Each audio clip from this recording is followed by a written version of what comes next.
วัสดีครับผมพี่บวงเคี้ยวแงบแงบนะครับผมพี่บวงสวัสดีครับพี่บวงเคี้ยวอะไรฮะถั่วลิสงอบเกลือเฮ้ยอันนี้เป็นโปรตีนไหมเนี่ยอัดโปรตีนนะอัดแคลนะใช่อันนี้ได้แคล250ได้โปรตีน10แล้วก็น้ำตาล2ก็คือได้ไอ้นี่ด้วยไขมันดีแหล่งไขมันดีเชี่ยนี่เป็นสแน็คมีประโยชพอน์นะดีวันนี้ขาดแคลนิดนึงเป็นไงบ้างพี่บิ๊กสบายดีครับก็ ร่างกาย โอ้โห หลังจากที่ไปเข้ายิมมา เชี่ยเรื่องนี้เดี๋ยวก่อนที่เราจะคุยเรื่องนี้เนี่ยมันจะยาวเพราะว่าวันนี้จริงๆแล้วเป็นวันพิเศษสักเล็กน้อยนะฮะวันนี้มีแขกรับเชิญใช่ผมรีเฟอร์อย่างนี้ได้ไหมเนี่ยว่าเป็นแบบขวัญใจวัยรุ่นเจน67อย่างนี้มันพูดได้ไหมพูดถูกไหมผมไม่รู้เหมือนกัน ไม่รู้ ว่าสำหรับแขกรับเชิญของเราเนี่ยคือเจนที่ดูเยอะที่สุดเนี่ยคือเจนไหนอาจจะต้องลองถามเขาตรงๆเลยว่าเป็นเจนไหนโอเคได้งั้นพี่บวงเปิดตัวแขกรับเชิญนะฮะนั่งคุยกับเราชิวๆวันนี้สบายๆสวัสดีครับพี่น้องไม่เบา ก่อนจะเปิดตัวนี่เราต้องยังไงเรามีขายสินค้าไหมหรือว่าเราเปิดตัวแล้วก็ให้แขกรับเชิญขายสินค้าเปิดตัวพร้อมกับขายสินค้าเลยพี่บวง โอเค เปิดเลยนะฮะ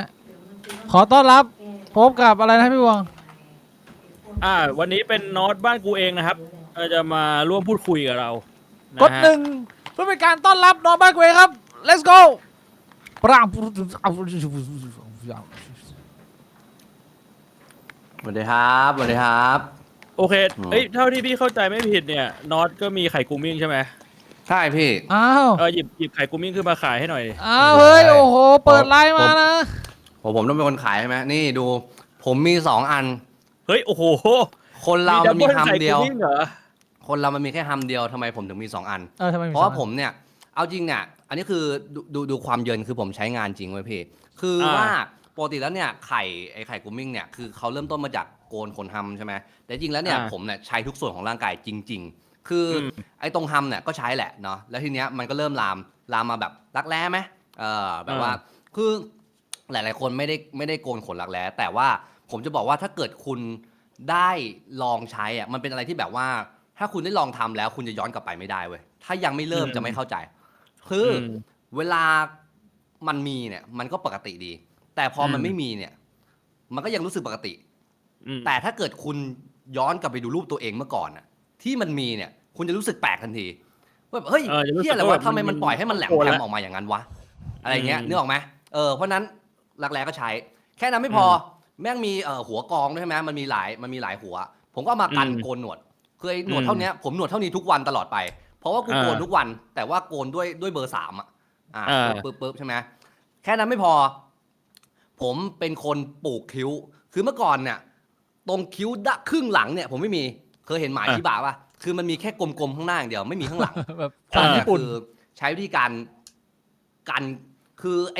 ไอ้ผมที่มันไปปลูกมาเนี่ยมันจะเป็นเหมือนผมเส้นผมอย่างเงี้ยคือมันจะยาวแบบนี้ได้คือคิ้วกูยาวได้อย่างนี้เลยคิ้วผมยาวได้เป็นแบบนี้เลย เชี่ยวเท่ แบบผมเลยเว้ย คือเหมือนว่าไปเอาแบบว่าลากผมจากข้างหลังมาใส่อะไรอย่างเงี้ยนะ กันเล็มแล้วทำไมผมไม่ได้ยินเสียงพวกพี่เลยวะปกติปะ ฮัลโหล สายหลุด ได้ยินไหมเนี่ยได้ยินเสียงว่าเนี่ย1 2 3 4 5 6 7 8 9สายหลุดก็ว่าทำไมทั้งว่า ไอ้ขายก็ขายรัวๆเลย ขายเก่งนะข้าวกินไม่เสร็จเนี่ยขายเก่งนะ แน่นอนนี่เพิ่งรู้เนี่ยว่าวันนี้ต้องขายอันนี้คือแบบว่าเพื่อนวางไว้ให้ แต่ แล้ว คือมัน คือไอ้คิ้วที่ไปปลูกมาคือเราแบบว่าใช้แบบลากผมจากข้างหลังมาอ๋อ ใช้รากผมจากข้างหลังมาปลูกที่คิ้วอยากคิ้วดกไงแล้วแม่งก็มันก็ยาวขึ้นเรื่อยๆไงเราก็ใช้แบบใช้เล็มผมอย่างเงี้ยผมที่คิ้วใช้ทั้งตัวจริงๆแล้วมีขนหน้าแข้งด้วยเป็นคนขนหน้าแข้งเยอะแล้วแบบว่าปัญหาคือเข่าอ่ะคือผมเป็นคนขาสั้นเว้ยแล้วแบบว่าตัวยาวขาสั้นตัวเตี้ยแล้วก็ไม่ได้อยากให้ดูตัวเตี้ยไปกว่านี้แต่ขนเวลามันขึ้นอ่ะมันก็จะต้องกองลงไปใช่ป่ะขนที่มันขึ้นที่เข่าอ่ะมันกองลงไปต่ำกว่าเข่าแล้วมันเป็นแสงเงาเหมือนกับว่าตรงนั้นคือเข่ามันก็เลยเหมือนเข่าผมมันต่ำกว่าเข่ามันยิ่งต่ำลงไปอีกมันเป็นเพราะว่าขนไงเพราะนั้นถ้าเกิดเราโกนออกเข่าเราจะดูสูงขึ้นเว้ยเป็นไงละเอียดปะ เชี่ย โอ้อันนี้ละเอียดนะถือว่าเป็นคนใช้จริงนะไข่กูมิ่งมาจ้างไลฟ์กูดีกว่า ทำไม ทำไมต้องมี2 อันนะยังไม่ตอบเลยทำไมมี2 อัน ทำไมต้องมี2 อันใช่ไหม โอเค ก็คือเราใช้สลับแบบคือเราใช้ทุกวันไงแล้วเราก็ไม่ต้องไปแคร์ว่าแบตมันจะหมดเมื่อไหร่คือแบตมันเนี่ยมันอยู่ได้นานมากแล้วมันก็มีตัวแสงบอกนะ แต่ว่าผมเป็นพวกแบบพวกมักง่ายพวกแบบว่าเติมน้ำมันก็ต่อเมื่อน้ำมันแม่งหมดอ่ะคือผมเติมตอนที่น้ำมันมันขึ้น0 ขีดบ่อยมากคือพวกรถเนี่ยมันสร้างมาเพื่อคนแบบผมก็คือพวกคนมักง่ายคือมันจะขึ้นเลขหลอกเว้ยต่อให้น้ำมันขึ้นว่าหมดแล้วก็ยังขับได้ ผมเนี่ยเป็นอย่างนั้นทุกรอบเลยเพราะนั้นไอเนี่ยเวลามันหมดอ่ะผมก็ไม่แคร์ไงผมก็หยิบอีกอันนึงมาโกนแล้วอันที่หมดก็เอาไปชาร์จใช่เป็นอย่างนั้นโอเคฮะสุดยอดขอบคุณน็อตที่ช่วยขายไข่กูมิ่งด้วยนะครับแล้วก็อย่าลืมนะครับคือเดือนนี้เนี่ยเป็นเดือนพิเศษเรามีโค้ดแล้วนะนี่เรามีโค้ดสำหรับช่องของเราแล้วมาโค้ดก็คือด้านล่างเลยนะครับไข่แล้วก็ GBB 69คือเลยก็คือไข่กูมิ่งบิ๊กบวง69ใส่โค้ดนี้ได้รับส่วนลด69 บาทใช้ได้ตั้งแต่ตอนนี้นะจนถึงวันที่10นะครับก็คืออีก3 วันนะแล้วก็สำหรับเดือนนี้นะครับ7 เดือน 7ก็มีลดราคาด้วยนะลดราคาตัวเครื่องเนี่ยลดเหลือ 1,391 บาทแล้วก็ถ้าสมมุติว่าซื้อคู่กับคลีนเซอร์เนี่ยจะลดเหลือ 1,555 บาทก็คือถ้าคู่กันส่วนคลีนเซอร์เองเนี่ยลดเหลือ167 บาทตัวคลีนเซอร์ก็เป็นใครที่แบบว่าใช้สบู่แล้วอาจจะแพ้นะครับแพ้ง่ายนะครับตัวคลีนเซอร์จะมีค่า pH ที่ดีกว่าสบู่นะแล้วก็มี2 กลิ่นอย่างที่พี่บิ๊กโชว์ไว้นะครับมีกลิ่นแบบเป็นกลิ่นยังไงอุ่นๆผมอธิบายไม่ถูกอ่ะไอ้กลิ่นอุ่นอันนี้กลิ่นแบบน้ำหอมฝรั่งเศสบองชูส่วนไอ้แบบเย็นๆใช้แล้วมันจะรู้สึกแบบเหมือนแบบใช้แป้งตางูอะไรอย่างนี้แต่ไม่ได้เย็นขนาดนั้นกลิ่นก็จะหอมอีกกลิ่นหนึ่งคูลิ่งแบบเมนทัลคูลิ่งแบบเมนประมาณใช่แล้วก็มันมีสารที่แบบว่ากำจัดแบคทีเรียตัวเกิดกลิ่นด้วยนะเพราะฉะนั้นจริงๆมันใช้แบบตามรักแร้อะไรอย่างนี้ได้ด้วยนะครับก็ใครสนใจนะครับลิงก์อยู่ในพินคอมเมนต์นะแล้วก็ในรายละเอียดด้านล่างพี่บิ๊กแปะลิงก์ในพินคอมเมนต์ได้ไหมอันนี้แปะไว้ยังเอ่ยอ๋อผมลืมแปะลิงก์ไว้ที่พินคอมเมนต์พี่วง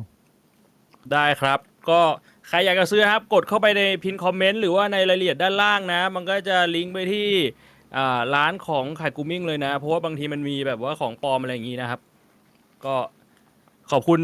ไข่กูมิ่งด้วยนะครับที่สนับสนุนเรามาโดยตลอดนะครับขอบคุณมากเลยครับแล้วก็ถ้าสนใจเนี่ยโอ้โหน็อตก็ขายเก่งนะไปสนับสนุนช่องน็อตด้วยโอ้ยขอบคุณมากครับ เดี๋ยวผมเอาลิงก์มาแปะไปเลยนะฮะพี่บวงคุยทวงเวลาอย่าให้คนดูหลับนะฮะเคลียร์มันขึ้นมาฮะมันนิ่งเขาบอกว่าแบบถามผมว่าไอ้2 เครื่องเนี่ยแยกกันใช้ไหมระหว่างมอยกับคิวบอกเลยว่าไม่แยกนะสุดท้ายแล้วมันเป็นขนของเราเหมือนกันเว้ยเราอาจจะหล่อนไปเองว่าตรงไหนแม่งคือแบบขนที่ควรจะแบบขนที่ดีหรือขนที่แย่เอาจริงมอยมันอาจจะสะอาดกว่าผมก็ได้เพราะผมแบบไปเจอ PM 2.5 ไปเจอฝนมอยนี่คือเก็บไว้อย่างดีก็ผมก็ใช้หมดเหมือนกันนะคืออย่างน้อยๆถ้าสมมติคุณกังวลว่ามันจะสกปรกก็แค่ทำความสะอาดก่อนโกนมันจะโกนหมอยก็ทำความสะอาดก่อนแล้วก็โกนมันก็ไม่สกปรกแล้วร้านนี้พูดคำว่าหมอยได้น้ำนะล้างได้ด้วยอะไรนะร้านนี้พูดคำว่าหมอยได้เลยอ่ะได้พูดได้ครับมีข้อห้ามไหมไม่จริงๆมันก็ไม่มีข้อห้ามนะถ้าสมมติว่ามันไม่ใช่อะไรที่มันไม่ละเมิดกฎหมายอ่ะครับพูดได้ฮะพูดได้หมดเลยครับแล้วลองพูดคำว่าหมอย5 รอบหมอยโอเคจะเริ่มชินละหลังจากที่โกนนี่รู้สึกว่าไม่โกนไม่ได้แล้วตอนนี้ติดแล้วเหรอเป็นแบบเป็นผู้ชายรุ่นใหม่เหรอผู้ชายโกนหมอยใช่ผมคือมันสวยกว่าคือตอนที่มันมีเนี่ยเราไม่ได้รู้สึกอะไรแต่พอเราไม่มีแล้วเราย้อนกลับไปมีเนี่ยมันจะรู้สึกทันทีพี่เหมือนกับขนรักแร้เลยแล้วเราเป็นคนซีเรียสกับผู้หญิงไหมเป็นคนซีเรียสไหมอ่ะหมายว่ามันต้องแบบสะอาดสะอ้านต้องไม่มีขนอะไรเงี้ยตอนเมื่อก่อนตอนที่มีอ่ะไม่ได้ซีเรียสเพราะไม่ได้รู้สึกมันแปลกอะไรไงมันก็มีอย่างเนี้ยแต่พอเราเคยไม่มีแล้วกลับไปมีอ่ะซีเรียสเลยเพราะมันต่างกันจริงหมายถึงว่าผู้หญิงเขามองว่าเราควรจะต้องโกนหรือว่าหมายถึงเรามองผู้หญิงเราเองมันเหมือนกับว่าเมื่อก่อนเหมือนกับว่าแบบเป็นอะไรที่เราทำมาประจำแล้วเราไม่รู้ว่าที่จริงแล้วมีที่ดีกว่านั้นสมมุติว่ามอยมันอาจจะเหมือนกับการแต่งตัวก็ได้เราไม่เคยแต่งตัวดีอ่ะเราแต่งตัวไม่ดีมาตลอดอ่ะเราก็รู้สึกมันแปลกอะไรแต่พอวันหนึ่งที่เราได้ไปแต่งตัวดีๆอ่ะ แล้วเรากลับไปแต่งตัวชุดที่มันไม่ดีอ่ะเราจะรู้สึกทันทีว่าไอ้เหี้ยอันเนี้ยมันแย่กว่าอันนู้นนะ แล้วเราก็มองคนอื่นที่แต่งตัวสแตนดาร์ดต่ำกว่าเราว่าสแตนดาร์ดเขาต่ำไปด้วยอะไรแบบ เป็นการ นี้ เหยียดละ ไม่ เหยียดไอ้พวกไม่โกน คืออันนั้นมันแล้วแต่เขาไง แต่ของเราแบบนี้ดีกว่า อ๋อนี่คือส่วนตัวของเรา ใช่ใช่ แล้วเวลาเรา แล้ว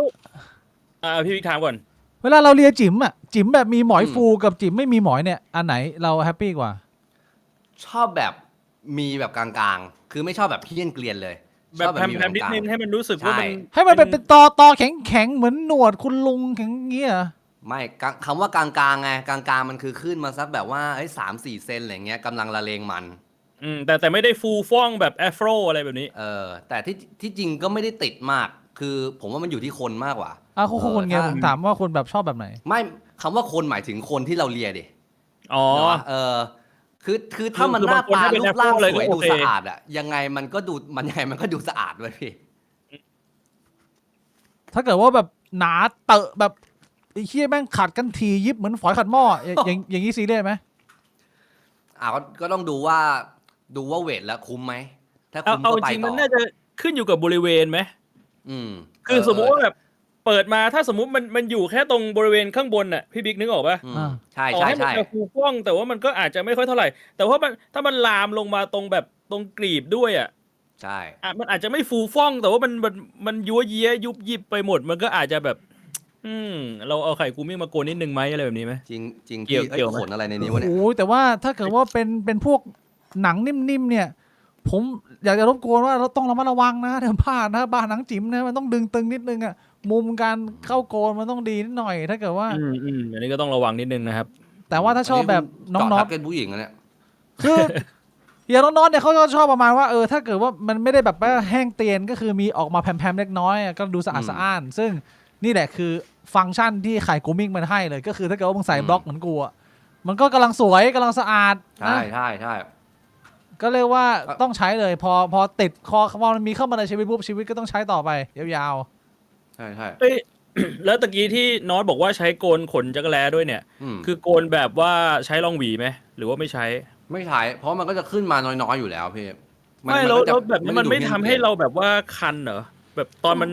สั้นแล้วมันเป็นตอแล้วมันจิ้มหนังกันเองอะไรเงี้ย มันก็ไม่นะพี่ด้วยความที่ปกติแล้วแบบคนรักแร้ผมมันบางอยู่แล้วด้วยมั้งมันไม่ได้หนาไม่ได้เยอะขนาดนั้นๆพี่โบมีปัญหานี่เหรอ ไม่ผมไม่เคยโกนขนรักแร้ไงก็คือผมไม่รู้ว่าถ้าโกนแล้วมันเป็นตอแล้วมันจะคันหรือเปล่าเพราะว่าถ้าสมมติโกนหมอยแล้วแบบเป็นตอมันคัน ลอง มัน ดู ต้องแบบ พี่ ว่าใส่รองหวีไปสักเบอร์3เบอร์ 1.5มันจะแบบว่าไม่ได้เตียนขนาดนั้นก็ ใช่ คือมันไม่ค่อยคันแต่มันก็ดูสะอาดสะอ้านมากขึ้น ผมแนะนำเลยว่าใส่บล็อกนี่มันเพอร์เฟกต์จูดูน่ารักไม่ได้แบบว่าล้นเกลี้ยงจนเกินไปตอนนี้คือแบบพี่บวงเนี่ยจะเป็นสภาพหน้าคล้ายๆพี่บวงถ้าดูจะเหมือนคล้ายๆจิ๋มที่โกนเนียนเกินไป มันก็จะเป็นแบบนี้ พี่บวงเขาจะดูหน้าเกรงขามถ้าเขาพอมีเขาขึ้นมาเนี่ยกำลังสวยผมว่าพี่บวงแม่งเหมือนเจ้าพ่อเล็กน้อยผมว่าตอนนั้นอ่ะกำลังดูแบบหน้าขย้ำสำหรับน้องๆบางคนเขาอาจจะชอบประมาณนี้ก็จะชอบเวลาพี่บวงแบบหนวดออกหน่อยเล็กน้อย แต่ตอนนี้คือแบบดูน่ารักไง อันนี้ก็ดูแบบเหมือนจิ๋มที่บวมที่โกนขนแล้ว อันนี้คือหน้าพี่บ โอ วง เค อวบเป็นแบบจิ้มอวบ เมกเซน ขอบคุณไข่คุ้มมิ่งนะฮะ อย่าลืมดูพิน หรือหลอกด่าวะ ลิงก์ซ้ายนะฮะ ด้านขวาข้างล่างมีหมดนะฮะ ขอบคุณมากครับผมกดใช้โค้ดนะฮะโค้ดพี่บวงย้ำโค้ดหนึ่งทีฮะโค้ดอะไร โค้ดเป็นไข่แล้วก็ GBB นะ ก็คือย่อมาจากไข่กูมิ่งบิ๊กบวงจำง่ายๆเลยไข่กูมิ่งบิ๊กบวง69แต่จะเป็นไข่ GBB 69 พิม นะค พ์ รับ ตัวพิมพ์ ได้ ให รั ญ่ บ หม ส่ว ด นลดเพิ่ม69 บาทนะ อันนี้คือพิเศษสำหรับคนดูช่องบิ๊กบวงเลยนะครับผมนอกจากจะลดจากวันที่7 เดือน 7 แล้วเนี่ยก็ลดจากโค้ดได้ด้วยนะ โอเคครับ ขอบคุณมากครับผมเราเข้ามาคุยกับนี่ดีกว่านะฮะ ยังไม่ได้แนะนำตัวเลยคุยเรื่องคดอไปแล้วนะโอ้โหช่องนี้แปลกนะไม่รู้ปกติ คุณน้อยไปเจอมาแบบไหนบ้างมีคุยพอดแคสต์อะไรบ้างไหมเราทำงานในแวดวง YouTube มีพี่ก็คือเวลาคุยพอดแคสต์เขาจะสัมภาษณ์จริงจังเพิ่งเคยเจอคนที่เป็นเผ่าพันธุ์เดียวกันอยู่ตรงนี้นี่เอง คือยังไงเผ่าพันธุ์เดียวกัน คือช่องผมมันพูดถึงเรื่องคุยเรื่องหีอะไรอย่างนี้อยู่แล้วตลอดเวลาไง เหรอ ยิ่งแบบคือผมมันมีรายการแบบเรื่องบนเตียงระเบียงก็นับอะไรเงี้ยคือจะพูดเกี่ยวกับเรื่องเซ็กอะไรอย่างนี้อยู่แล้วทางถนัดเลย ผมเนี่ยคือติดแดง เยอะอะในช่อง YouTube อะติดเหลืองติดแดงเยอะมาก แล้วเราปรับ อืม ปรับปรุงตัวพัฒนาตัวเองไหมหรือเป็นยังไง ก็ใส่เซนเซอร์เอา ใส่เอฟเฟกต์เอา ช่วยได้ไหม พอดูดเสียงจุ๊บออกไปตรงที่เราพูดคำหยาบเนี่ยมันยังไง มันช่วยเหร มั อ นช่วยคือผมไม่รู้ปัจจัยมันเลยพี่บางทีก็แบบเกี่ยวกับถุงเกี่ยวกับกระจูเกี่ยวกับถุงยางโดยตรงอะไรเงี้ยมันก็ไม่แบนบางทีมันพูดอะไรไม่เกี่ยวเลยมันก็แบนผมไม่รู้อะก็เลยแบบ ผมคิดว่าแพลตฟอร์มแม่งไม่ใช่ของเราแม่งไม่เกี่ยวกับกูแล้วคือกูจะทำอย่างเงี้ยมึงจะให้อะไรมาก็เอาตามนั้นแล้วกัน แต่ว่าส่วนใหญ่ผมต้องมีไอ้พวกนี้ออกมาตลอดนะ ทุกไลฟ์ก็ยังอยู่รอดปลอดภัยนะไม่มีปัญหานะ จริงเหรอไม่โดนอะไรเลย เอ้ยมันคือกูไม่เคยไปดูข้างหลังบ้านมันไม่ขึ้นเหลืองขึ้นแดงเหรอ น้อยมันมีแรนดอมแปลกๆมาไอ้เชี่ยแบบว่า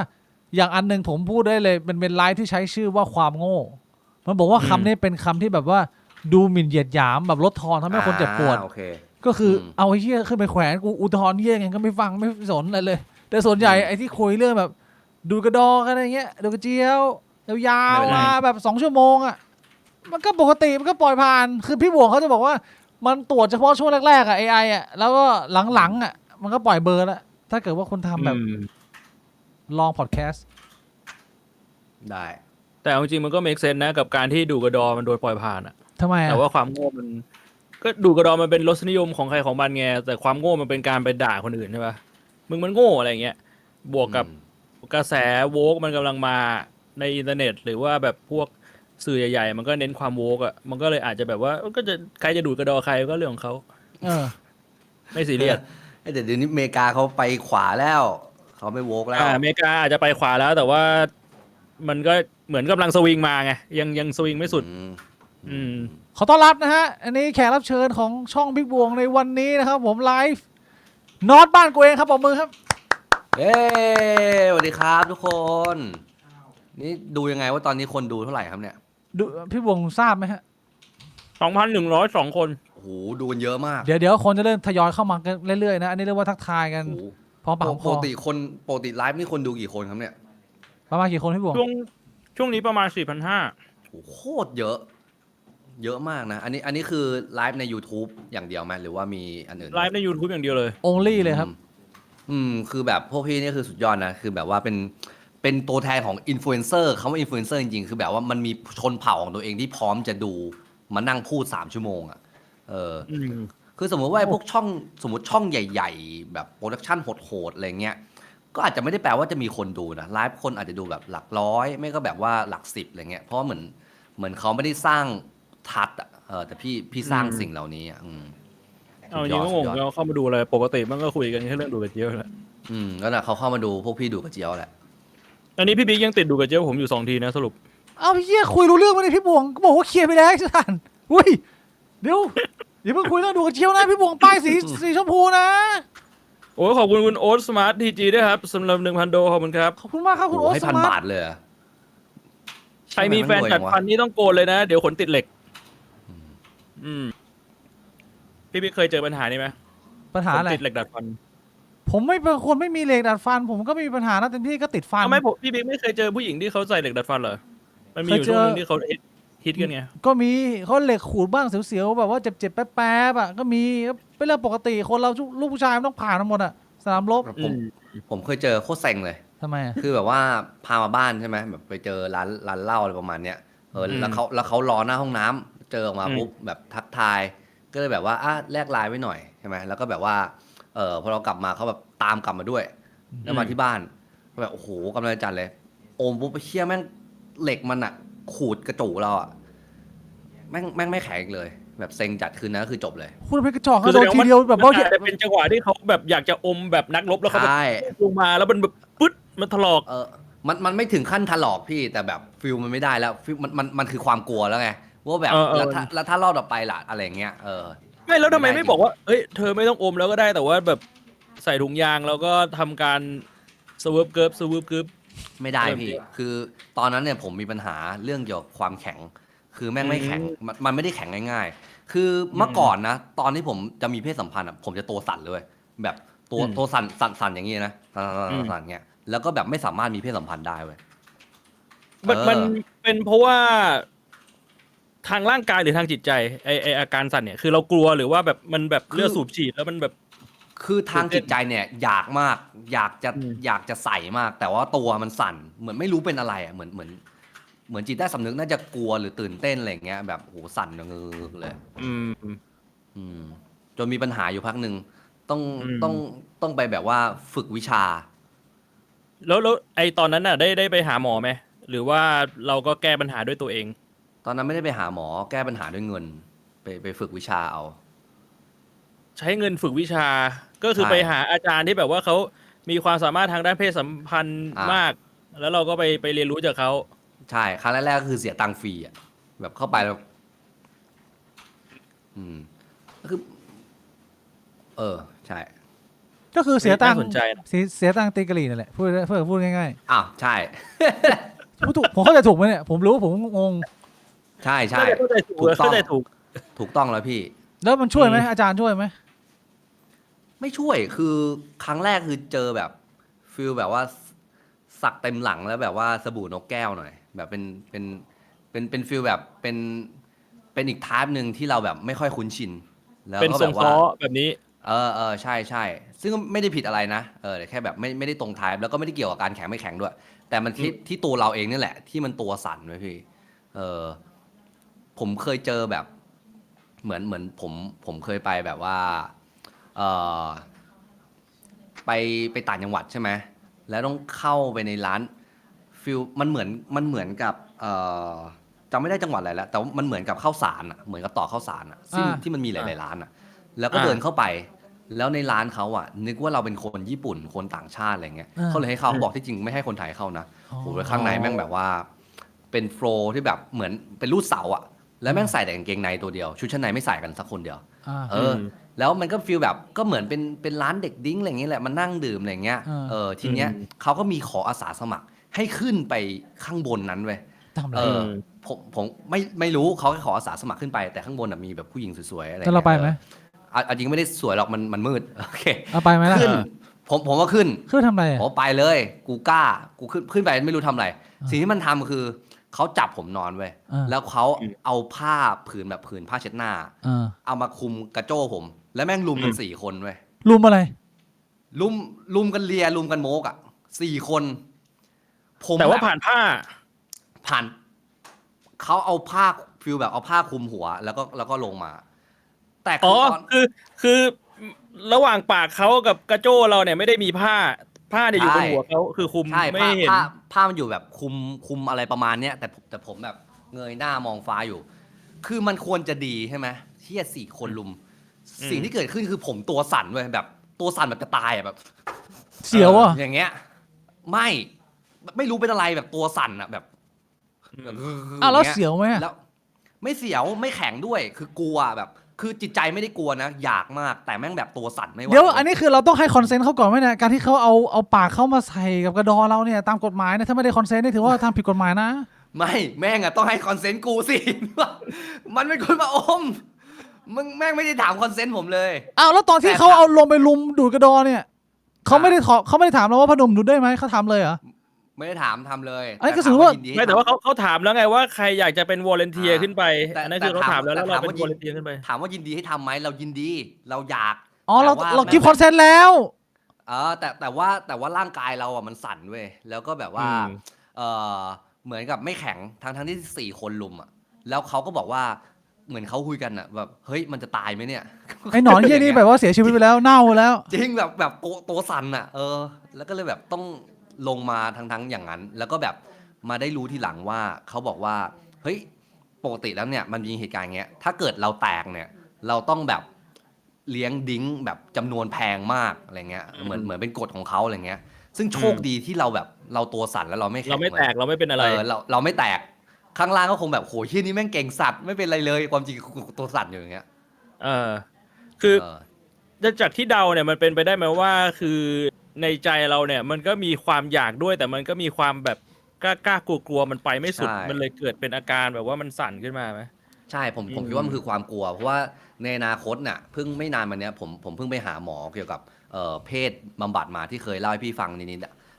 อันนั้นน่ะคือทำให้เข้าใจว่าทำไมตอนนั้นเราถึงตัวสั่น อ่ะ อืมอืม อืม แล้ว อยากจะเอามาแชร์ ห วะเนี่ย หรือ มั ว่า นมันคุยเล่าได้ไหม ได้ เออ ได้ เฮ้ย แป๊บนึงนะอันนี้บอกน็อตก่อนแล้วกันคือบางทีเราถามคำถามไปอ่ะถ้าสมมุติว่าน็อตไม่สบายใจที่จะตอบก็พูดตรงๆได้เลย อ๋อโอ้ยได้ ชิวๆ ชิวพี่ อ่า อืม เดี๋ยวผมถามคืนเออ อืมคือแล้วตอนนั้นหมอเขาว่าไง อืมคือไออาการสั่นเนี่ยคือมันเป็นนานมากแล้วนะแบบหลายปีมากๆแล้วฟีลแบบนานอะนานโคตรคือตั้งแต่ อืม 8 ปีที่แล้วอะไรเงี้ยแบบตัวสั่นอะไรเงี้ยนะแล้วก็เป็นมาตลอดแต่พอมีแฟนอะสะแรกๆเราจะสั่นกับแฟนแบบตัวสั่นแล้วพอคุ้นชินไปเรื่อยๆอะเราจะสามารถทำได้กับเขาคนเดียว อืม คือไม่สามารถทำกับคนอื่นได้ตัวสั่น อืม อะไรเงี้ยคือแล้วทีเนี้ยมันก็เลยเป็นเรื่องของความสบายใจ คือมันเป็นเรื่องของความคิดล้วนๆที่เราตัวสั่นเหมือนเรากลัวทีเนี้ยพอผ่านไปนานขึ้นปุ๊บเราก็ไปเอ่อมีเลิกลากันไปมีคบแฟนใหม่อะไรเงี้ยเนาะช่วงที่ผ่านมาอะไรเงี้ยก็แบบว่าเออเราก็เป็นเหมือนเดิม คือเราตัวไม่สั่นแล้วแต่เราไม่แข็งแบบอยากแต่ยังไงก็ไม่แข็งอะไรเงี้ย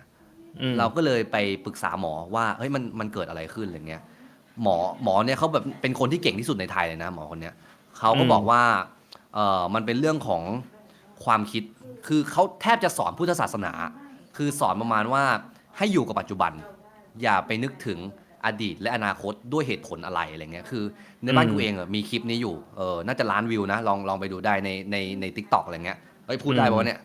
พูด ได้ ว่าแอปอื่นนะ ตามสบาย โอเคในแอปดำนั่นแหละซึ่ง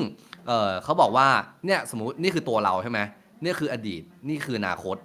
เราทำอะไรอยู่เราโฟกัสที่ตรงนั้น เช่นแบบว่าถ้าจูบอยู่โฟกัสเรื่องจูบเพราะไม่งั้นเนี่ยถ้าเราคิดถึงอดีตเนี่ยเราก็จะกลัวว่าเฮ้ยอดีตเราเคยทำไม่ได้เราจะคิดว่ามันจะไม่แข็งกลัวไม่แข็ง เราคิดถึงอนาคตว่าตอนนี้จูบอยู่นะเดี๋ยวสักพักหนึ่งเราจะปั๊มแล้วเราจะซีเขาแล้วเราก็จะไม่โฟกัสโมเมนต์การจูบนี้ว่ามันเสียวแค่ไหน เราจะคิดแต่ว่าเดี๋ยวเราจะไปเยอะมันเลยไม่แข็งนั่นแหละเพราะนั้นแบบก็คือต้องคือผมมาเป็นคนคิดเยอะเป็นคนละเอียดอะไรเงี้ยต้องเป็นคนที่คิดน้อยบ้างทำตัวบื้อบ้างอะไรเงี้ยแล้วมันเป็นไปได้ไหมว่ามันเป็นเรื่องของสุขภาพร่างกาย เพราะว่าอย่างตัวพี่เนี่ยเมื่อก่อนช่วงที่มีปัญหาเรื่องนี้ก็คือพี่ไม่เคยมานั่งคิดเลยว่ามันจะเป็นเรื่องของสุขภาพร่างกายหรือเปล่าคิดแค่ว่าเฮ้ยเราติดมือคือพี่ชอบช่วยตัวเองมากๆใช่ไหมติดช่วยตัวเองมากๆพอมีเพศสัมพันธ์เนี่ยมันก็เหมือนแข็งแป๊บเดียวหรือบางทีมันก็ไม่แข็งแล้วเราก็คิดว่าเพราะมันติดมือแหละเพราะว่าตอนเราช่วยตัวเองมันก็แข็งปกติจนมาลองออกกำลังกายดูออกกำลังกายแบบจริงจังเข้ายิมคาร์ดิโอยกเวทปรากฏว่าไม่มีปัญหานี้เลย คือตอนมันจะแข็งมันก็คือแข็งแบบว่ามันไม่ลงอ่ะคือแบบว่าตีแล้วมันก็ไม่ลงแบบเนี้ยมันไม่เกี่ยวกับเรื่องติดมือเลยอ่ะก็เลยมันก็เด้งสู้บางทีมันเลยแบบว่าอาจจะเป็นเรื่องของร่างกายแต่พี่ก็ไม่รู้ว่าเคสของคนอื่นเป็นยังไงเพราะนี่มันส่วนตัวเราคนเดียวไงของน็อตเนี่ยมีปัญหาเรื่องแบบไม่ได้ออกกำลังกายหรือเปล่าหรือว่าออกกำลังกายน้อยอะไรเงี้ยของผมอ่ะไม่ได้มีปัญหาเลยคือออกใช้ชีวิตปกติแข็งแรงปกติแบบปีนป่ายวิ่งได้ปกติเลยแล้วมันเป็นปัญหานี้มาตั้งแต่แบบ20ต้นๆอ่ะพี่คือมันไม่ใช่เรื่องของสุขภาพไม่ใช่เรื่องของอายุอะไรเลยเป็น mentality อย่างเดียวเป็นปัญหาทางจิตใจที่อาจจะมีผลกระทบมีปมในตอนเด็กที่มันทำให้เราเกิดความประหม่ากลัวไม่ไว้ใจโลกภายนอกใช่ใช่แล้วฟิกซ์ไหมเราแก้ตรงนี้ได้ไหมก็แก้แค่ว่าต้องโฟกัสกับปัจจุบันแค่นั้นเลยใช้เทคนิคการควบคุมความคิดตัวเองไม่ต้องเทคยาไม่ต้องอะไรอย่างนั้นใช่ใช่ไม่ต้องเลยคือเขาให้ยาลดความเครียดมาผมลองกินเล่นๆไปเม็ดนึงแม่งไม่เห็นรู้สึกต่างอะไรเลยมันคือเรื่องของ mindset ล้วนๆแล้วตอนนี้คือสามารถปี้ได้แล้วสามารถปี้ได้ปกติเชื่อก็คือเหมือนก็ได้ชีวิตกลับมาอย่างเงี้ยโอ้เพราะว่ามันสูญเสียช่วงเวลาเป็นเหมือนแบบปี้ไทม์อ่ะก็คือช่วงเวลา20ต้นๆน่ะมันเป็นช่วงแห่งการปี้ตอนนั้นน่ะมันเป็นยุคทองอ่ะใช่เหรอผมก็ไม่ได้ปี้นะ20ต้นๆน่ะพี่บัวมันก็มาตลาดวายแล้วพี่บัวไอ้เหี้ยตอนนั้นเขาปี้กันซื้อบุ้มซื้อบั้มโอ้โหคือผมเนี่ยมีเซ็กช้าด้วยซ้ำไปผมมีเซ็กครั้งแรกตอนปี3มหาลัยปี3เลยก็ไม่ช้านะปี3อ่ะแล้วก็ถือว่าช้าว่าโอ้โหเพื่อนมันตั้งแต่มัธยมแล้วก็ไม่ทุกคนอ่ะเรียกว่าไอ้พวกที่เร็วๆก็คือมัธยมปลายๆนี่คือพวกเร็วเพื่อนผมแบบว่าโอ้คนนี้แบบสวยๆเลยก็คือแบบตั้งแต่14อะไรเงี้ยของดีอ่ะของดีคนก็อยากชิมอ่ะใช่ป่ะของดีก็ไปไวธรรมดาเขาไม่ปกป้องเขานะก็โดนไปนั่นแหละ อะไรยังไงต่อพี่บวงเรื่องนี้ ไม่คือ ผมก็ยังไม่เก็ตอยู่ดีว่าไอคนที่เขาแบบว่ามีมีเซ็กกันตั้งตอนเด็กๆเนี่ยเขาไปชวนไปหาอะไรกันยังไง คือแบบว่าอย่างของผมเนี่ยผมครั้งแรก30ไงผมเป็นคนแบบว่าไม่มีเซนส์ด้านนี้เลยอ่ะผมไม่รู้เลยว่ามันต้องยังไงอ่ะจริง ๆ อาจจะเพราะว่าช่วงหนึ่งอ่ะโตมาในแบบโรงเรียนชายล้วนด้วยโรงเรียนชายล้วนด้วยบว โร ก งเรีย กัน บ ชายล้วนก็มีเซ็กกันนะ โอ้โห ก็ โอ้ย มีงานเยอะด้วย บึ้มบั้มซัม โร เบ้ งเรียน นะ ชายล้วนมันก็ซัดกันในโรงเรียนอ่ะมันก็ คือแต่ว่าผู้ชายกับผู้ชายมันในหัวผมอะมันง่ายกว่าไง อืม ผู้ชายกับผู้ชายนี่คือมันแบบมันก็คุยกันเลยอะว่าแบบเอ้ยมึงจะเอาวะล่ะเอาเดี๋ยวเอามันก็เข้าห้องน้ำเลยของผมก็เห็นที่โรงเรียน แต่พอมันเป็นผู้ชายกับผู้หญิงอะด้วยความที่แบบอาจจะเพราะว่า คือต้องบอกก่อนว่าบ้านผมเนี่ยพ่อแม่ไม่สอนเรื่องนี้เลยนะ อืม เพราะฉะนั้นอะสิ่งที่มันสอนผมเกี่ยวกับเรื่องเพศอะมันคือสื่อในไทยนะตอนที่ผมยังเป็นเด็กเว้ย อืม แล้วช่วงนั้นน่ะคือละครมันก็จะแบบสอนความเป็นสุภาพบุรุษ คือผู้ชายต้องเป็นสุภาพบุรุษอะไรเงี้ยเราก็จะแบบว่าไม่เคยแบบว่าพูดกับผู้หญิงเรื่องนี้เลย มันจะแบบว่าเราคิดว่ามันเป็นเรื่องที่มันเหมือนเป็นเรื่องต้องห้ามเลย ถ้าพูดไปก็คือเป็นคนเฮี้ยมากๆ บัตรสีบัตรเถลิงอ่ะ ประมาณนั้น ผมก็เลยไม่เข้าใจเลยว่าเฮ้ยมึงไปปี้กันยังไงวะไอตอนที่มันยังเด็กหรือว่าแบบช่วงมหาลัยก็ได้อะไรเงี้ย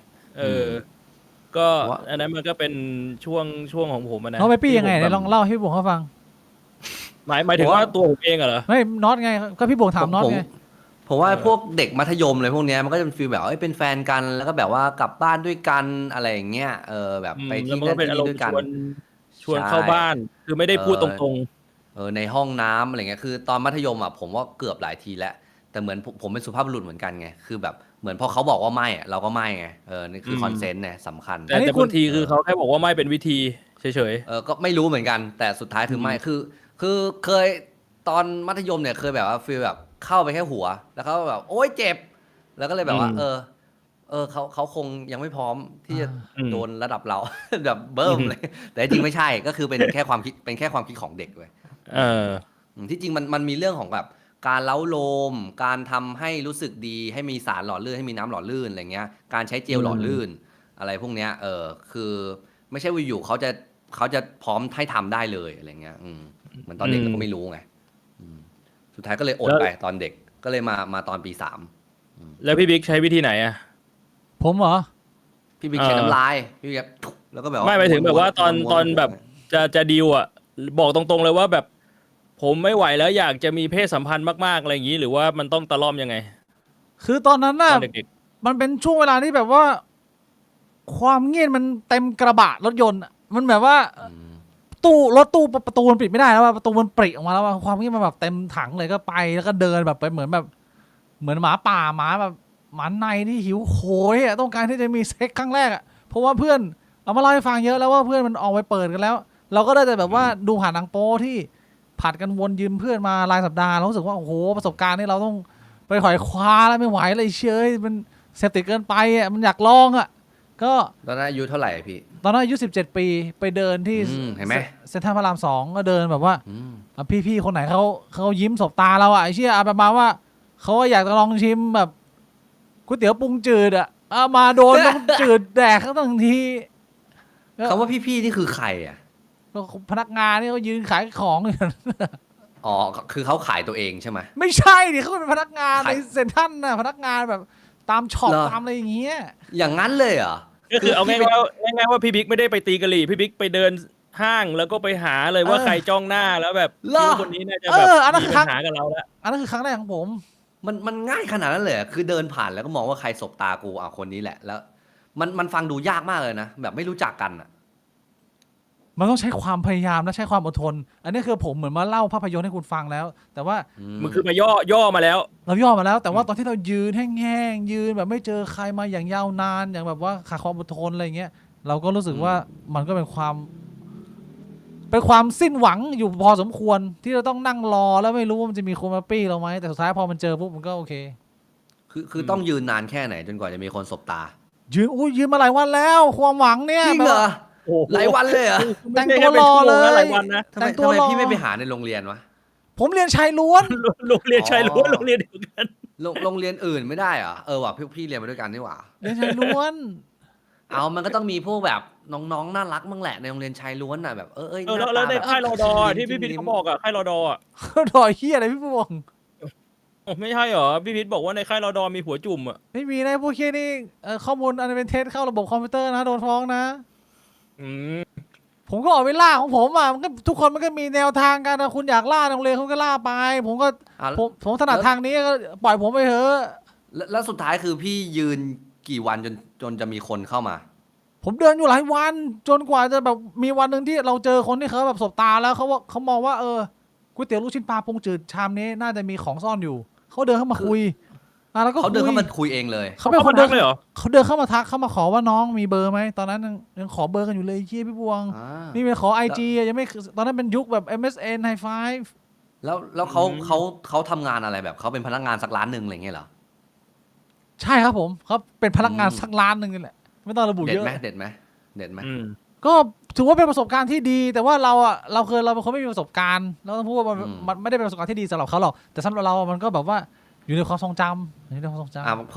พอเขามาขอเบอร์ปุ๊บเราให้ไปแล้วมันไปจบตรงนั้นได้ยังไง โอ้ยมันคุยกันนานมันไม่ได้เป็นแบบว่าเป็นการดิวรวดเร็วเหมือนวัยรุ่นสมัยใหม่นะผมคุยกัน โอเค ก็คือเราแลกเบอร์กันแล้วเราก็พูดคุยผ่าน MSN บ้างผ่านการโทรผ่านเมสเซจอย่างเงี้ยเมสเซจแล้วแบบครั้งละ3 บาทอ่ะหมอ คุย จ่า แบบ ย จีบกันจริงจังว่ากันเถอะ อ๋อคุยกันเป็นเดือนอ่ะก่อนจะดิวอ่ะ อืม แต่ว่า อืม โอ้ ระหว่างนั้นเราก็อดทนอ่ะเราก็แบบโห โอ้จ่ายตังค์ดีกว่าเจอจ่ายจบนี่มันเสียเวลา ผมชอบลงทุนกับสตอรี่กับเรื่องราวคุณค่าทางใจแบบนี้มากกว่าการใช้วัตถุนอกกายนะฮะแล้วแต่คน อืม แล้วแต่คนมันไม่เหมือนกัน อืมแต่ผมว่าส่วนหนึ่งคือผมมานั่งดูตัวเองเนี่ย มันอาจจะเป็นเพราะผมติดช่วยตัวเองเนี่ยแหละ มันก็เลยเหมือนแบบว่าผมไม่ได้มีเซ็กตอนช่วงแบบอายุ20ต้นๆสำหรับผมอะผมเดาว่าคนเราเนี่ย การที่แบบผู้ชายมันจะเข้าหาผู้หญิงอะมันต้องมีเรียกว่าความหน้าด้านในระดับหนึ่งนึกออกใช่ไหม เฮ้ย ซึ่งโดยปกติอ่ะมันจะไม่ค่อยมีหรอก แต่ว่าไอความหน้าด้านอ่ะมันจะเกิดขึ้นตามธรรมชาติ เพราะว่ามันจะเพิ่มขึ้น พร้อมกับความเงียนของเรานึกออกใช่ไหม คือพอถ้าสมมุติมันเป็นเพศชายที่แบบฮอร์โมนกำลังพุ่งพล่านอ่ะ มันช่วงแรกๆมันอาจจะไม่กล้าเข้าไปคุยกับผู้หญิงใช่ไหมแต่พอมันเริ่มเงียนขึ้นเรื่อยๆมันเริ่มเงียนขึ้นเรื่อยๆคือไม่เชิงว่าใช้ความหน้าด้านเรียกว่าด้านเหตุผลนะมันก็จะโดนความเงียนกบนึกออกใช่ปะจนมันเงียนเกินกว่าที่มันจะเขินแล้ว มันก็เลยแบบสามารถเข้าไปคุยกับผู้หญิงได้ อันนี้ผมเดาว่าตัวผมเองมันน่าจะเป็นอารมณ์แบบว่าเพราะว่าเราช่วยตัวเองอยู่ตลอดไงเราไม่ได้มีความรู้สึกว่าเราแบบเงียนมากๆแล้วอะไรเงี้ยแล้วพอมันไม่มีความรู้สึกนั้นอ่ะ มันก็จะเป็นความรู้สึกที่ว่าแบบไอ้เชี่ยไม่กล้าเข้าไปคุยกับคนนู้นคนนี้ คิดว่าเกี่ยวไหมหรือว่าไม่เกี่ยว ก็อาจจะเกี่ยวตอนเด็กผมก็ติดมือเหมือนกัน ชอบแบบเสิร์ชแบบโดจินมังงะอะไรเงี้ยดูแบบ เป็นคนชอบช่วยตัวเองเหรอนอกบ้านกูเองเนี่ย ผมอ่านครั้งแรกเป็นไอ้นี่โกฮังกับทรังก์เนี่ย ลุมจีจี้คนเดียว อันนี้ เฮ้ย เป็นโดจิน น่าจะเรื่องเดียวกัน น่าจะเรื่องเดียวกัน เอ้ย จำอะไร โกเทน จำอะไร โกเทน ได้ โก เลย เทน เออ นะ ก็คือเป็น นึกดูดีเชี่ย เป็นคนติดมือเหมือนกัน2 คนนี้ถูกไหมเป็นสายแบบนั่งชักว่าวอยู่บ้าน ใช่เป็นสายติ๋มไงคือเราไม่กล้าแบบไปบุกทะลวงอะไรผู้หญิงไปทักผู้หญิงอะไรไม่กล้าไง เอ้าแต่ว่าคาแรคเตอร์ของความเป็นนอตบ้านกูเองนี่คือทำคอนเทนต์แบบ18 บวกคอนเทนต์แบบล่อแหลมคนก็แบบมองว่าเชี่ยคนนี้แม่งแบบคุยไปเรื่อยอะไรเงี้ยแบบใจกล้าอะไรอย่างงี้ทำไมถึงขัดกับความเป็นจริงของเราเหรอหรือยังไง คือผมว่ามันต้องแยกกันระหว่างแบบว่ากล้าพูดกับแบบว่า เก่งเซ็กเก่งเย็ดเก่งอะไรเงี้ยผมว่ามันคือคนละเรื่องกัน คือผมอ่ะ คือกล้าพูดกับกล้าทำคนละส่วน คือผมกล้าพูดทุกเรื่องมันไม่ได้แค่เรื่องเซ็กคือเรื่องอะไรผมก็กล้าพูดได้ถ้าผมเชื่อว่ามันถูกอะไรเงี้ยแค่พอพูดเรื่องเซ็กคนมันสนใจเยอะนั่นเอง คือตอนผมแบบพูดเรื่องการเมืองไม่เห็นมีใครสนใจเลยอะไรเงี้ยคนมันโดยแบบพื้นฐานสิ่งมีชีวิตไงมันก็สนใจเรื่องเรื่องเย็ดกันอยู่อย่างเงี้ยแหละก็เลยเด่นในด้านนี้แต่จริงแบบด้านทำอ่ะเราไม่ได้ทำเก่ง แต่เราสื่อสารเก่งพูดเก่งอะไรเงี้ย เอ้าทำไมไม่ขายตัวเองหน่อย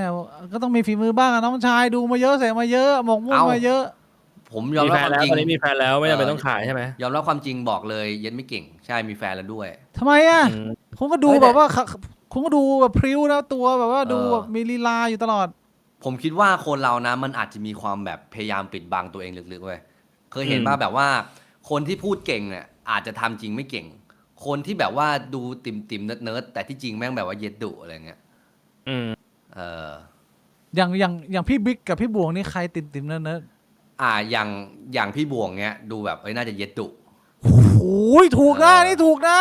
อันนี้ อันนี้เย็ดดุมากนะ เออจริง โดนเข้าไปบอกเลยว่ามึงแบบมึงร้องอ่ะอ้าปากค้างอ่ะ ไม่รู้ตัวตอนไหนเนี่ยอยู่ใต้เตียงเหรอ ดูแบบว่าดูนิ่มๆนุ่มๆอะไรเงี้ยแบบเนี้ยน่าจะเย็ดดุดูทรง แสดงว่าน็อตเป็นเหมือนคล้ายๆผมเหรอ อืม พูด อ่ะ เก่งแต่ว่าแบบว่า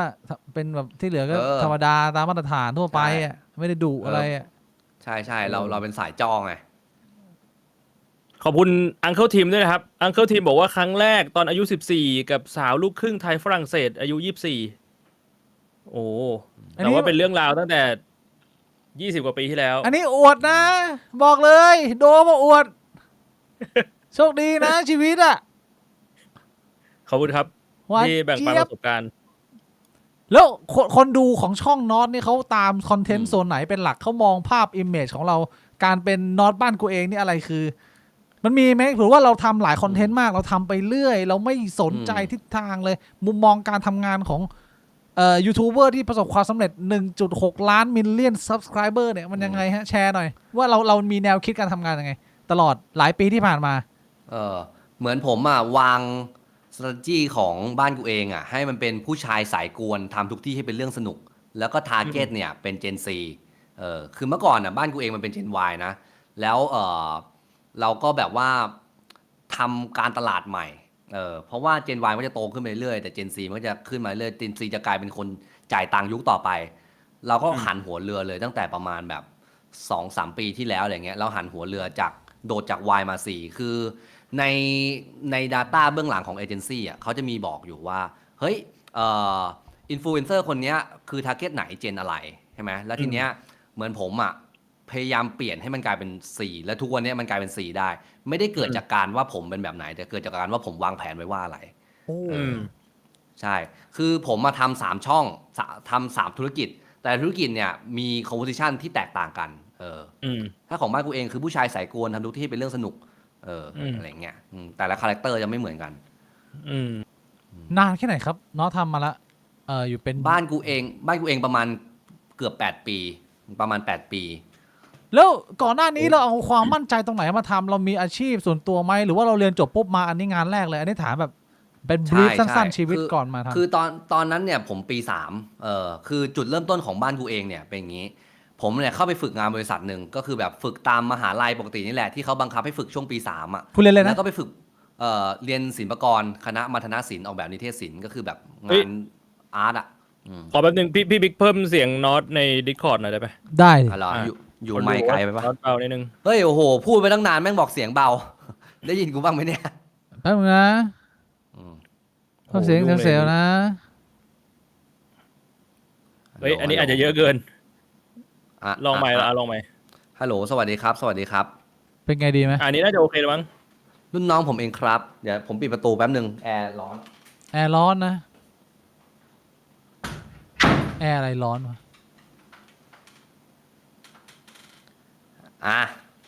ก็คือตอนนั้นเรียนอยู่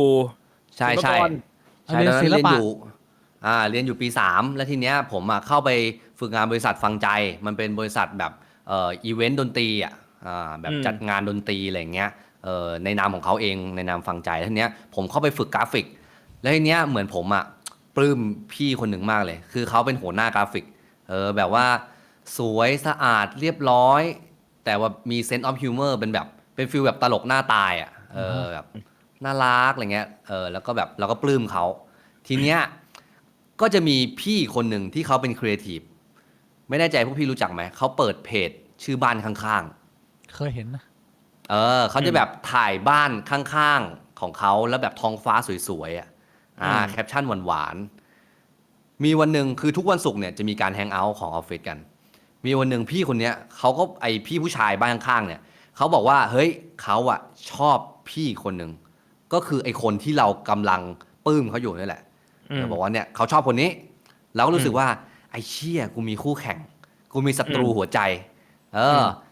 เราก็ต้องไปหาว่าเขาเนี่ยมีข้อด้อยอะไรการวางแผนการทำงานดีคือเราต้องรู้ว่าเรามีจุดแข็งอะไรเขามีจุดด้อยอะไรเพื่อจะชนะให้ได้คือจุดแข็งของเขาเนี่ยคือเขาหน้าตาดีใช่ไหม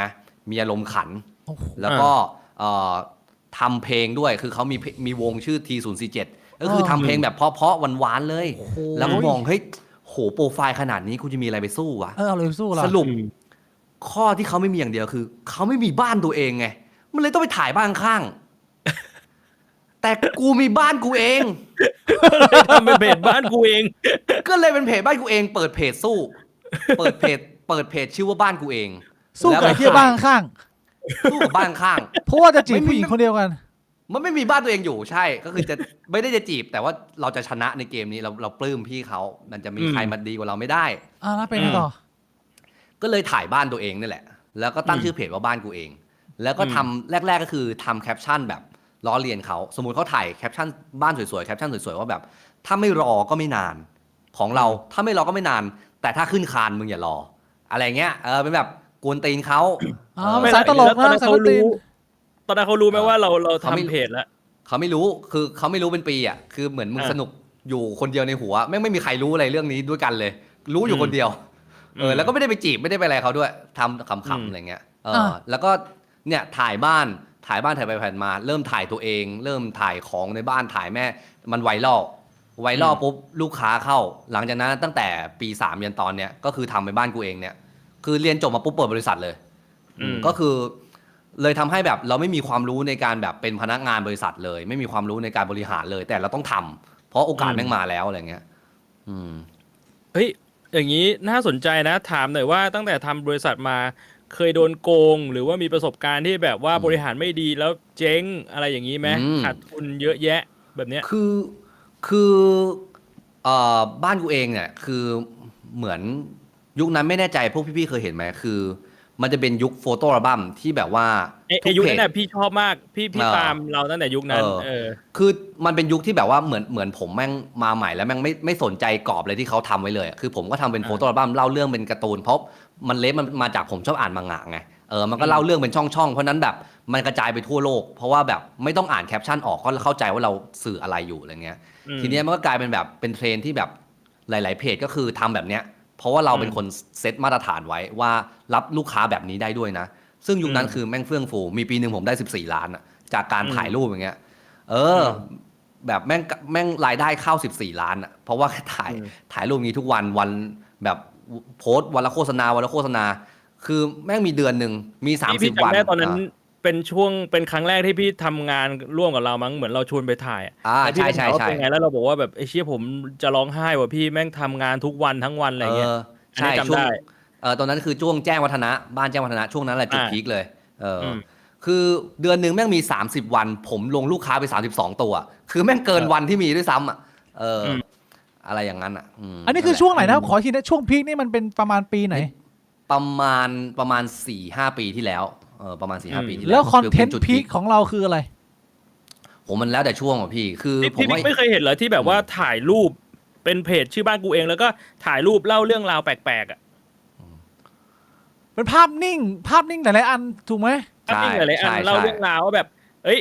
ตอนนี้กูไปเจอไอ้นี่ว่ะแล้วก็แบบแม่งจะมาแทงกูแล้วกูหลบได้แล้วกูก็กระโดดตีลังกาจำได้แล้วเล่าเรื่องราวแปลกๆ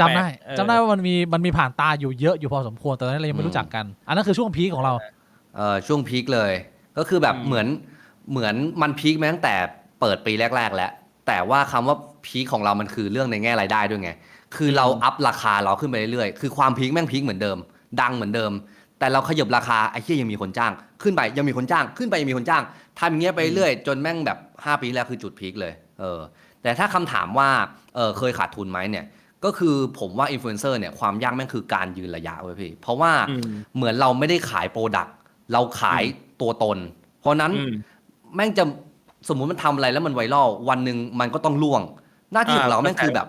สร้าง S curve ใหม่เรื่อยๆอันใหม่เรื่อยๆซึ่งมันไม่เหมือนโปรดักที่รู้ว่าอะไรที่มันดีกว่านี้ของที่มันดีกว่านี้คืออะไรมันมีคำตอบแต่คอนเทนต์ที่คนชอบกว่านี้คืออะไรมันไม่มีคำตอบนึกออกปะเพราะนั้นไอการสร้าง S curve เนี่ยยาก พอผมเริ่มต้นมาจากฟลุกอะคือทำแล้วมันคนมันชอบแล้วมันทำยังไงคนก็ดูอะไรเงี้ยไปเรื่อยๆเนี่ยจนถึงวันหนึ่งโลกเปลี่ยนคนบอกกูไม่เอาโฟโต้แล้วกูจะไปคลิปสั้นกัน TikTok มาโอ้โหหนักเลยทีนี้อยู่ๆ Facebook ก็กลายเป็นขี้เนี่ยแบบว่าไม่มีใครสเปนเงินเข้า Facebook คือรายได้เกือบ 100% ของบริษัทผมเนี่ยแม่งมาจากคือจ้างถ่ายรูปลง Facebook แล้วอยู่ดี TikTok แม่งมาคือปีนั้นเนี่ย จากที่ก่อนหน้านี้ที่แบบตัวหอมเลยตอนนี้ ตัวหอมเลย ขี้หึง กินที่เลย คือผมก็ต้องกระโดดแบบว่ากระโดดข้ามแพลตฟอร์มมาใน TikTok ทีเนี้ยมันก็ล้มลุกคลุกคลานอยู่ประมาณเนี่ย2-3 ปีเนี่ยคือรายได้กำไรเริ่มลดลงเรื่อยๆใช่ไหมแล้วมีอยู่ปีประมาณปี2 ปีก่อนนะจำไม่ได้ปีไหน ขาดทุนครั้งแรกจากเคยกำไร14 ล้านอ่ะขาดทุน1 ล้าน เพราะว่าทีมผมเนี่ยเป็นทีมแบบทีมไม่ได้ใหญ่ทีมประมาณแบบเกือบ10 คนอะไรเงี้ยแล้วคือพอตอนเรามีอ่ะแล้วเราอย่างที่บอกเราไม่เคยมีความรู้การบริหารเลยกูมีกูก็ให้ไงเงินเดือนก็เพิ่มไปเรื่อยๆโบนัสที่อะไรทำงาน4 วันนี่อะไรแบบอะไรไม่รู้อ่ะแล้วยิ่งแบบยิ่งหลอนฝ่ายซ้ายอ่ะคือผมแบบว่าสายจัดแบบว่าโอ้พอไปฟังโมเดลนี้มาโหเฮียนี่มันแบบมันให้ทำงาน4 วันแล้วแม่งดีขึ้นเว้ยแบบแม่งมีการให้สวัสดิการแบบนี้สิทธิแม่งต้องให้อย่างนี้นะเราต้องแบบเป็นนายทุนที่ใจกว้างนะนั่นนู่นนี่วันที่มีมันทำได้ วันที่แม่งเสียเนี่ยแม่งเริ่มคิดแล้วไอ้เหี้ย ยังไงดีวะเนี่ยจนปีก่อนๆเนี่ยขาดทุน1 ล้านเป็นครั้งแรกเลยซึ่งผมก็เลยต้องมาผมไปลงเรียนคอร์สการทำแบรนดิ้งเลยแล้วก็วางโครงสร้างองค์กรใหม่คือเมื่อก่อนเนี่ยทำอะไรมันก็ไวรัลแต่พอเวลาผ่านไปเนี่ยเราแม่งคือของเก่าอะคือเราจะทำยังไงให้ไม่ใช่ทำอะไรก็ได้แต่ทำให้ใครดูซึ่งทำให้ใครดูที่ว่ามันมีคนดูและคนจ่ายตังค์ใช่ไหมคือสปอนเซอร์เราต้องหาให้เจอว่าที่เราทำเนี่ยมันถูกใจคนดูยังไงและเป็นคนดูกลุ่มไหนที่ลูกค้าจะสามารถมีโปรดักต์มาลงได้ด้วยนะนั่นแหละจนผมหาเจอก็คือผู้ชายสายกวนทำทุกที่ให้เป็นเรื่องสนุกทาร์เก็ตเป็นเจนซีคนในเมืองอย่างเงี้ยเพราะนั้นจะสังเกตเห็นว่าแบบดิเรกชันผมเปลี่ยนหมดเลยการแต่งตัวคอนเทนต์วิธีการทำคอนเทนต์มันเสิร์ฟคนกลุ่มไหนมันเสิร์ฟลูกค้ากลุ่มไหนด้วยอะไรเงี้ยอันนี้เฉพาะบ้านกูเองนะผมก็เปิดอื่นๆเลยเปิดโอยเปิดคอนเทนต์ครีเอเตอร์อะไรเงี้ยเปิด3 อันนั่นแหละก็แล้วอะไรคือ S curve อันใหม่ของบ้านกูเองครับหลังจากที่เราเพิ่งล่อง S curve อันล่าสุดมาที่เรียกว่ามันก็แบบว่าน้ำเฟนน้ำแตกอ่ะผมว่าการที่คุณเป็นนอตบ้านกูเองแล้วไปถึงจุดนั้นที่เคยมีวันที่แบบโอ้โหคนแม่งลุมปี้เราทั้งวันทั้งคืนนะลุมปี้เราทั้งวันทั้งคืนสบายนะแบบโอ้โหอิ่มน้ำอะแบบโอ้โหวันที่ดีอ่ะแล้วพอเราสไลด์ลงมาจาก S curve อันนั้นอะอะไรคือ S curve ใหม่ของบ้านกูเองเรามีต้องคิดไว้ไหมหรือว่าของพวกนี้ไม่ต้องรอบังเอิญรอแบบจังหวะเปี้ยงป้างหรือว่ามันเลยคือของอินฟลูเอนเซอร์อ่ะ S curve คือถ้า S curve ในด้านคอนเทนต์แล้วกันมันก็จะเป็นลูปของมันก็คือมันทำได้ไม่บ่อยหรอกเนอะแบบว่ามันมีเปี้ยงอันใหม่มาสมมติผมมีเปี้ยงแบบคอนเทนต์แจกแบบว่าแจกอะไรที่มันแบบเป็นการเล่นคำอ่ะเช่นแบบว่าสมมติว่าแจกไวน์อย่างเงี้ยก็คือแบบถือขวดไวน์บอกว่าแจกไวน์เอาไวน์ไหมครับพอเขาบอกว่าเอาไวน์ปุ๊บผมจูบกับผู้ชายโชว์เลยแจกซีรีส์ไวน์อะไรอย่างเงี้ยมันก็จะมีแบบว่าช่วงนี้มันก็จะเป็นอันนี้อยู่ก็คือเป็นแบบการแจกกวนๆอะไรเงี้ยแบบว่าล่าสุดไปถ่ายนี่แบบแจกไอติม100 แท่งเงี้ยก็ถือไอติม100 แท่งใช่ไหมแล้วแบบว่าเนี่ยเอาไอติมไหมวันนี้เอาไอติมมาแจก100 แท่งเงี้ยเขาบอกเอาปุ๊บผมเทราดแม่งเลย100 อันแล้วก็แบบแล้วก็ทิ้งเลยมึงเอาไป100 อันอะไรเงี้ยอะไรเงี้ยคือกวนตีนอ่ะผู้ชายสายกวนทำทุกที่ให้เป็นเรื่องสนุกโดยมีทาร์เก็ตเป็นเจนซีการแต่งตัวการสื่อสารแบบสถานที่ที่เราไปควรจะเป็นตรงไหนแบบทาร์เก็ตนี้กำลังเสพอะไรอยู่ยิมไหมอนิเมะไหมอะไรอย่างเงี้ยนึกออกไหมอันนี้มีคู่แข่งเป็นไฮโซปิงมั้ยเนี่ยเป็นสไตล์เดียวกันไหมกลุ่มลูกค้าเดียวกันไหมก็ไม่ชัวร์คือผมว่าไฮโซปิงเขาเป็น adult baby ก็จะเป็นอีกคาแรคเตอร์หนึ่ง adult baby ของผมถ้าชนมันน่าจะชนกับโคจรอะไรอย่างนั้นมากกว่าชนไอ้ตรงนี้น่าสนใจตรงที่แล้วตอนที่เราคิดคอนเทนต์น่ะเรามีกังวลไว้ว่าคอนเทนต์นี้มันจะโดนแบ็คแลชมันจะโดนทัวลงแบบอย่างสมมติไอ้ตะกี้ที่เล่ามาแบบว่าเราเอาไอติมไป แจกเขาเลยอย่างเงี้ยมันจะโดนเรื่องแบบว่าเอ้ยใช้เงินสุรุ่ยสุร่ายแบบว่าแทนที่จะให้แบบคนกินอะไรแบบเนี้ย อ๋อเป็นฟู้ดเวสอะไรอย่างงี้ อืม อ้าวมันก็กินได้นี่ก็100 อันก็เอาไปกินดิมันก็กินได้นี่ผมไม่ได้ ไม่แล้ว ทิ้ง ถ้า เนี่ ส ย มมติว่ามี ผม คน เอาไป มา ให้ ถามว่าใครมันจะไปกินว่า100 อันมันกินไม่ได้หรอก อ๋อ มันก็ต้องเอาไปแจก ก็ ใหม่อยู่ดีอะไรเงี้ย ก็คือเหมือน เออ เหมือนพอเรามีฐานแฟนใช่ไหมแล้วยิ่งแบบมันถูกฐานอ่ะคือเป็นกลุ่มแบบวัยรุ่นสนุกใช่ไหมพอผมโปรยไป100 อันปุ๊บแม่งก็มีแบบเด็กวิ่งกลูขึ้นมาหยิบอะไรเงี้ยสุดท้ายมันก็แจกหมดอยู่ดี อืมมันก็ไม่ได้แบบว่าไปเททิ้งอะไร ผม ให้แบบ ผมว่า ขยะ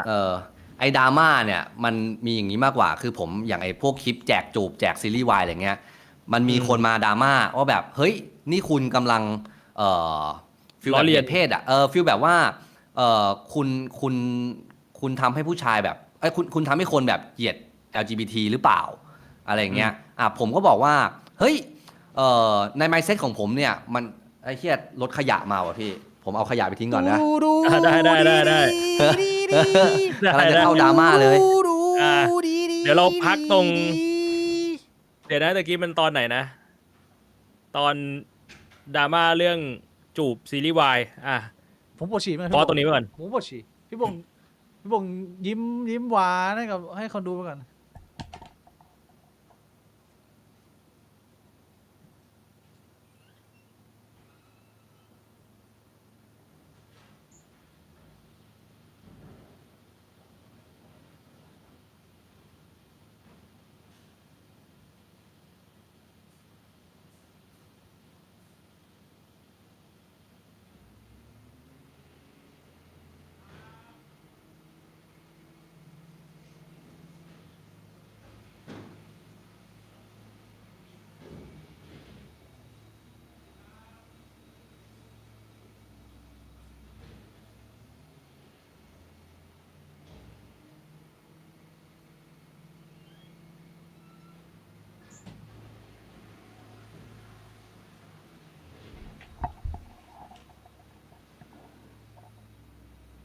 โอ้โหเชี่ยผมแม่งยิ้มยาวมาตอนนี้เลยนะโอ้โห เมื่อยอยู่เนี่ย มาแล้ว ไอ้ เฮ้ย เชี่ย ขอบคุณคุณชิโร่ดิโกะด้วยนะครับ แวะมาโดเนทครับกำลังไล่ดูย้อนหลังให้ทันปัจจุบันอยู่ตอนนี้ถึง ฮัลโหลครั EP บ ที่48แล้ว โอ้โห ขอบคุณครับ ขอบคุณมาก ขอบคุณ นะ ทุกๆคนที่กดซับกันเข้ามาด้วยนะครับ คุณโจนาธาน คุณอู๋ออซัมนะฮะตะกี้มีเห็นอยู่ ขอบคุณมากครับ ให้กับรอยยิ้มพี่บวงนะฮะชื่อพี่บวงน่ารักจังวะ อ่ะ สรุป โกนหนวดแล้วน่ารัก สรุป โอเค คือว่าสถานการณ์ของบ้านกูเองตอนนี้ก็คือเรา อืม เล่นคลื่นอันใหญ่มาแล้วเราแฮปปี้กับมันมากแล้ว ตอนนี้เราก็พยายามจะเมนเทนอยู่ให้ได้ โดยการมีการลดสเกลบริษัท แล้วก็ โอ้ พยายามจะคัมอัพ ไม่ อะไรมาเรื่อยๆหมายความว่าที่ผมถามไปตอนแรก คุณ อืม ไม่ได้มีแพลนว่าอันนี้เดี๋ยวจะมีโปรเจกต์ใหญ่มากคือ คุณก็มีไอเดียอะไรคุณก็ลอนช์ออกมา ดูว่าอันไหนเวิร์กไม่เวิร์ก มันใหญ่ขึ้นเรื่อยๆพี่ คือในไซเคิลของคอนเทนต์อ่ะมันเป็นอย่างนั้น แต่ว่าในธุรกิจอ่ะแม่งใหญ่ขึ้นเรื่อยๆ คือยกตัวอย่างเช่นผมเปิดไอคอนเทนต์ครีเอเตอร์ใช่ไหมแม่งก็จะเป็นทาร์เก็ตมันคือวางคอมโพสิชันตัวเองให้เป็นนักสร้างสรรค์สื่อศิลปะร่วมสมัย ที่อยากให้คนรุ่นใหม่เนี่ยรู้จัก contemporary art ก็คือแบบศิลปะสมัยใหม่อ่ะซึ่งผมก็เอามาจับกับบ้านกูเอง แล้วก็จัดอีเวนต์สิงหาเนี่ยคือผมมีโพสต์โปรโมทไปแล้วก็จะเป็นอีเวนต์ที่แบบว่าเอาศิลปะเชิงลึกแบบคอนเทมเพลเตอร์กับเอาความแมสของบ้านกูเองเนี่ยมาเจอกัน แล้วทำให้ศิลปะมันเข้าถึงง่าย ก็คือเอาทุกคอนเนคชันที่ตัวเองมีอ่ะเชิญอินฟูมานั่นนู่นนี่เชิญศิลปินเดอดังๆมานั่นนี่ทำตลาดทำเอ็กซิบิชันทำเวิร์กช็อปหาว่าตรงไหนแม่งสร้างเงินได้บ้างนั่นนี่อะไรเงี้ยอันนี้เป็นอีเวนต์สิงหานี้ก็เนี่ยขยายสเกลกลายเป็นจัดอีเวนต์ซึ่งเอสเคิร์ฟใหม่ของบ้านกูเองเนี่ยมันคือการจัดมินิอีเวนต์อย่างที่หลายๆคนเห็นไม่แน่ใจเคยเห็นไหมก็คือเป็นคลิปสั้นที่เป็นประกวดความเบียวอันนั้นเนี่ยคือเราไปคอลแลบกับแบรนด์ชานมแบร์เฮาส์อย่างเงี้ยคือเขามีโจทย์มาว่าอยากได้ทาร์เก็ตเป็นคนที่เป็นเด็กกลุ่มเบียวอะไรเงี้ยกลุ่มแบบชอบอนิเมะมังงะอะไรเงี้ยเพราะกลุ่มเนี้ยคือแม่งสเปนเงินของจริงใช่ไหมแบบว่าซื้อการ์ดซื้ออนิเมะอะไรเงี้ยผมก็ไปวาง strategy ต่างๆว่าเราจะทำยังไงให้คนเนี่ยแม่งกระโดดจากออนไลน์มาออฟไลน์ให้ได้ก็จัดเป็นอีเวนต์แบบใครเบียวมาเอาชานมไปอันนั้นคือผมก็ชวนพี่บวงไปด้วยคลิปนั้นใน TikTok ตอนนี้ 5.5 ล้านวิว เชี่ย มีพี่บ่วงเป็นบิ๊กโบทำนิ้วอย่างนี้อยู่ในในคลิปนั่นแหละคือเราก็ทำเป็นอีเวนต์เพื่อให้คนมาพอคนมาปุ๊บเราเก็บสแตทได้คือเราในตอนสมัครใช่ไหมแล้วก็รู้แล้วใครมาบ้างเป็นเพศชายเพศหญิงเพศ LGBT อายุเท่าไหร่ชอบกินเมนูอะไรสนใจในอะไรเนี่ยมันมี Data 200 คนเนี้ยที่แม่งตรงกลุ่มเป้าหมายได้แน่ๆส่งให้ลูกค้าได้อย่างเงี้ยแล้วในงานก็คือแบบว่าประกวดพอมันประกวดคนมันมายำรวมกันแล้วเนี่ยแม่งกลายเป็นไม่ใช่เราหัวเดียวคือทุกคนแม่งคือครีเอเตอร์ให้เราผมก็คือจบมา5 EP เลยวันเดียวถ่าย5 EP แล้วแม่งก็แบบว่ายอดสวยทุกอันอย่างเงี้ยแล้วก็ร้านก็ขายของหน้าร้านได้ทันทีเห็นไหมแบบว่าไปกัน200 คน100 คนก็ซื้อน้ำแดกแหละอะไรอย่างเงี้ยแล้วเราก็เก็บสแตทมานั่นนู่นนี่แล้วแถมฟรีอเวเนสก็คือ200 คนนั้นมันไปอ่ะมันก็ต้องอยากถ่ายคอนเทนต์ของมันเองแม่งก็กระจายเราไปอีกอันนี้แหละแม่งคือ S curve ใหม่ผมที่แบบว่าสร้างแพทเทิร์นเนี้ย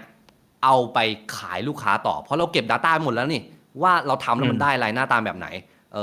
ผมก็เอาเนี้ยไปขายต่อตอนนี้ก็กำลังทำอีกอีเวนต์หนึ่งอยู่เป็นสปอยก็คือแบบชื่อเป็นคอสเพย์เป็นไวฟุเป็นแบบว่าเป็นแฟะคำว่าไวฟุพี่เคยได้ยินไหมเป็นแบบว่าไม่ใช่เอ้ยมันเชื่อมโยงไปยังไงวะไวฟูแปลว่าภรรยาไงใช่ภรรยาก็ต้องโดนปี้ไม่ใช่เหรอภรรยาไม่ต้องปี้ก็ได้โดนปี้เลยเฮ้ยภรรยาไม่ต้องปี้ก็ได้เหรอภรรยาไม่ต้องปี้ก็ได้แล้วก็จดทะเบียนสมรสมันนับเป็นภรรยาไงใช่ไหมก็โดนปี้ไงก็ไม่ต้องปี้ก็ได้ก็แค่จดทะเบียนสมรสก็ไม่ต้องปี้ก็ได้แต่ว่าถ้าเกิดว่ามีเกิดอะไรขึ้นนะก็คือโดนปี้มีผู้หญิงบอกว่าแบบเฮ้ยเราจะจดทะเบียนสมรสกับเธอแต่เราจะไม่ยอมโดนเธอปี้นะเพศชายก็อาจจะไม่ค่อยอยากจดไหมสมมุติผมเป็นเพศชายอยู่อเมริกามีผู้หญิงคนนึงบอกว่าจะให้เงินผม2 ล้านบาทถ้าจดทะเบียนสมรสกับฉันเกี่ยวกับเรื่องเย็นไหมไม่เกี่ยวแต่ว่าเราก็เป็นภรรยาถูกอะไรอย่างเงี้ยแปลว่าก็ไม่ต้องเกี่ยวกับเย็ดก็ได้แล้วแต่ว่าผมลืมตาว่าหายไปเลยไวฟุใช่ไหมก็นั่นแหละก็เป็นแบบให้ประกวดคอสเพลย์เป็นตัวละครที่เราจะชอบอันเนี้ยแล้วก็จอยกับแบรนด์หนึ่งไว้กำลังจะเกิดขึ้นสิ่งนี้อะไรเงี้ยแข่งกันประกวดไวฟูสไตล์อะไรอย่างนั้นซึ่ง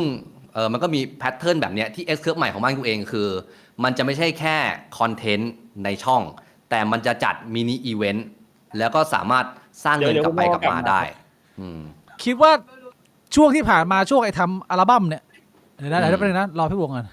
พี่บวงคุยกับอีโกอยู่เขาให้อยู่แต่ว่าเขาให้อีโกอยู่แบบว่าอย่ารบกวนคนอื่นก็คือแบบว่าอีโกอยู่ในห้องได้ไหมใช่ครับเพราะผมก็อยู่ในห้องทั้งวันผมใช่อีโกดุอีโกอยู่ไม่ได้โอเคพออีโกลงไปข้างล่างแล้วมันมีปัญหาครับยีโกลงไปข้างล่างแล้วมีปัญหายีโกเข้ามาคุยกับเพื่อนผมไหมไม่ต้องคุยกับมึงคุยกับยีโกไอ้เหี้ยยีโกสวัสดีครับต้องคุยกับยีโกตรงนี้หรือกูลุกไปคุยกับยีโกเข้ากล้องไม่ต้องมึงคุยกับยีโกไปเลยเหี้ยมึงคุยกับยีโกไปเลยเดี๋ยวกูคุยกันไม่จะได้รู้ว่ายีโกมีชีวิตอยู่จริงเดี๋ยวหาว่าได้ยินเสียงอยู่พี่ได้ยินเสียงอยู่ครับผมคือยีโกเนี่ยตอนนี้ก็คือคุณพ่อไม่ให้อยู่ที่นี่แต่ว่ายีโกไม่มีที่ไปแล้วพรุ่งนี้ก่อนคือจริงๆอ่ะคุณพ่อบอกว่าอยู่ที่นี่ได้แต่ว่าแบบอยู่ในห้องได้ไหมอยู่ในห้องตลอดก็เดินไปในบ้านเดินไปเดินมาได้แต่ว่าแบบไม่ต้องลงไปข้างล่างเดินไปเดินมาได้คือในบ้านเนี่ยไม่มีปัญหาเดินไปเดินมาได้ใช่เพราะลงไปข้างล่างก็เดินไปเดินมาข้างล่างอยู่ดียีโกก็ไม่ได้ถึงให้อยู่ใช่ไหมใช่ก็คืออยู่แบบไม่ไปสร้างปัญหาให้คนอื่นอ่ะใช่ไม่ไปสร้างปัญหาให้คนอื่นเพราะว่าคือยีโกยุ่งกับคนอื่นเนี่ยมันสร้างปัญหาด้วยมันไม่ใช่แค่แบบว่ายีโกไปคุยกับเขาแต่ยีโกไปทำให้เขามีปัญหามันเลยเป็นปัญหาก็คือยีโกไปขอเงินขอข้าวแล้วก็ขอมือถือคนอื่น เนี่ยยีโกจำไม่ได้แต่ว่าคนอื่นเขาจำได้เขามาบอกมีขอเงินขอข้าวขอEP นี้แม่งพีคสัตว์ครับไม่ได้ขอเขาแต่ว่ามีคนอื่นมาบอกว่ายีโกขออันนี้ผมคนอื่นบอกไงไม่ได้ขอเข้ามาให้เองคือยีโกจำไม่ได้ตอนนี้มันเป็นปัญหามันคือยีโกจำไม่ได้พวกผมก็เลยบอกว่างั้นยีโกอยู่ข้างบนได้ไหม แบบมีทีวีดูทีวีได้ ไม่มีปัญหาไม่มีใครบอกว่าห้ามดูทีวี เดินไปเดินมาเนี่ยได้ แต่ว่าแบบแค่ใช่เพราะพอหยิโกลงไปข้างล่างแล้วหยิโกคุยกับคนอื่นแล้วหยิโกจำไม่ได้เนี่ยลูกค้ามาหยิโกหยิบของให้เขาไม่จ่ายเงินหยิโกไม่รู้ แล้วคุณพ่อก็บอกผมว่าเนี่ยของหายอีกแล้วแล้ว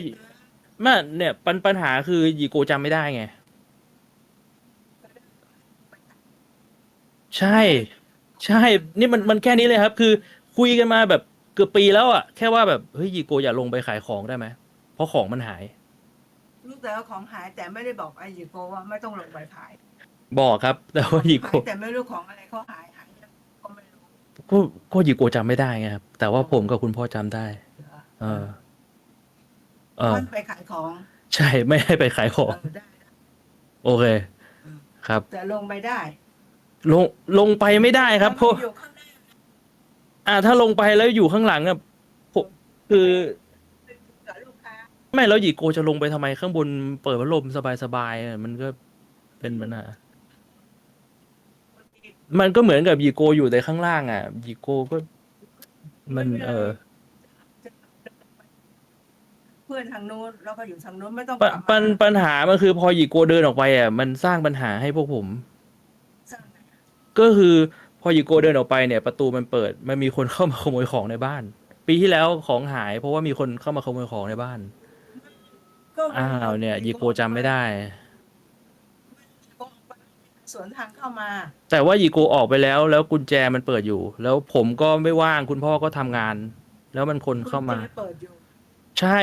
หยิโกจำได้ไหมว่ากูเปลี่ยนกุญแจไป5 รอบแล้ว ไม่รู้เพราะหยิโกจำไม่ได้นั่นแหละ มันก็เลยเป็นปัญหาไงที่ผมกับคุณพ่อก็ไม่รู้จะแก้ยังไง ก็เลยขอให้หยิโกอยู่ข้างบนจะได้ไม่สร้างปัญหาไงครับ แต่ว่าหยิโกไม่ยอมอยู่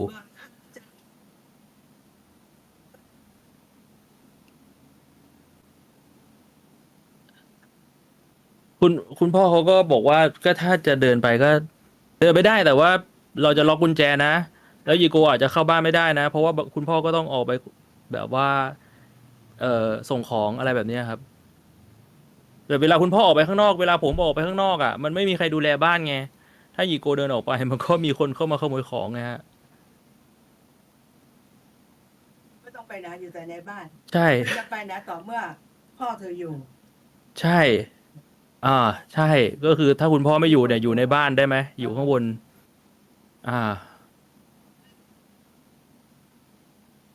อยู่ข้างบนบ้าน อยู่ข้างบนได้ไหมอยู่ข้างบนได้ไหมไม่อยู่ข้างบนอ่ะอีโกอยู่ในห้องอ่ะครับอยู่ทำไมอยู่ในห้องไม่ได้ เนี่ยมันเลยเป็นปัญหาว่าถ้ามันอยู่ไม่ได้คุณพ่อก็เลยบอกว่างั้นไปอยู่ที่อื่นก็ได้ทำไมมันต้องเป็นตรงกระไดแหละครับในเมื่อในห้องมันสบายกว่า มีแสงมีพัดลมมีทีวีให้ดูตรงกระไดมันมืดแล้วมันก็บังทางคนอื่น คุณพ่อจะเดินขึ้นเดินลงหาของมันบังทาง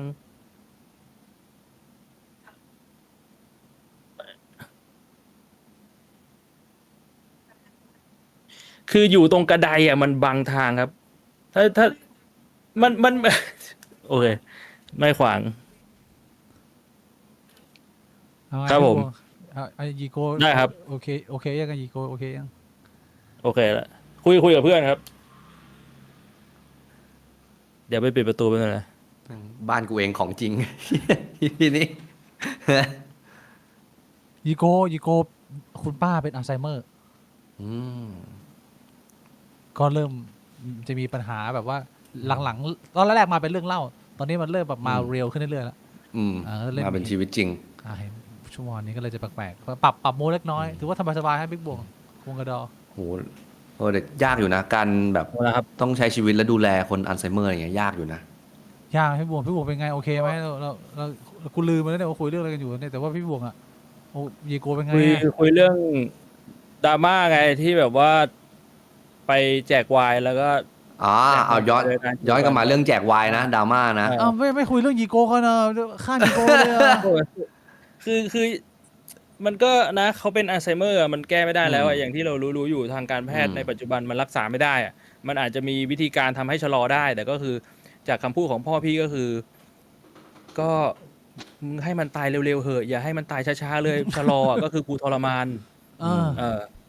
พ่อพี่ก็พูดอย่างนี้เพราะว่าพ่อพี่เป็นคนดูแลไงนึกออกปะคือถ้าจะชะลอให้หยีโกตายช้าลงมันก็คือทรมานพ่อพี่นานขึ้น มันก็เลยเหมือนว่าแบบคนอื่นก็บอกว่าเฮ้ยฟังดูใจร้ายเนอะพ่อพี่ก็เลยบอกว่างั้นมึงมาดูแล เอาหยีโกไป กูก็ยินดีที่จะยื้อชีวิตเขาไว้นะถ้ามึงจะดูแลก็เอาไปได้2 อาทิตย์ก็มาโผล่หน้าบ้านแบบเนี้ย พูดง่ายๆสรุป ตอนเอาไปก็คือบอกว่าเอามาเลยเดี๋ยวกูจะดูแลทั้งชีวิตเลยกูจะยื้อเขาไว้ให้นานที่สุดกูรักเขามาก2 อาทิตย์กลับมาอยู่หน้าบ้านพี่ก็เลยงงว่าแบบอันนี้คือคนที่รักคนที่สงสารนะส่วนคนที่ไม่สงสารเนี่ยก็คือให้เขามาอยู่ในบ้านเดินขึ้นเดินลง2 ปีแล้วงงเหมือนกันรวมๆคือตอนนี้รอวันตายนะฮะปล่อยรอวันตายใช่กลับมาเรื่องที่ของคุณน็อตฮะเรื่องความจริงคุณน็อตเรื่องอะไรนะเมื่อกี้เรื่องพี่โบกซวงเอาเรื่องอะไรนะเรื่องแจกวายและดราม่าเหมือนพี่บอกว่าแบบเฮ้ยทำคอนเทนต์แล้วทำยังไงให้แบบว่ามันต้องเจอดราม่าทำยังไงประมาณนั้นปะใช่แบบว่าตรงนี้ก็ได้ก็คือว่าใช้คำว่าตอนที่น็อตเจอดราม่าน็อตรับมือยังไงประมาณนี้โอเคคืออย่างล่าสุดเนี่ยคือผมเนี่ยคิดว่าไอ้คำว่าถูกหรือผิดเนี่ยแม่งอยู่ที่ว่ามันหมวกไหนคือเวลาเราบอกว่าถูกหรือผิดเนี่ยอยู่ในหมวกของกฎหมายอยู่ในหมวกของศาสนาอยู่ในหมวกของจริยธรรมแม่งมีหลายหมวกมากแล้วคำว่า3อย่างเนี้ยแม่งอยู่ในประเทศไหนอีกใช่ไหมกฎหมายประเทศนี้กับกฎหมายประเทศโน้นที่นี่ก็ตีกะหรี่ผิดที่นู่นตีกะหรี่ไม่ผิดอะไรเงี้ยเนอะไหมศาสนานี้ได้ศาสนานั้นไม่ได้อะไรเงี้ยเพราะฉะนั้นผมคิดว่าหรือต่อให้เป็นกฎหมายก็แล้วแต่เนี่ยแม่งก็เป็นอะไรที่แบบกว่ามันจะไปถึงขั้นเป็นกฎหมายได้เนี่ยแม่งอาจจะหลุดสโคปอะไรหลายๆอย่างไปแล้วกว่าจะเสนอกันผ่านเพราะฉะนั้นผมคิดว่าผมมันมีกฎอยู่ข้อเดียวในชีวิตผมเลยคือแม่งมีคอนเซนต์มีคอนเซิร์นหรือเปล่าแค่นี้เลยคือมีคอนเซนต์คือมีการยินยอมพร้อมใจไหมแล้วมีการคิดวิเคราะห์แล้วไหมว่าไอการยินยอมพร้อมใจนั้นอ่ะแม่งเมคเซนแม่งเมคเซนอ่ะซึ่งถ้าผมโอเคกับ2ข้อนี้แล้วทุกเรื่องแม่งทำได้ไม่มีผิดเพราะว่า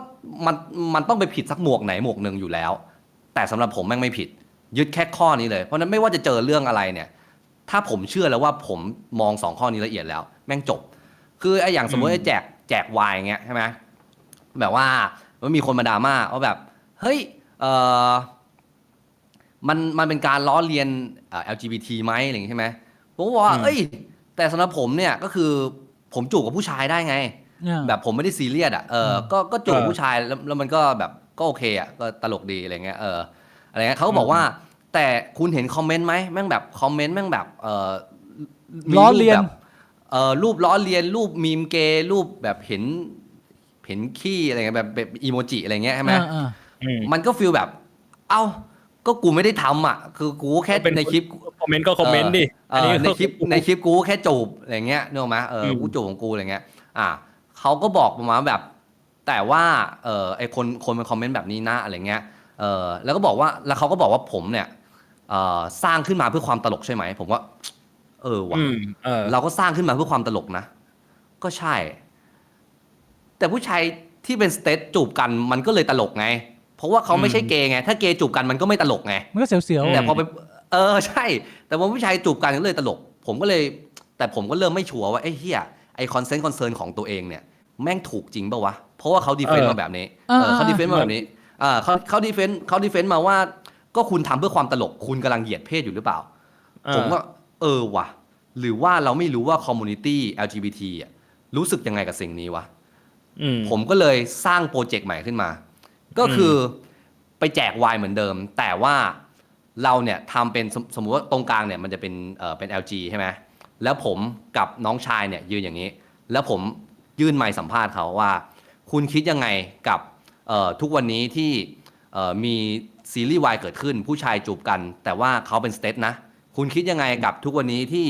มีมีมเกย์เกิดขึ้นผู้ชายเล่นจิ้นเกย์กันขำๆเนี่ยคุณคิดยังไงกับเรื่องนี้เขาบอกว่าก็ดูแบบฟินดีเขาก็ชอบดูเป็นยุคสมัยใหม่ผมก็จูบโชว์แม่งเลยต่อหน้ามึงชอบใช่ไหมกูจูบโชว์เลยทำอย่างเงี้ยไป3คู่คือสัมภาษณ์3คนในคอมมูนิตี้ LGBT ก็บอกว่าฉันโอเคที่จะเห็นผู้ชายจูบกันก็ฟินดีอะไรเงี้ยแล้วกูก็จูบโชว์สรุปคือผ ผมทำเหมือนเดิม แต่ผมตอกย้ำว่าสิ่งที่กูคิดอ่ะถูกแล้ว เพราะแม่งมีกลุ่ม LGBT บอกว่าเขาให้ทำนึกออกไหมซึ่งคนที่กำลังแบบว่าโวยวายพวกเนี้ยคือจริงเขามี mindset ที่คิดบวกนะ คือเขาต้องการจะทำให้เราไม่ไปกดทับเพศอะไรนึกออกไหมแต่กูก็กำลังทำให้ดูว่า แต่ไอเพศเหล่านั้นเนี่ยเขาก็ไม่ได้ซีเรียสกับกูไงเขาก็โอเคนึกออกไหมเพราะว่าคนที่พูดเนี่ยก็อาจจะเป็นสเตทด้วยซ้ำไปไม่รู้แค่คิดแทนผมไม่รู้เหมือนกันว่าเขาเป็นเพศอะไรนะแต่เขาว่าผมแบบนี้อะไรเงี้ยผมก็เลยทำคลิปอีกโปรเจกต์หนึ่งเพื่อตอกย้ำว่าสิ่งที่เราคิดเนี่ยมันถูกจริงไหมวะซึ่งมันอาจจะเป็นกลุ่มเป้าหมายเล็กมากแค่3คนเองแต่3คนนี้มันอนุญาตให้กูทำกูก็ทำแค่นั้นเลยมันก็เลยกลายเป็นสิ่งที่แบบผูกในตัวเราว่าสิ่งที่เราทำมันถูกในคลิปของเราอะไรเงี้ยมันอาจจะผิดในคลิปอื่นก็ได้เพราะว่าอาจจะไปสัมภาษณ์เจอคนอื่นแล้วเขาบอกเขาไม่โอเคก็ได้นึกออกไหมอะไรอย่างนั้นเพราะมันก็เลยเป็นเรื่องปัจเจกอะไรเงี้ยซึ่งความพีคคือล่าสุดอะผมไปหอศิลป์เว้ยแล้วผมก็เห็นห้องผลงานศิลปะห้องหนึ่งอะเจ๋งมากเลยคือเขามีผ้าถุงวางไว้และเขียนว่าถ้าผู้ชายจะเข้าไปดูเนี่ยต้องใส่ผ้าถุงด้วยแบบถ้าผู้ชายที่รักต่างเพศอ่ะก็คือสเตท อันนี้พี่เพิ่งเห็นเมื่อวานเลยที่มันมีโพสต์ที่เป็นไวรัลด้วยนั่นแหละ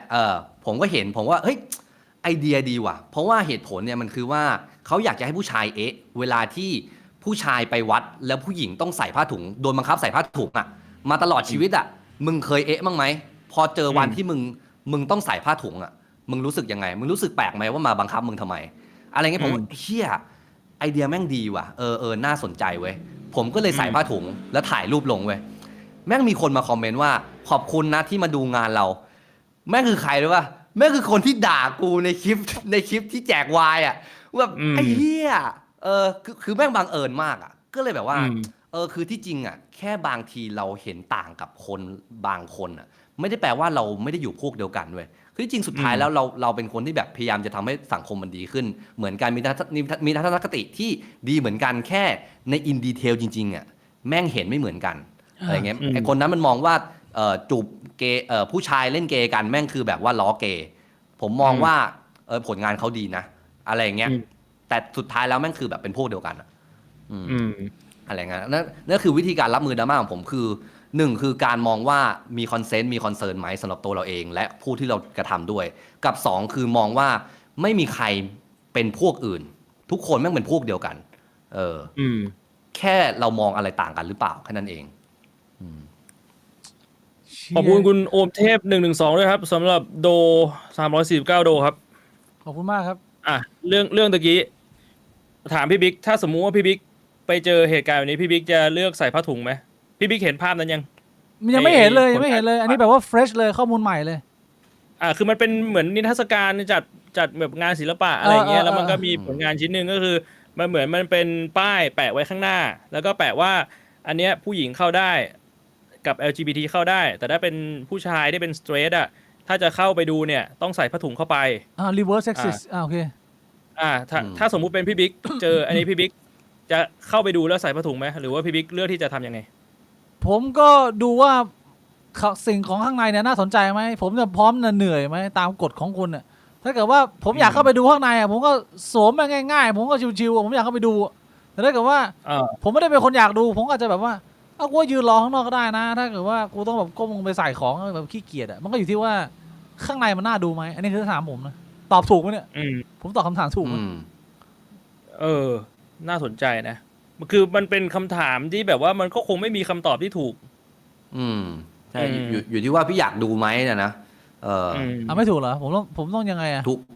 ถูกแล้วมีปัญหานะไม่น้อยก็บอกว่าเขาใส่ผ้าถุงขอสินแต่แรกแล้วอะไรเงี้ยพี่บวงใส่ไหมก็สำหรับผมก็คิดแบบพี่บิ๊กนะคือผมรู้สึกว่าถ้าข้างในมันแบบเราอยากเข้าไปดูอ่ะแล้วก็ไม่มีปัญหาที่จะทำตามกฎที่เขาแปะเอาไว้ถ้ามันไม่แบบเหลือบากกว่าแรงคือถ้าเขาไม่ได้บอกว่าถ้าเป็นผู้ชายอยากเข้าก็ตัดแขนข้างหนึ่งอันนั้นมันก็เกินกว่าที่เราจะทำไหวไงแต่ว่าถ้าแค่ใส่ผ้าถุงแล้วไม่มีปัญหาก็ใส่ก็เข้าไปหรือว่าถ้าสมมุติเราไม่ได้อยากเข้าไปดูเราก็รอข้างนอก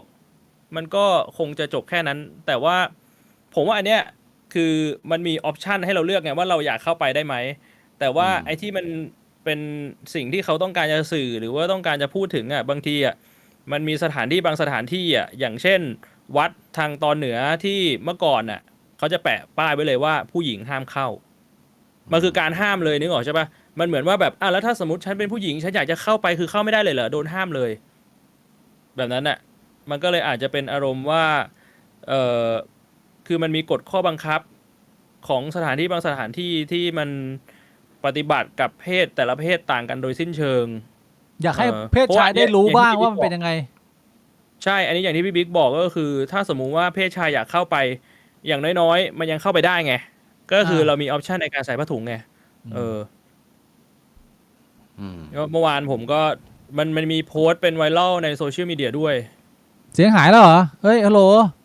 อะไรฮัลโหลเสียงอยู่เสียงหายหรือเสียงยังอยู่เสียงอยู่ไหม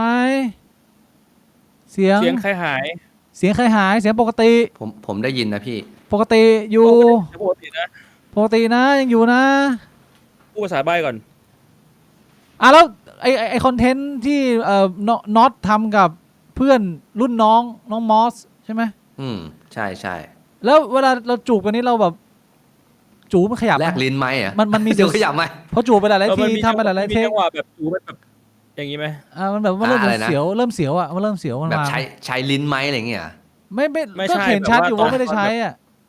พอลิ้นฝีปากมันโดนกันบางทีมันสปาร์กไงมันเกิดความเสียวไงไม่นะพี่ไม่นะเพราะว่าผมว่ามันอยู่ที่ว่าเรามีรสนิยมแบบไหนแหละคือผมแบบชอบผู้หญิงไงแต่ผมคิดว่าเหมือนกับเรื่องเดิมว่าเรื่องหมอยกับผมอ่ะที่ผมมองว่าที่จริงมันก็คือขนเหมือนกันอ่ะแต่ว่าเราอาจจะโดนแบบอาจจะโดนค่านิยมหรือ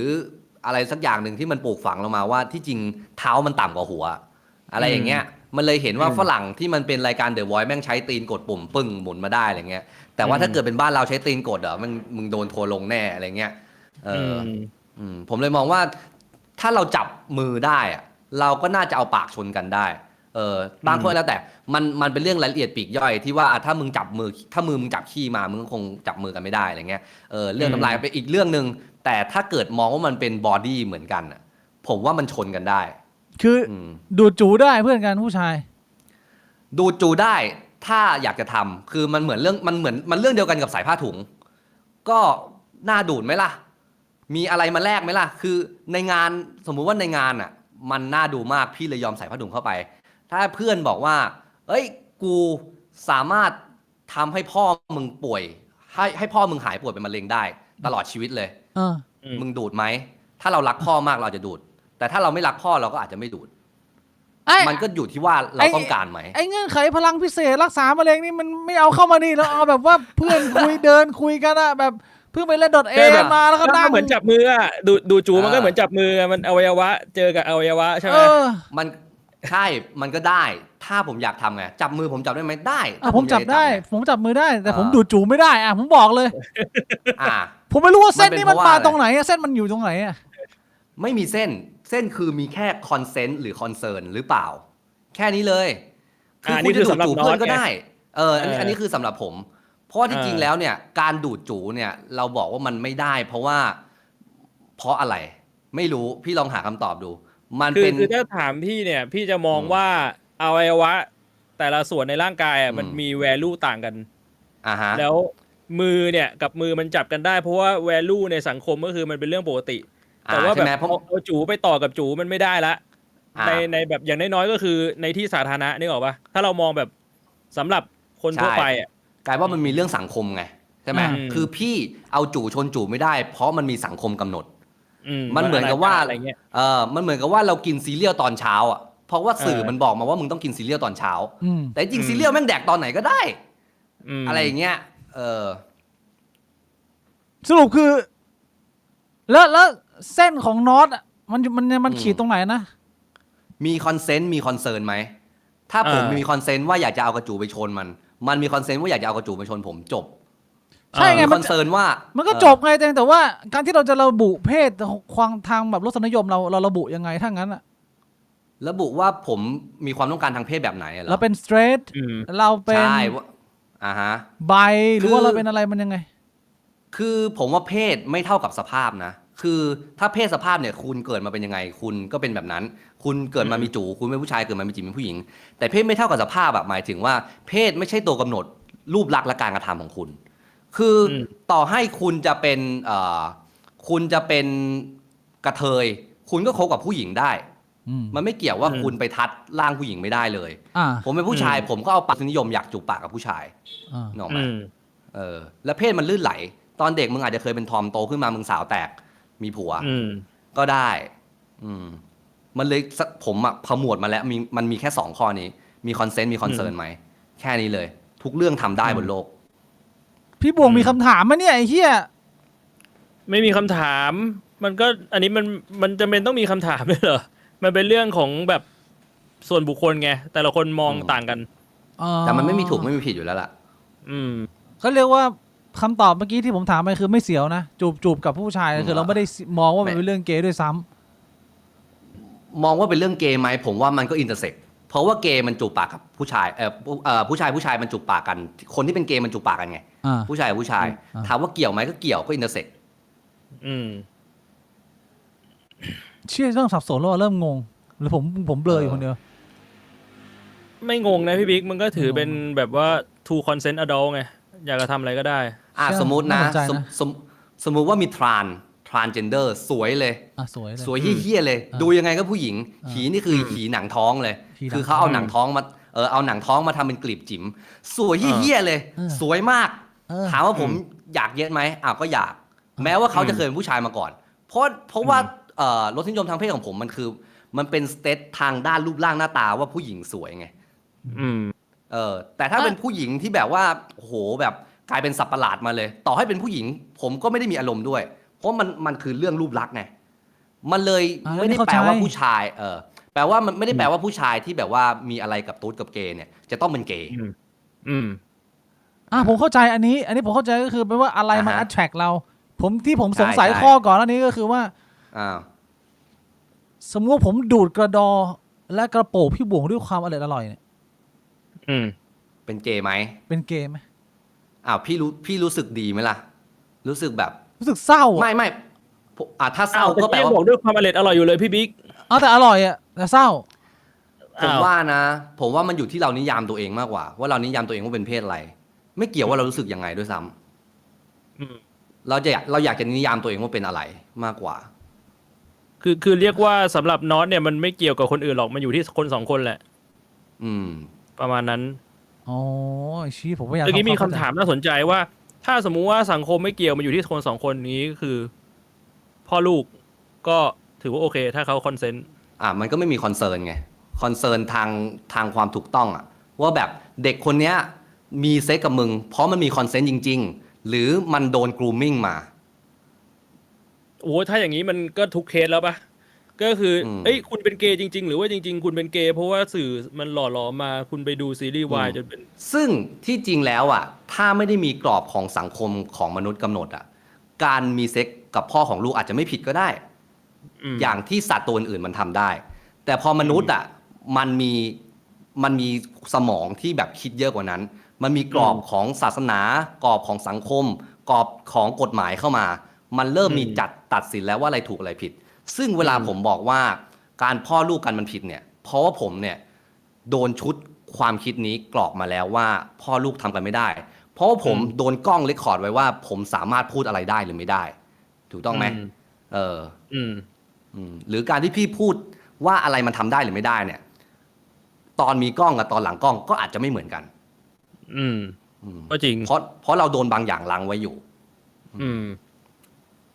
อันนี้คือทั้งหมดที่คุยกันมาเนี่ยตอนนี้ยังอยู่ในหัวข้อของนอตบ้านกูเองอยู่เลยเนี่ยยังไม่ได้ไปเรื่องอื่นเลยนะเนี่ยพี่บวงเหรอพี่บวงจะถามอะไรกับความเป็นบ้านกูเองของน้อยไหมเราจะได้ไปเรื่องอื่นแล้วก็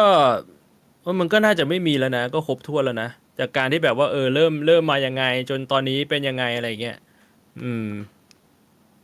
งั้นไปถามเรื่องอื่นคุยเรื่องข่าวเรื่องทั่วไปอย่างงี้ได้ไหมดูคุยเรื่องสเปร่านะได้เลยพี่ไปเจอน็อตมาเมื่อวันก่อนไปบ้านกูเองได้มีโอกาสไปถ่ายงานนะเดี๋ยวฝากคนดูที่ดูอยู่เดี๋ยวเราจะมีไปออกช่องบ้านกูเองกำลังตัดอยู่นะตอนนี้ใช่ไหมฮะพูดได้ไหมเนี่ยเราสปอยได้พี่มันน่าจะลงเสาร์หน้านี่แหละ ใช่ใช่เสาร์หน้าก็โพสต์แล้ว ชนะกระโปรงนะก็มีคอนเทนต์นั่งคุยกันแบบยาวๆเลยผมว่ามันมากนะไม่ ผมว่าไม่แน่มันอาจจะเป็น2 EP ก็ได้นะ เพราะเราคุยตั้ง2 ชั่วโมงมะ มันยาวอยู่นั่งคุยกันยาวอยู่ คือสำหรับผมเนี่ยผมพูดเลยแล้วกันว่ามันเป็นการคุยกันนานมากบนหัวข้อง่ายๆโง่ๆหัวข้อเดียว ที่ บางคนอ่ะถ้าเกิดได้รับโจทย์เหมือนผมอ่ะมันก็จะมีความคิดไวๆมาก่อนว่าหัวข้อเชี่ยอะไรเนี่ย แต่ว่าผมอ่ะเนื่องจากเราเป็นคนเจน Y ผมว่าเราน่าจะยังอยู่ในเจนเดียวกันคนเจน Y มันจะแบบว่ามีภูมิคุ้มกันกับเรื่องอะไรแปลกๆอยู่แล้วแล้วมันก็จะหาวิธีการ อืม แฮนเดิลว่าไอ้หัวข้อเนี้ยมองในมุมนึงก็คือเป็นหัวข้อเชี่ยๆผมว่ามีคนรุ่นพี่เราจำนวนมากอาจจะไม่รับงานเชี่ยอะไรแบบนี้ แต่ว่า อืม พอเรามองในเลนส์ของเจน Y อะเรามองว่า เฮ้ยท้าทายด้วยไอ้เหี้ยไอ้เหี้ยโจทย์แบบแปลกๆแบบเนี้ยถ้าเกิดว่ามึงทำให้มันสนุกได้นั่นคือ มันต้องเป็นความสามารถมึงเพียวๆอะอะไรประมาณเนี้ย แล้วมันสนุกพี่ สนุกไหม คือคนอยากรู้สนุกคือคุยกันสนุกจัดแล้วผมคิดว่าคนน่าจะอยากรู้ หัวข้ออะไรนะเราบอกได้ไหมเราแบบว่า หัวข้อถ้าหำคุณมีพลังพิเศษได้1 อย่างเนี่ย คุณจะให้มันทำอะไรได้ เนี่ยหัวข้อเฮี้ยไหมเฮี้ยไหมพี่บอก เฮ้ยเอามันแบบว่าฝึกคิดไง ก็รีแอคกับคอมเมนต์แต่ว่ามันเป็นคำถามที่เราไม่ได้ตอบเองว่า ถ้ามีคนมาถามเราว่าแบบอยากให้หำมีพลังวิเศษ1 อย่างเราจะอยากได้อะไร เราไม่ได้ตอบใช่ไหม ใช่พี่ ถ้าเป็นอย่างนั้นเนี่ยคือถ้าสมมุติว่าน็อตให้หำตัวเองมีพลังพิเศษได้1 อย่างน็อตจะเลือกอะไร โหผมว่าผมต้องไปนั่งแบบคิดวิเคราะห์ดีๆก่อนอะ เอา เพราะถ้ามัน ให้มัน ได้อย่างผมไม่ได้คิดไงผมแบบตั้งโจทย์แล้วปล่อยเบอร์เลยรออ่านอย่างเดียว เชี่ยนี่เป็นการทำงานแบบรุ่นใหม่นะการทำงานแบบว่า เออ ตั้งโจทย์แล้วปล่อยเบอร์แล้วก็คืออยู่ที่เพอร์ฟอร์แมนซ์กับฝีมือมึงเลยไม่ต้องมีสคริปต์ซึ่ง ใช่ไม่มีเลยเอา อ้าว เน้นง่ายเน้นง่าย โจทย์เนี้ยมันก็เข้าทางมือผมว่ามันก็โดนผมก็เรียบร้อยเรียกว่ามันเข้ามืออยู่แล้วนะโจทย์ไม่ยากนะ แต่ว่า มันนะมัน ตอนที่เราเจอกันครั้งแรกเนี่ยน็อตบอกว่าเสียงผมเนี่ยเป็นเสียงที่น่าสนใจ ผมอยากฟัง การวิเคราะห์ในเชิงศิลปะมากขึ้นจาก CEO ของบ้านกูเองนะเพราะว่าฟังนู่นแปลนี่ทำอะไรมาเยอะเขาอาจจะมีมุมมอง เสียงของผมกับพี่บวงเนี่ย มันมีข้อเด่นข้อด้อยอะไรยังไงในการทำงานฟิลที่ผมทำอยู่นี่มันแบบมีวิจารณ์ได้ไหม คือผมว่าเสียงของพี่บิ๊กเนี่ยมันจะมีความแหลมเหินที่ผมบอกนะคือมันจะกังวานกล้องแล้วเหินคือฟังแล้วเด่นคือฟังแล้วรู้ว่าเป็นเสียงใครอีกคนหนึ่งก็คือแบบพี่แกร็บโบอ่ะที่เขาทำแซลมอนอ่ะเคยได้ยินเสียงไหมเขาจะแหลมที่เขาเล่นสงครามส่งด่วนเป็นเด็กแว้นอ่ะไรเดอร์ส่งคือมันจะเป็นโทนเสียงที่แบบว่ามึงฟิตงานมาเลยว่าพูดงานแบบเนี้ยได้ คือรับหลายแบบไม่ได้ แต่งานแบบเนี้ยต้องเข้ากูอะไรเงี้ยเนอะไหมคือเสียงแบบทีวีสปอตโฆษณาแบบกวนโอ้ยตลกสนุกอะไรเงี้ยอะไรอย่างนั้นอ่ะมันแบบเสียงมันจะจำง่ายมันจะหันทันทีเพราะมันจะแหลมแต่ว่าแหลมแต่บวมมันแหลมแต่กังวานอ่ะแล้วพี่บวง มันพี่บวงจะเสียงโทนทุ้มจะโทนแบบว่าตั้งใจฟังได้นานๆเพราะมันแบบมันจะนุ่มๆทุ้มทิ้มฟังไปได้เรื่อยๆอะไรเงี้ยเป็นเสียงแบบพูดแล้วเคลิ้มแบบว่าเปิดฟังตอนกำลังจะหลับอะไรแบบนี้เหรอใช่ก็อย่างไอแฟนผมอ่ะน้องปันอ่ะก็คือยังถามพี่บิ๊กใช่ไหมว่าแบบว่าเอ้ยพี่เป็นพูดจีนได้หรือเปล่าอะไรเงี้ยคือโทนเสียงมันเหมือนกับพวกคนจีนอ่ะที่มันจะแบบกังวานดังอะไรเงี้ยคือเจ๊กเลยเสียงผมนี่เป็นเจ๊กโดยออริจินอลเลยหรือยังไงแบบเหมือนเสียงแบบเหมือนไปเล่นงิ้วได้อ่ะคือเสียงแบบว้าอะไรเงี้ยเชี่ยเพิ่งรู้เนี่ยพูดอย่างนั้นเลยพี่บวงพี่พูดจีนได้ไหมพูดได้ไม่กี่คำอ่ะไปอยู่ไต้หวันมาตั้งหลายปีไม่กี่คำเองเหรอมันไม่มีแบบเป็นประโยคสมมติแบบทักทายก็มีประโยคที่เคยสอนไปอ่ะประโยคนึงโอ้โหจำไม่ค่อยได้แล้วสอนน้องไม่เคยดูพูดจีนได้ไหมเนี่ยพูดไม่ได้พี่ลูกหลานคนจีนนะหน้าเจ๊กนะใช่แต่พูดไม่ได้เลยพ่อแม่แต่จิ๋วไม่รู้เหมือนกันแต่ผมพ่อแม่เกิดที่ไทยนะแต่แบบว่าอาม่าอากงอะไรเงี้ยมาจากจีนทั้งสองฝั่งรู้เลยว่าไม่มีเลือดอื่นปนเลยแซ่อะไรก็มีไทยจีนไม่รู้เรื่องอะไรเลยงั้นฝึกจากผมได้ไปประโยคนึงเผื่อได้ออกมาเที่ยวฮ่องกงเที่ยวไต้หวันนะเก๋วอขั้นเก๋วอขั้นนีเตอร์ไนโถไม่ยากใช่ไหมเก๋วอขั้นนีเตอร์ไนโถคุณแปลดิสำเนียงมันต้องเป็นยังไงอ่ะมันอันนี้มันเป็นแบบภาษาสำเนียงไทยไหมเก๋วอขั้นนีเตอร์ไนโถนี่คือถูกต้องเลยสำเนียงอย่างนี้เลยมึงเข้าไปยืนอย่างนี้เลยมึงก็เก๋วอขั้นนีเตอร์ไนโถง่ายๆแค่นี้เข้าใจ แต่ว่าดู ขอดูหัวนมหน่อยอ่ะ อ้าวรู้ได้ไง เนี่ยคอมเมนต์มันบอกเนี่ย ถูกต้อง ดีนะ ได้ใช้ประโยชน์ไหมประโยคนี้ ผมคิดว่าก็อาจจะได้บางสถานการณ์ จริงเหรอ เออ แต่ว่ามีแฟนแล้วไม่ได้นะ อ้าวเช่นแบบว่า ใช้กับ มัน แฟนได้ไง เออเออ โรลเพลย์โรลเพลย์ เออ โอ้วันนี้อยากจะ เดี๋ยวเอาไปเล่น ต่าง เอา ชา ไป ติ เล่นกับแฟน แฟนก็ไม่รู้อยู่ดีก็ต้องมานั่งแปลให้อีกไอ้เชี่ยถามว่าฮะอะไรแปลว่าอะไรพูดอะไรเนี่ยก็ไม่ได้ เก๋ นะ หวอหั่นนีเตอร์ไนโถ เก๋หวอขั้นเก๋หวอขั้นภาษาจีนต้องรู้ไว้นิดนึงนะเดี๋ยว เก๋หวอหั่น ขั้น นีเตอร์ไนโถ ขั้น ขั้นคอควาย ขั้น ขั้น เก๋หวอขั้น อ่า อันนี้ให้ฝึกภาษาจีนได้เล็กน้อยเผื่อ ขอดูหัวนมหน่อย คุณไม่รู้เลยเหรอภาษาจีนเนี่ยไม่ได้นะเสีย ไม่รู้ เผา ไม่ ไหม้ แบ โอ้ บ โหจีน เจ๊กหงอ ก็มีหลายจีนอีก เพราะว่าแบบ เออ จีนกลางจีนแต้จิ๋วจีนไต้หวัน เออ ก็ เหมื คนละจีนกันอีก บอก อะ ว่าส่วนใหญ่คนในไทยเป็นจีนแต้จิ๋วนะ เอออย่างแค่แบบนับเลขมันก็ต่างกันแล้วอ่ะไอ เออ อีเออร์ เจ๊กหน ซา อ นเซอร์กับเจ๊กหนอซาซิโงอ่ะ อ่ะ ใช่ไหมอืม ก่อนที่จะได้มาคุยกับน็อตเนี่ยมีหัวข้อหนึ่งที่น็อตเขามีถามมาพูดเรื่องนี้ได้ไหมเป็นเรื่องที่ค่อนข้างดาร์กอยู่พอสมควรแต่เขาถามเราผมว่ามันก็น่าจะพูดได้ ไม่น่าจะมีปัญหา อืม อยากให้น็อตพูดเรื่องนี้นิดนึงเรื่องที่น็อตบอกว่ามีความอยากตายเข้ามาในชีวิตช่วงนี้ อ๋อโอ้ยตั้งแต่เด็กแล้วพี่ คือพี่อ่ะถามผมว่ามีเรื่องอะไรที่แบบว่าไม่ค่อยได้เล่าไหมอะไรเงี้ย อ่ะ ผมก็ อืม คือผมเป็นคนที่พูดได้ทุกเรื่องเล่าได้ทุกเรื่อง คือมันไม่มีคำว่าไม่ได้สำหรับผมไงอืม แต่พอเป็นเรื่องตายอะไรพวกเนี้ยคือคนมันไม่ค่อยอยากฟังเท่าไหร่คือเราพูดได้แต่เราคิดว่าคนไม่อยากฟังก็เลยไม่ได้พูดมากกว่า ใช่ใช่ ไม่ใช่ไม่อยากพูด ใช่พูดได้ แล้วผมก็พูดไปหลายสื่อด้วยแต่ส่วนใหญ่เขาไม่ค่อยตัดลงเท่าไหร่ อ่ะ อืม เออ มันมีประเด็นอะไรที่น่าสนใจที่อยากจะนำเสนอมุมมองความตายของเรา มันก็ไม่มีหรอกแต่แค่แบบว่าเหมือนผมอ่ะอยากตายตั้งแต่ม .4 มัน อืม มันเหมือนกับว่าตอนเด็กอ่ะผมแบบว่าตอนนั้นม .4 นะผมนั่งที่ป้ายรถเมล์เว้ยกำลังจะกลับบ้านอยู่ดีผมก็คิดว่า เอ๊ะนี่เราต้องเรียนไปถึงเมื่อไหร่วะต้องทำอะไรต่อวะพรุ่งนี้ต้องไปทักเพื่อนคนไหนวะนี่อะไรเงี้ยแล้วมันคิดไปสุดขอบ จนบอกว่าอ้าวสุดท้ายก็ต้องตายนี่แล้วตอนนี้เราทำไปทำไมนะถ้าสุดท้ายต้องตายอยู่ดีอะตอนนี้เราจะเรียนไปทำไมนะตอนนี้เราจะทำไปทำไมแล้วพรุ่งนี้เราจะตื่นไปทำไมวะถ้าสุดท้ายต้องตายอยู่ดี มันหนีไม่ได้ แล้วเราคิดไอ้เหี้ยขนาดพระพุทธเจ้าแม่งยังหนีไปตายเลยแม่งยังหนีไปปรินิพพานเลยแบบ ไม่เอาชาตินี้เป็นชาติสุดท้ายของเราแล้ว ขอไม่อยู่ดีกว่าเฮ้ยถ้าเรานับถือในพระพุทธเจ้าอ่ะเราต้องไม่อยากเกิดอีกแล้วเปล่าวะ อะไรอย่างเงี้ย เด็กมันคิดแบบนี้กันเยอะคิงแต่ม .4 อย่างเงี้ยแล้วก็เหมือนความรู้สึกนั้นอ่ะเราก็นั่งร้องไห้ตรงป้ายรถเมล์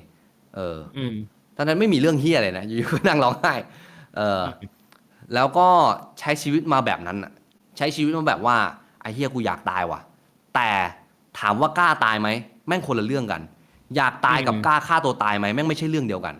เพราะว่าคือเราอาจจะแบบมีการปกป้องตัวเองอะไรสักอย่างหนึ่งที่มันแบบมันไม่ได้ง่ายขนาดนั้นเพราะนั้นเวลาใครที่แม่งแบบสามารถทำได้โอ้โหไอ้เหี้ยผมไม่ได้ถ้าพุ่งตรงคือผมไม่ได้สงสารนะผมนับถือแบบไอ้เหี้ยมึงทำได้ไงวะ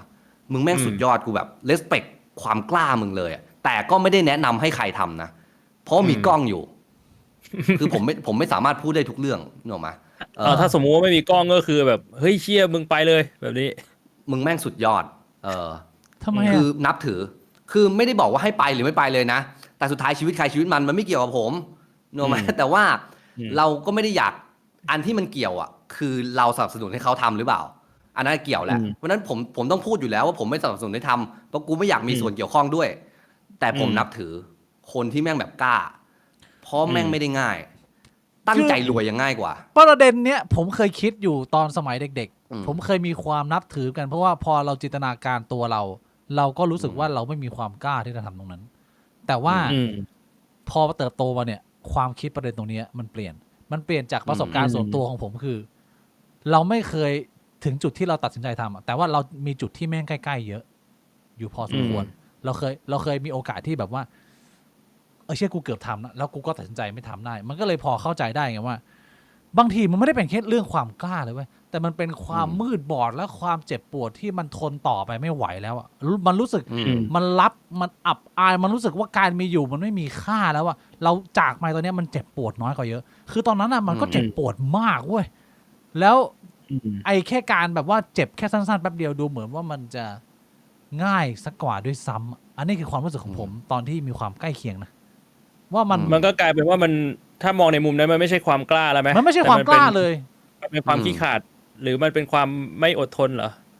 หรือมันคืออะไรมันเป็นความไม่ไหวแล้วผมไม่ใช่คำว่าคุณไม่อดทนเพราะว่ามันอดทนไม่ไหวแล้วเว้ยมันมีเส้นอยู่ในชีวิตหรือความรู้สึกอะไรอีกมากมายที่คนมันพบเจอตอนเด็กๆแล้วมันเป็นจุดที่มึงไม่จำเป็นต้องอดทนขนาดนั้นก็ได้ถ้าเกิดว่ามึงทนแล้วมึงรอดได้มันก็ดีแต่ว่าส่วนใหญ่ถ้ามึงทนไม่ไหวอ่ะกูเข้าใจเว้ยที่มึงทนไม่ไหวอ่ะเพราะมันหนักจริงไอ้สัตว์กูเห็นแล้วกูเลยไม่ได้มองว่ามันคือความไม่กล้าแต่มันแค่เป็นความทนไม่ไหวแล้วที่เป็นความรู้สึกแบบความคิดชั่ววูบคุณนึกภาพออกไหมไม่รู้ดิอันนี้คือส่วนตัวผมนะซึ่งคือพอผมโตขึ้นมาสุดท้ายแล้วคือผมไม่ได้กล้าที่จะทำสิ่งนั้นหรอกแล้วก็ผมคือชีวิตผมประสบความสำเร็จคือผมอยู่ได้แต่แค่ไม่ได้อยากอยู่ขนาดนั้นแต่ว่าในเมื่อเราต้องอยู่เราจะทำยังไงให้อยู่ได้ในเมื่อมึงไม่กล้าฆ่าตัวตายแล้วมึงก็ยังต้องอยู่มันก็ต้องอยู่ยังไงให้มีความสุขที่สุดมันเลยเป็นสิ่งที่วัย30มันพอจะคิดได้นะมันก็คิดได้ประมาณเนี้ยว่าถ้าการตายมันไม่ได้ง่ายขนาดนั้นเราก็ต้องอยู่อย่างให้มันมีความสุขเพราะว่าสุดท้ายต่อให้อยากตายแต่มึงตายไม่ได้แล้วมึงจะคิดแต่ว่าอยากตายมันก็ไม่มีความสุขสุดท้ายมันก็เป็นชีวิตที่มันดูมืดมนใช่ไหมมึงก็ต้องอยู่อยู่ดีไม่ว่ามึงจะคิดยังไงอยู่ที่ว่ามึงจะคิดบวกหรือคิดลบงั้นก็คิดบวกแล้วกันเชี่ยอันนี้คือคำคมนะคำคมการใช้ชีวิตนะเฮ้ยผมว่าดีนะผมว่าหลายคนที่ผ่านวัย30มาเป็นช่วงเวลาที่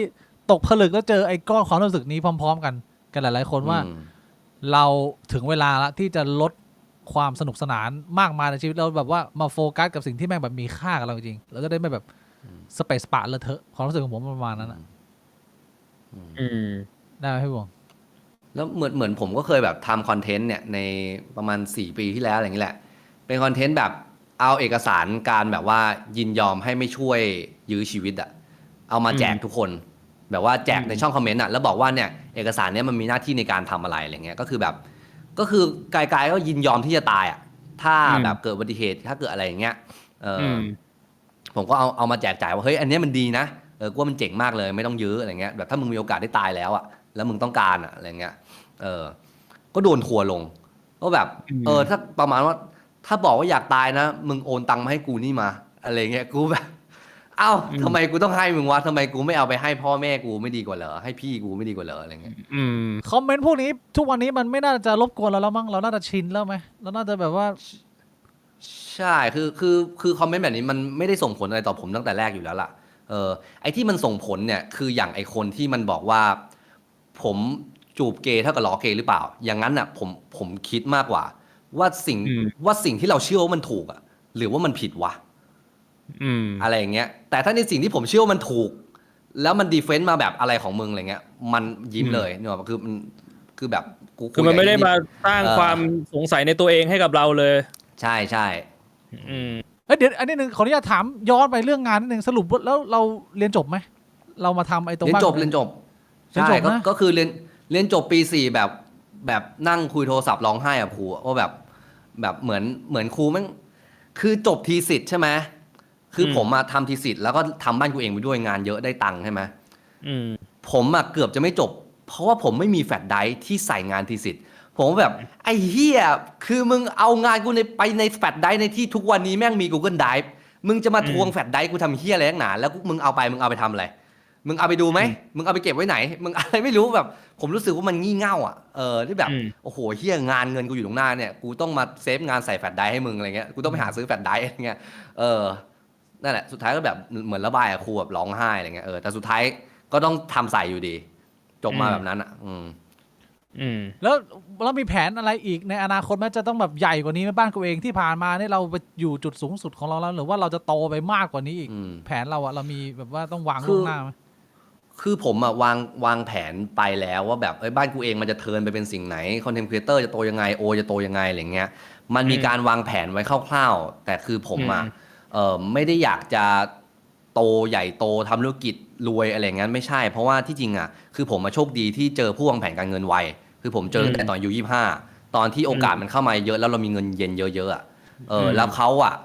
ช่วยจัดสรรให้ชีวิตผมอะมันรอดไปยัน80แล้วนะตอนนี้คือชิลแล้วที่ ไม่ต้อง ทำ ทำ ก็ งาน คือ ผมไม่ต้องทำงานตั้งแต่25แล้ว แต่ว่าที่ทำก็คือเรารักในการทำงานเราชอบ ไม่เชิง มัน คือเหมือนผมเสพติดการทำงาน แบบว่าเหมือน คือ ไม่ต้อง แสดงว่า ทำก็ได้ มันไม่ได้ แต่ก็ยัง สนุกเหรอ ทำอะไรเงี้ย มันไม่ได้สนุกแต่ว่ามันเป็นความรู้สึกว่ามันต้องทำอะไรแบบนี้เหรอ รู้สึกว่าทำได้ดีแล้วก็ทำมันอะไรเงี้ยแต่ว่ามันคือผมคิดว่าอินฟลูเอนเซอร์ยุคนี้ถ้ามันมีทีมอ่ะมันไม่ได้ทำได้โดยง่าย คือเอางี้ผมอ่ะไม่ต้องทำงานผมเท่าทุน ถ้าผมทำงานเนี่ยมันไม่ได้ง่าย แปลว่าถ้าเกิดมึงจ้างคนเนี่ยฟิกคอร์สเนี่ย3-4 แสนแค่ค่าคนเนี่ยมึงต้องหาเงินมาโปะให้ได้ ไม่งั้นไม่ทำดีกว่า แปลว่ามันไม่ได้หาเงินก้อนนี้มาได้ง่ายๆชิวๆมึงต้องตั้งใจทำเต็มที่ตั้งใจไม่ใช่แค่ตั้งใจทำงานลูกค้า ตั้งใจวางคอมโพสิชันของช่องให้แม่นให้ลูกค้าเห็นว่าของแบบไหนถึงจะมาลงมึงได้ ตั้งใจปั้นยอดให้มันสวยมากพอที่ลูกค้าจะลงได้ตั้งใจทำในทุกอนูมันถึงจะทำต่อไปได้ มันไม่มีทำชิวๆมันมีแต่มึงจะทำหรือไม่ทำเพราะนั้นถ้าทำเนี่ยแม่งคือมันหนักมันเหนื่อยมันยากใช่ซึ่งก็ยังเสือกทำอยู่ด้วยอันนี้ถามนิดนึงไอ้เรื่องที่ว่าไปลงทุนเนี่ยก็คือเราควบคุมเงินของเราได้ 100% คนอื่นแต่ไม่ได้ใช่ไหมแต่แค่เขามาแนะนำเพราะว่าอันนี้มันช่วงนี้เราจะเห็นข่าวเยอะแบบว่าพี่โน้ตเพิ่งโดนโกงไปหรือว่าแบบน้าต่อยไปลงทุนก็เสียไป10 ล้าน10 กว่าล้านอะไรเงี้ยเขาโดน2 รอบด้วยนะไอพี่โน้ตอ่ะคือเมื่อก่อนเขาโดน10 ล้านแล้วก็โดนอีก100 ล้านแบบทำงานแต่คือเราไม่ได้ปล่อยให้คนอื่นเข้ามาแตะเงินเราได้แค่เราฟังเขาว่าเขาแนะนำอะไรแล้วเราจัดการเองใช่เพราะว่าเขาเนี่ยที่จริงอ่ะเขาขายประกันแล้วทำของ AA ซึ่งแบบว่าเหมือนวันนี้เขาเป็นแบบเป็นใหญ่เป็นโตแล้วแต่วันนั้นอ่ะเหมือนเขาเพิ่งเริ่มคือเมื่อก่อนผมไปถ่ายหนังแล้วเขาอ่ะเป็นผู้ช่วยผู้กำกับแล้ววันดีคืนดีเลิกเป็นผู้ช่วยผู้กำกับมาขายประกันเว้ยผมก็เลยสนใจว่าเฮ้ยเฮียอะไรวะผู้ช่วยผู้กำกับทำไมมาขายประกันวะผมเลยนั่งฟังเขาเว้ยแล้วก็แบบมันก็โอเคอ่ะคือมันเป็นคือเขาบอกตรงๆว่าอันนี้มันทำได้อะไรไม่ได้อะไรอะไรเงี้ยแล้วผมก็ซื้อประกันกับเขาแล้วเขาก็ช่วยดูเรื่องเงินให้อะไรเงี้ยมันจะมีประกันประเภทแบบประกันพ่วงการลงทุนอะไรเงี้ยที่แบบว่ามันจะอยู่ในพอร์ตของ AA อยู่ในพอร์ตของแบรนด์ประกันอะไรเงี้ยที่แบบถ้าเป็นก้อนเท่านี้ส่วนเนี้ยเอามาเป็นประกันอีกส่วนนึงเนี่ยเอาไปลงทุนในกองอะไรด้วยใครซึ่งแบบผมไม่มานั่งกดเองอยู่แล้วอ่ะก็คือให้ AA ให้แบรนด์ประกันทำให้อะไรเงี้ยในส่วนหนึ่งในส่วนอื่นก็แบบมีฟีโนมิน่าในส่วนอื่นก็มีแบบว่าเฮ้ยพอเรายิ่งมีโอกาสมากขึ้นเราก็ยิ่งไปเจอการลงทุนใหม่ๆเช่นผมไปเจอนี่รู้จักพี่หมูชักแท้งไหมรู้จักเขาก็จะมีแบบว่าให้หมูอูบีปะหมูอุกบีใช่คือเขาอ่ะก็จะมีหลายธุรกิจคือหน้าที่เขาคือเป็นนักลงทุนใช่ไหมทีเนี้ยมันก็จะมีการลงทุนกับบิตคอยด้วยที่ต้องการจะระดมทุนเงินจากนักลงทุนเยอะๆเพื่อ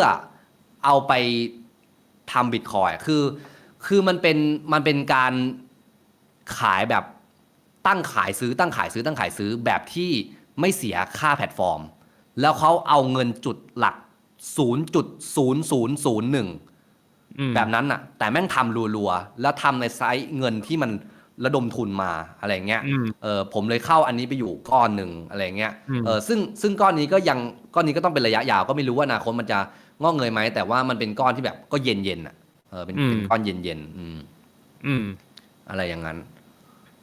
นี่เรื่องการลงทุนนะพี่บอกมีความคิดเห็นไหมเนี่ยเรื่องการลงทุนมีใครแนะนำไหมเนี่ยโอ้ยผมก็ไม่ได้เป็นคนแนะนำการลงทุนอ่ะผมก็ถามแหละว่าอยากรู้เหมือนกันว่าน็อต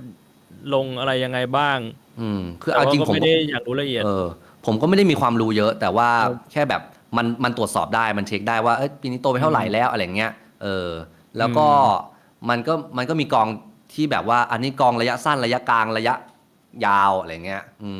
ซึ่งส่วนใหญ่จะเป็นระยะยาว ไอ้ที่ลงไปสักวันหนึ่งมัน อืม มันดันแบบว่าติดลบ 4-50%นี่ทำไง เกิดมันขาด ก็ต้ ทุ อง นมันไม่ได้โตอย่างที่เราคิด คือแอคชั่นเท่ากับรีแอคชั่นมันมีความสมเหตุสมผลในตัว คือถ้าระยะสั้นมันก็เอ่อตัวอันที่เอาไปลงมันก็ make sense ในตัวมันเองอยู่แล้วว่า แบบความเสี่ยงแบบไหนที่เรารับได้ที่เราก่อนเราจะไปเริ่มทำไม่ใช่อยู่เราโยนลงไปเงินลงไปเลย คือถ้ามันเป็นความเสี่ยงสูงเราต้องรู้แล้วว่าเงินก้อนที่เอาไปลงมันไม่ใช่เงินที่เราเสียไม่ได้ คือผมเสียได้เลยก้อนนั้นไอเสี่ยงกลางเสี่ยงต่ำอะไรเงี้ยถ้าเสี่ยงต่ำกองที่ลงมันไม่มีทางอยู่แล้วที่มันจะลบ 50% เป็นไปไม่ได้คือถ้าอันนี้มันยังลงทั้งโลกก็เละกันหมดไม่มีทางที่กูจะโดนคนเดียวแน่ๆอะไรเงี้ยนึกออกปะอะไรแบบนั้น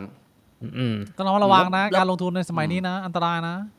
ใช่แต่ว่ามันก็มีแพลตฟอร์มที่น่าเชื่อถืออยู่แหละ คือผมคิดว่าบางทีเราคิดว่าธนาคารปลอดภัย แต่จริงธนาคารในเซาท์อีสต์เอเชียเล็กๆประเทศหนึ่งมันไม่ได้ปลอดภัยเท่าแอปฟิโนมิน่านะสมมติเราพูดชื่อแบบเป็นแอปการลงทุนที่ลงทุนกันทั่วโลกในแอปเนี้ยในองค์กรเนี้ย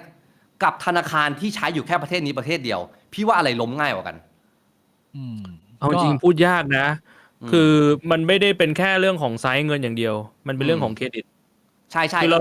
เรามอง ต้ ไซส์เงินเนี่ย เราอาจจะมองได้ว่าเอาถ้าสมมติไซส์เงินใหญ่แม่งก็ขโมยได้ไง มีอินเซนทีฟให้ขโมย ใช่แต่ว่ามันเป็นองค์กรทางการเงินไงไม่ได้หมายถึงว่าเป็นใครก็ได้นะหมายถึงแบบเป็นองค์กรทางการเงินเหมือนกัน แค่มันไม่ใช่ธนาคารในประเทศไทยแค่นั้นเอง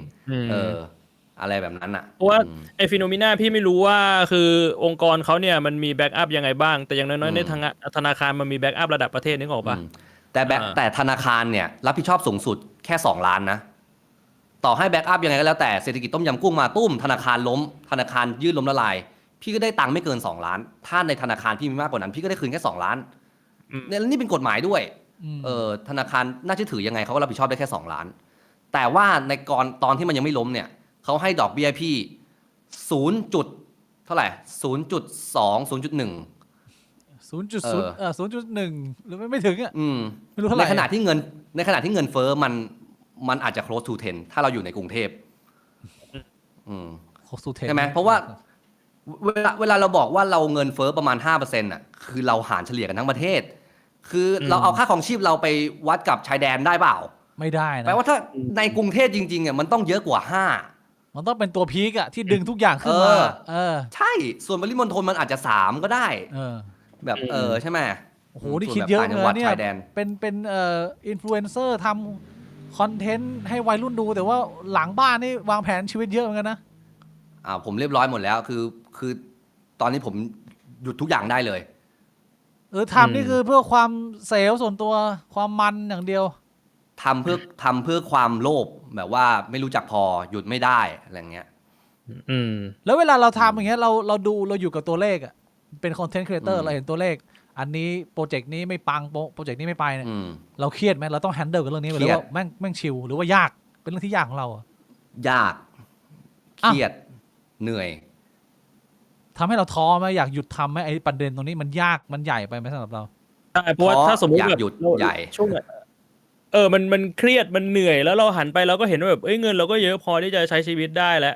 ทำไมถึงยังทำอยู่มันใช่ผมก็ตอบตัวเองไม่ได้เหมือนกันคือเหมือนผมก็นั่นแหละเป็นชีวิตที่ไม่ได้สมบูรณ์แบบคนหนึ่งก็แบบมันยังทำได้ก็เลยทำสุดท้ายแล้วเพราะว่าเกี่ยวไหมเพราะว่ามันจะเบื่อคือถ้าสมมติว่าตอนนี้เราทำได้แต่ถ้าเราเลือกที่จะไปใช้เงินจุดหนึ่งมันก็เบื่อมันก็ไม่รู้จะทำอะไรอยู่ดีมันก็ต้องกลับมาทำงานอาจจะใช่คือด้วยความที่เราไม่รู้อนาคตด้วยไงถ้าผมเลิกผมอาจจะไม่มีความสุขเท่าทำก็ได้แต่ถ้าหยุดมันคือหยุดนะกลับมาไม่ได้ง่ายๆนะเพราะว่าที่ทำตอนนี้ก็ไม่ได้ง่ายกว่าจะแฮนเดิลตรงนี้อยู่มันไม่ได้ง่ายถ้าหยุดนึกว่าจะกลับมาได้ง่ายๆเหรอไม่ใช่นะเชื่อให้คุณน็อตขออนุญาตวิจารณ์ช่องพอดแคสต์พี่บ่วงควงกระดอหน่อยว่ามันมีอนาคตไหมในมุมมองของผมว่าคนทำคอนเทนต์ที่เป็นเจนต่ำกว่าเล็กกว่าอายุน้อยกว่าคือเราไม่ค่อยผมไม่ได้มีโอกาสคุยกับคนเจนข้างล่างที่อายุตามเราขึ้นมาเนี่ยผมว่าความคิดมันฉีกแตกต่างกันไปเยอะแล้วในมุมของคนรุ่นน้องมองงานรุ่นพี่แบบนี้นี่มันนี่พูดตรงๆได้นะไม่ชอบบอกได้นะผมว่าคือข้อดีมันคือเรามีฐานแน่ๆซึ่งผมคิดว่ามันไม่ได้มันยากนะ คือเมื่อก่อนอ่ะผมแบบผมปั้นช่องหลักล้านอะไรอย่างงี้ใช่ไหมมันคือทำเสิร์ฟลูกค้าพี่คือเราทำบิดว่าแบบทำยังไงให้มันได้เงินได้ดีที่สุดอ่ะใช่ไหมเราไม่ได้คือผมไม่ใช่สายแบบพรสวรรค์อ่ะที่แบบว่าพูดอะไรคนก็รักคนเอ็นดูคาแรคเตอร์ไม่ใช่ คือผมมาวางแผนว่าผมจะต้องทำอะไรเพราะนั้นมันแบบการที่มีฐานแฟนที่พร้อมจะดูเราพูดอะไรก็ได้หลัก 4-5,000 คนตอนนี้กี่คนแล้วไม่รู้มันเป็นสิ่งที่วิเศษมากแล้วตรงเนี้ยมันเอาไปต่อยอดได้เยอะมากอย่างที่ผมบอกก่อนขึ้นไลฟ์ว่าแบบไอ้ที่เรามีเนี่ยมันเอาตัวเลขอะไรดึงมาได้ไหมแล้วมันจะต่อยอดไปได้อีกอะไรเงี้ยคือสิ่งหนึ่งที่ผมค่อนข้างเซอร์ไพรส์ก็คือความเป็นรูปแบบการทำลองพอดแคสต์คุยกันยาวๆ 3-4 ชั่วโมงผมไม่เคยคิดมาก่อนว่ามันจะมีตลาดมันจะมีคนดูเว้ยเพราะว่ามันไม่มีใครทำแบบว่าเป็นฟอร์มเนี้ยแล้วมันก็ประสบความสำเร็จก็คือตอนแรกผมก็คิดว่าจะคุยกันแบบชั่วโมง2 ชั่วโมงแต่ว่าไม่ได้คุยกับพี่บวกนานนั่งคุยเพื่อนเก่าแบบชิวๆมันก็ไหลยาวไปกลายเป็นว่าถ้าเกิดทำแบบต่ำกว่า3 ชั่วโมงคนบ่นแล้วแบบเชี่ยมันหมดเร็วอ่ะเอาเยอะเลยก็ต้องมานั่งคุยกันยาวๆเลยมันก็แต่ว่าไอ้ตรงเนี้ยคุณคอนเซิร์นไหมคุณแบบคอมเมนต์ได้นะว่าผมว่าอันนี้แหละคือ value ที่สุดยอดพี่คือยุคนี้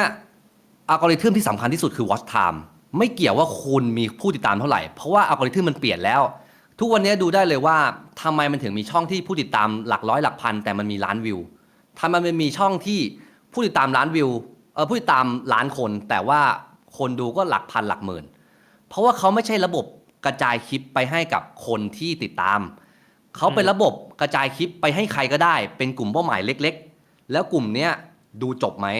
ถ้าดูจบขยายไปกลุ่มกลางดูจบไหมไปกลุ่มใหญ่จบไหมไปกลุ่มใหญ่มากไปอย่างนี้ไปเรื่อยๆมันเป็นระบบแบบนี้แปลว่าคุณจะมีผู้ติดตาม0ก็ได้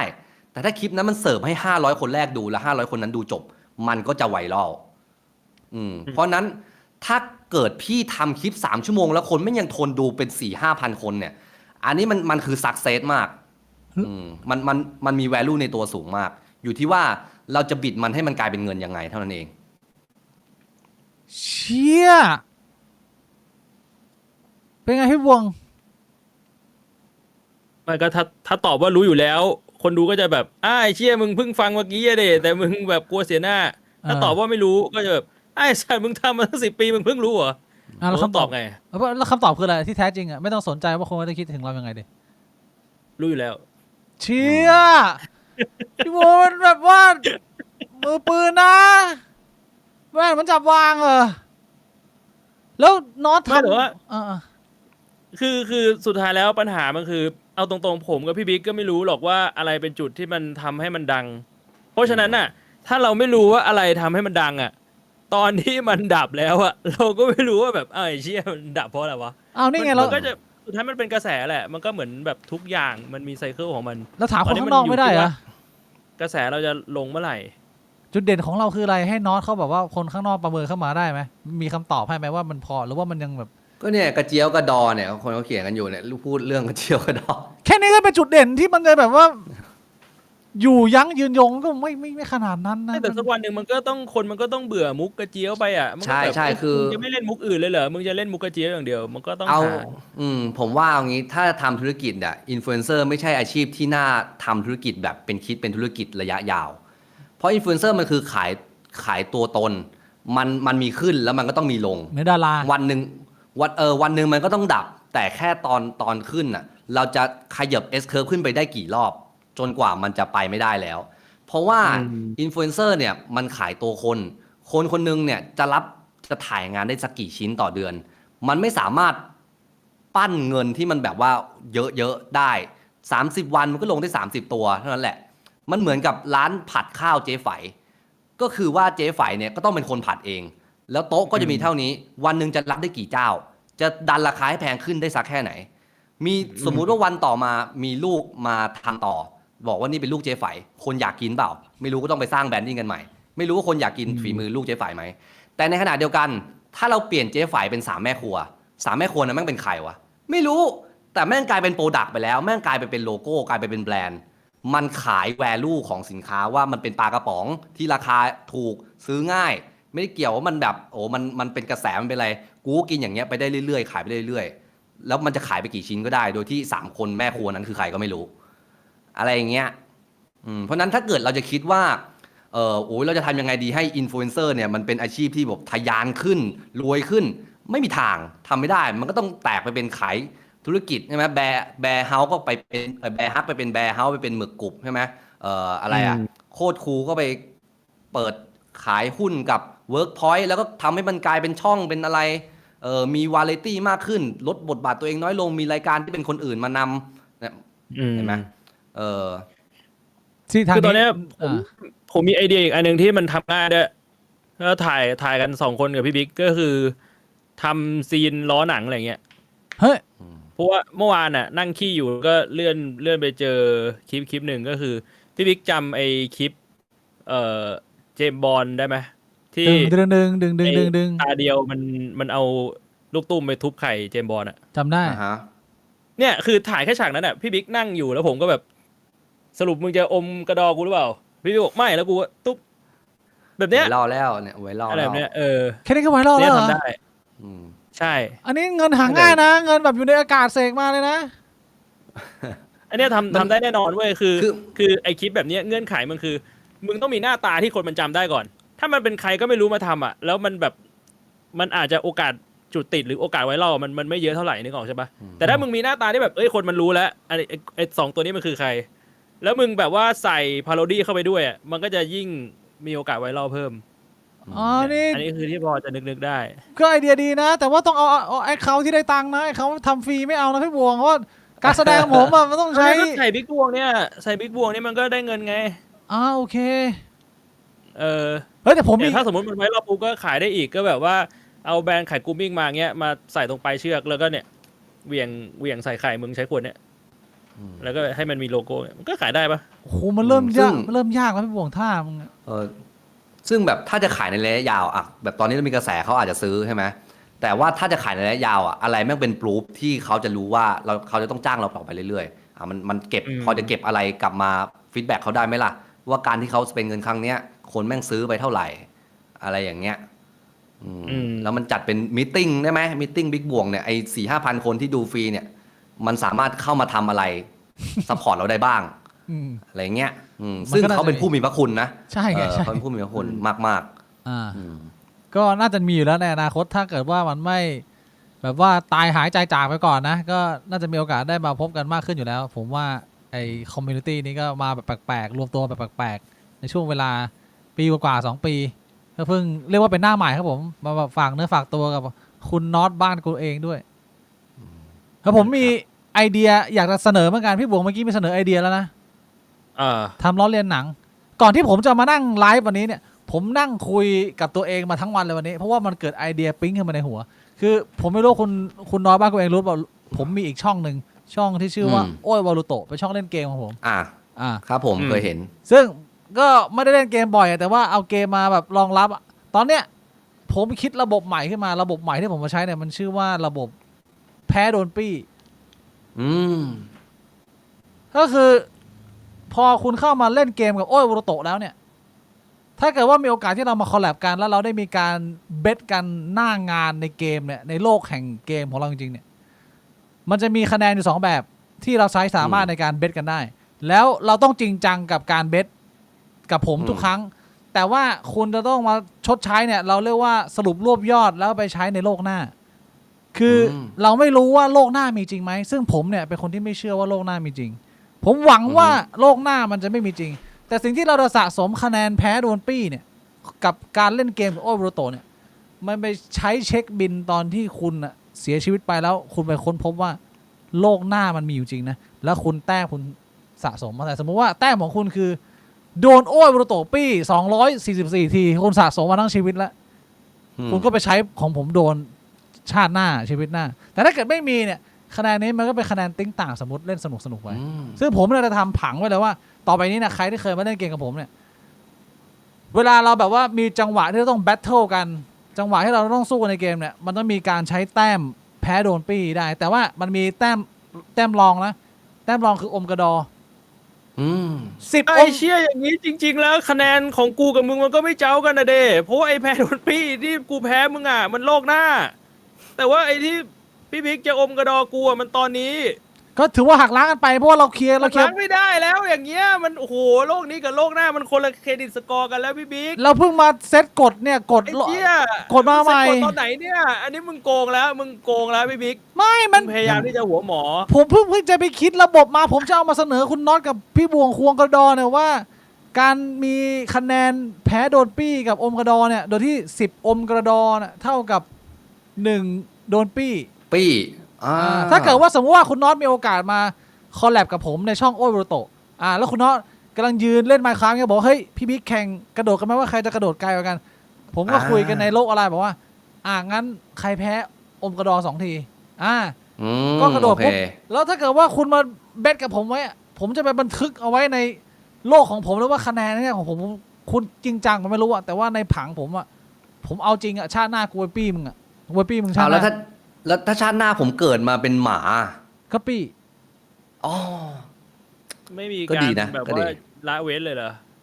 บุญคุณกับแค้นนะมันมีสั่งสมไว้มันก็ต้องชดใช้นะไม่มีว่ามึงเป็นตัวอะไรแล้วมึงจะได้รับการยกเว้นนะ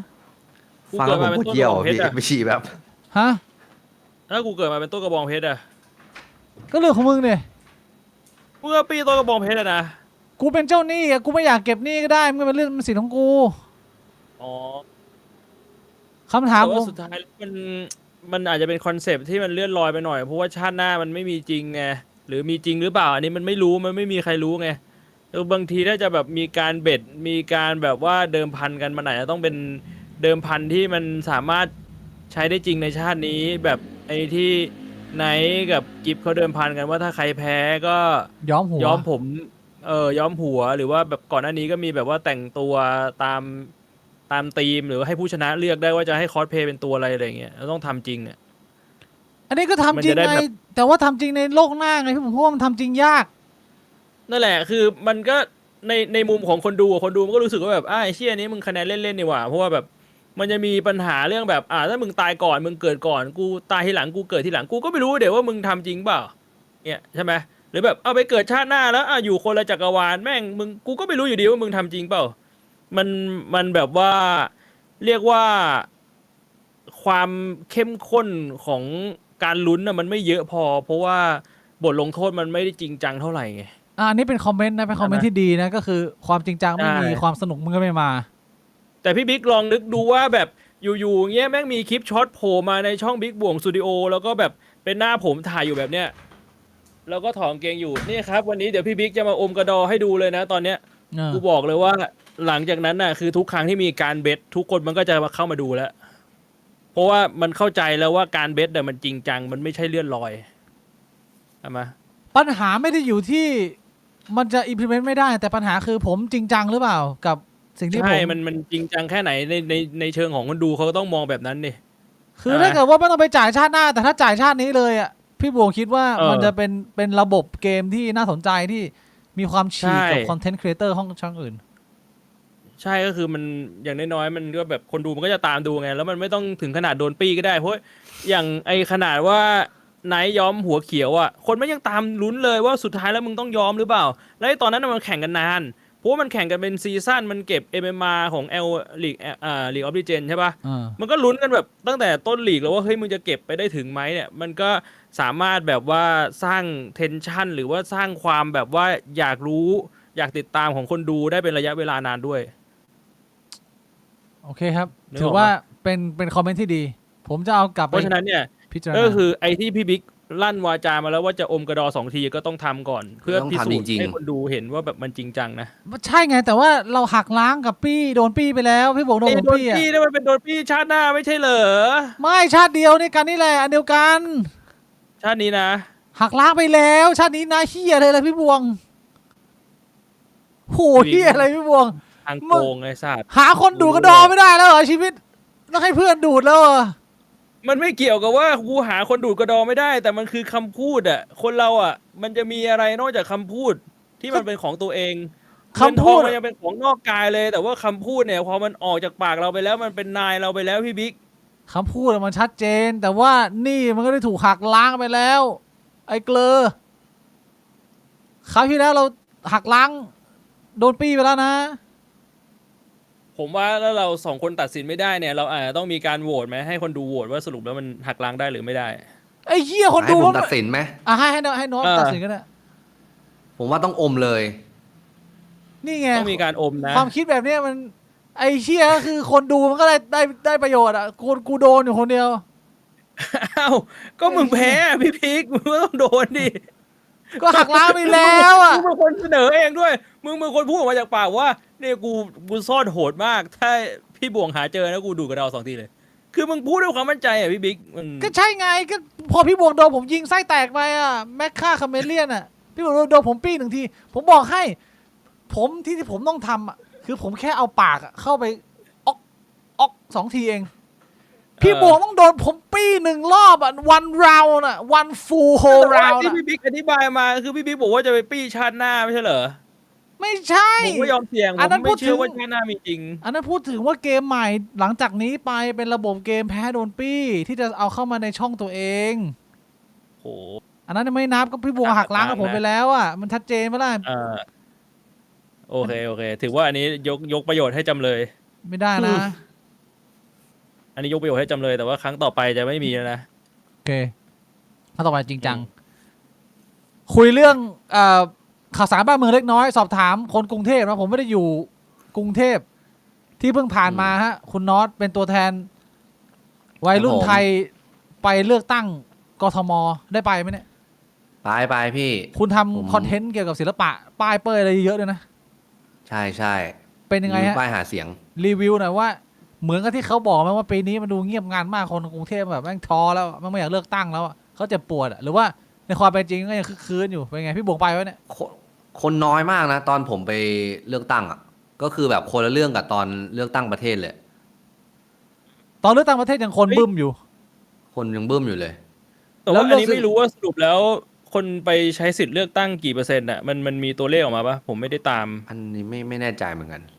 อยากรู้ไม่ใช่ไหมว่าคนมาใช้สิทธิ์เยอะขึ้นหรือน้อยลงใช่ไหมใครมีตัวเลขบอกได้ไหม ใช่อยากรู้ว่าถ้าเป็นเปอร์เซ็นต์อ่ะมันเยอะหรือน้อย แต่ถ้าให้ผมเดาน่าจะเยอะนะ เพราะว่านี้มันเป็นเลือกตั้งผู้ว่าราชการจังหวัดไงมันไม่ได้ เหมือน ถึงขนาดแบบว่าเหมือนเลือกสส ไม่แต่ว่าผู้ว่าราชการจังหวัดหรือสสอ่ะ มันก็มีคนในพื้นที่เท่าเดิมอยู่ดีไง อืม แบบในเขตเนี้ยคนเลือกก็ต้องเท่านี้อยู่ดี อืม แต่ว่าคนแม่งเยอะน้อยต่างกันเลย ที่เห็นนะ 47 ในเฉพาะบ้านผมนะ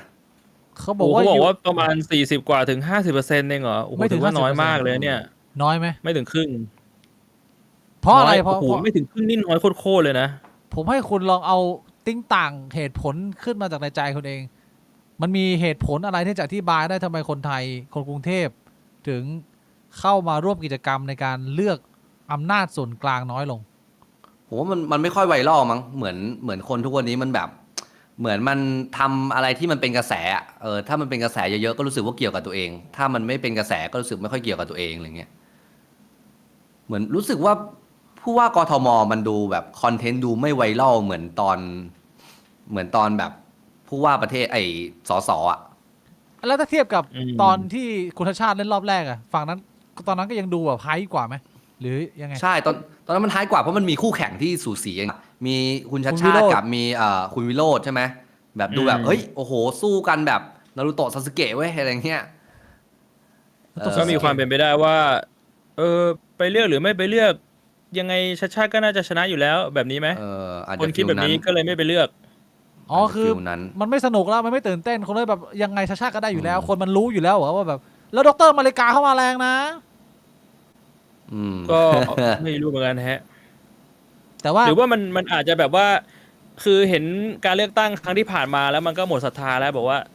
คือแล้วกูจะไปเลือกทำเหี้ยอะไรวะเลือกไปก็ไม่มีประโยชน์หรอกเสียงของกูอะไรเงี้ย โห ก็เลย มั ไม่ น ไปเลือกแบบเนี้ย มันตั้งแต่ตอนม็อบใหญ่อ่ะโอ้ตอนนั้นคือคนแบบไฮป์มากใช่ไหมอนาคตใหม่แล้วม็อบใหญ่อ่ะแล้วมันก็โดนกีดโดนเตะขาเรื่อยๆจนนี่แหละ ผมว่าเนี่ยมันคือสิ่งที่เขาต้องการด้วย อืม คือแบบทำให้คนหมดศรัทธา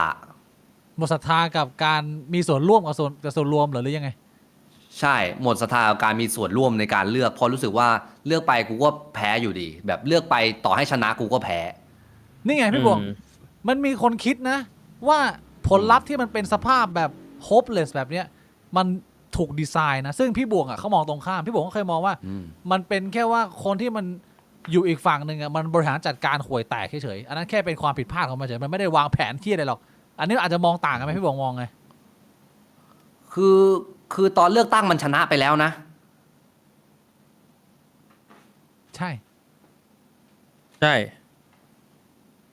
แล้ว จริงๆจะบอกว่าชนะไปแล้วก็ไม่เชิง เพราะว่าถ้าสมมุติว่าพูดกันตามระบบ มันไม่ได้ชนะกันที่ว่าใครเยอะกว่าใคร มันชนะกันที่ว่าใครจัดตั้งรัฐบาลได้ใช่ไหมล่ะ เพราะว่ามันมีสวไง คือมันท่านไม่เรียกว่าโกงก็ไม่รู้จะเรียกว่าอะไรแล้วไง ถ้ามันไม่มีสวตรงนี้มันก็ไม่มีเสียงที่จะมาช่วยโหวตแน่ๆมันคือจัดตั้งไม่ได้ไม่ใช่เพราะว่าติดตั้งไม่ได้โดยเพียวๆอ่ะแต่มันจะตั้งไม่ได้เพราะว่าอีกฝั่งหนึ่งมีเสียงสวด้วย มันเลยมีเกิดคำถามว่า หรือว่ากูจะกระโดดไปฝั่งนี้ดีวะเพราะฝั่งนี้ดูแบบน่าจะตั้งได้กว่า อืม คือถ้าจะเพียวจริงๆมันก็ต้องแบบเป็นประชาธิปไตยเต็มใบก่อนอะ อืม มันถึงจะนับเป็นเพียวๆได้สำหรับผมนะ อืม ผมก็เห็นด้วย ผมว่ามันควรจะเป็นจุดนั้นก่อนก็คือในมุมน้องก็มองว่าคนมันก็มีความ hopeless ในระดับสูงเหมือนกัน มันก็เป็นส่วนที่ทำให้คนมันมา participate น้อยลง อืม ได้ไหมมันเป็นเหตุผลของเราใช่ไหม ผมก็ไม่ คิดว่า ผมก็ไม่รู้เหมือนกัน คิดว่ามีส่วน ถ้าถามผมอ่ะ คือผมก็ยังไปเลือกตั้งนะ แต่ผมคิดว่ามันมีคนที่ไม่ไปเลือกตั้งเพราะคิดแบบนี้ คุณน้องว่าคนไทย hopeless ไปเยอะไหมกับสถานการณ์การเมืองตอนนี้ คุณประเมินเราอยู่ตรงจุดไหนสถานการณ์การเมืองไทยอะประชาชนตอนนี้อยู่ตรงจุดไหนของไทม์ไลน์ที่ยาวยืด แล้วมีหวัง โอ้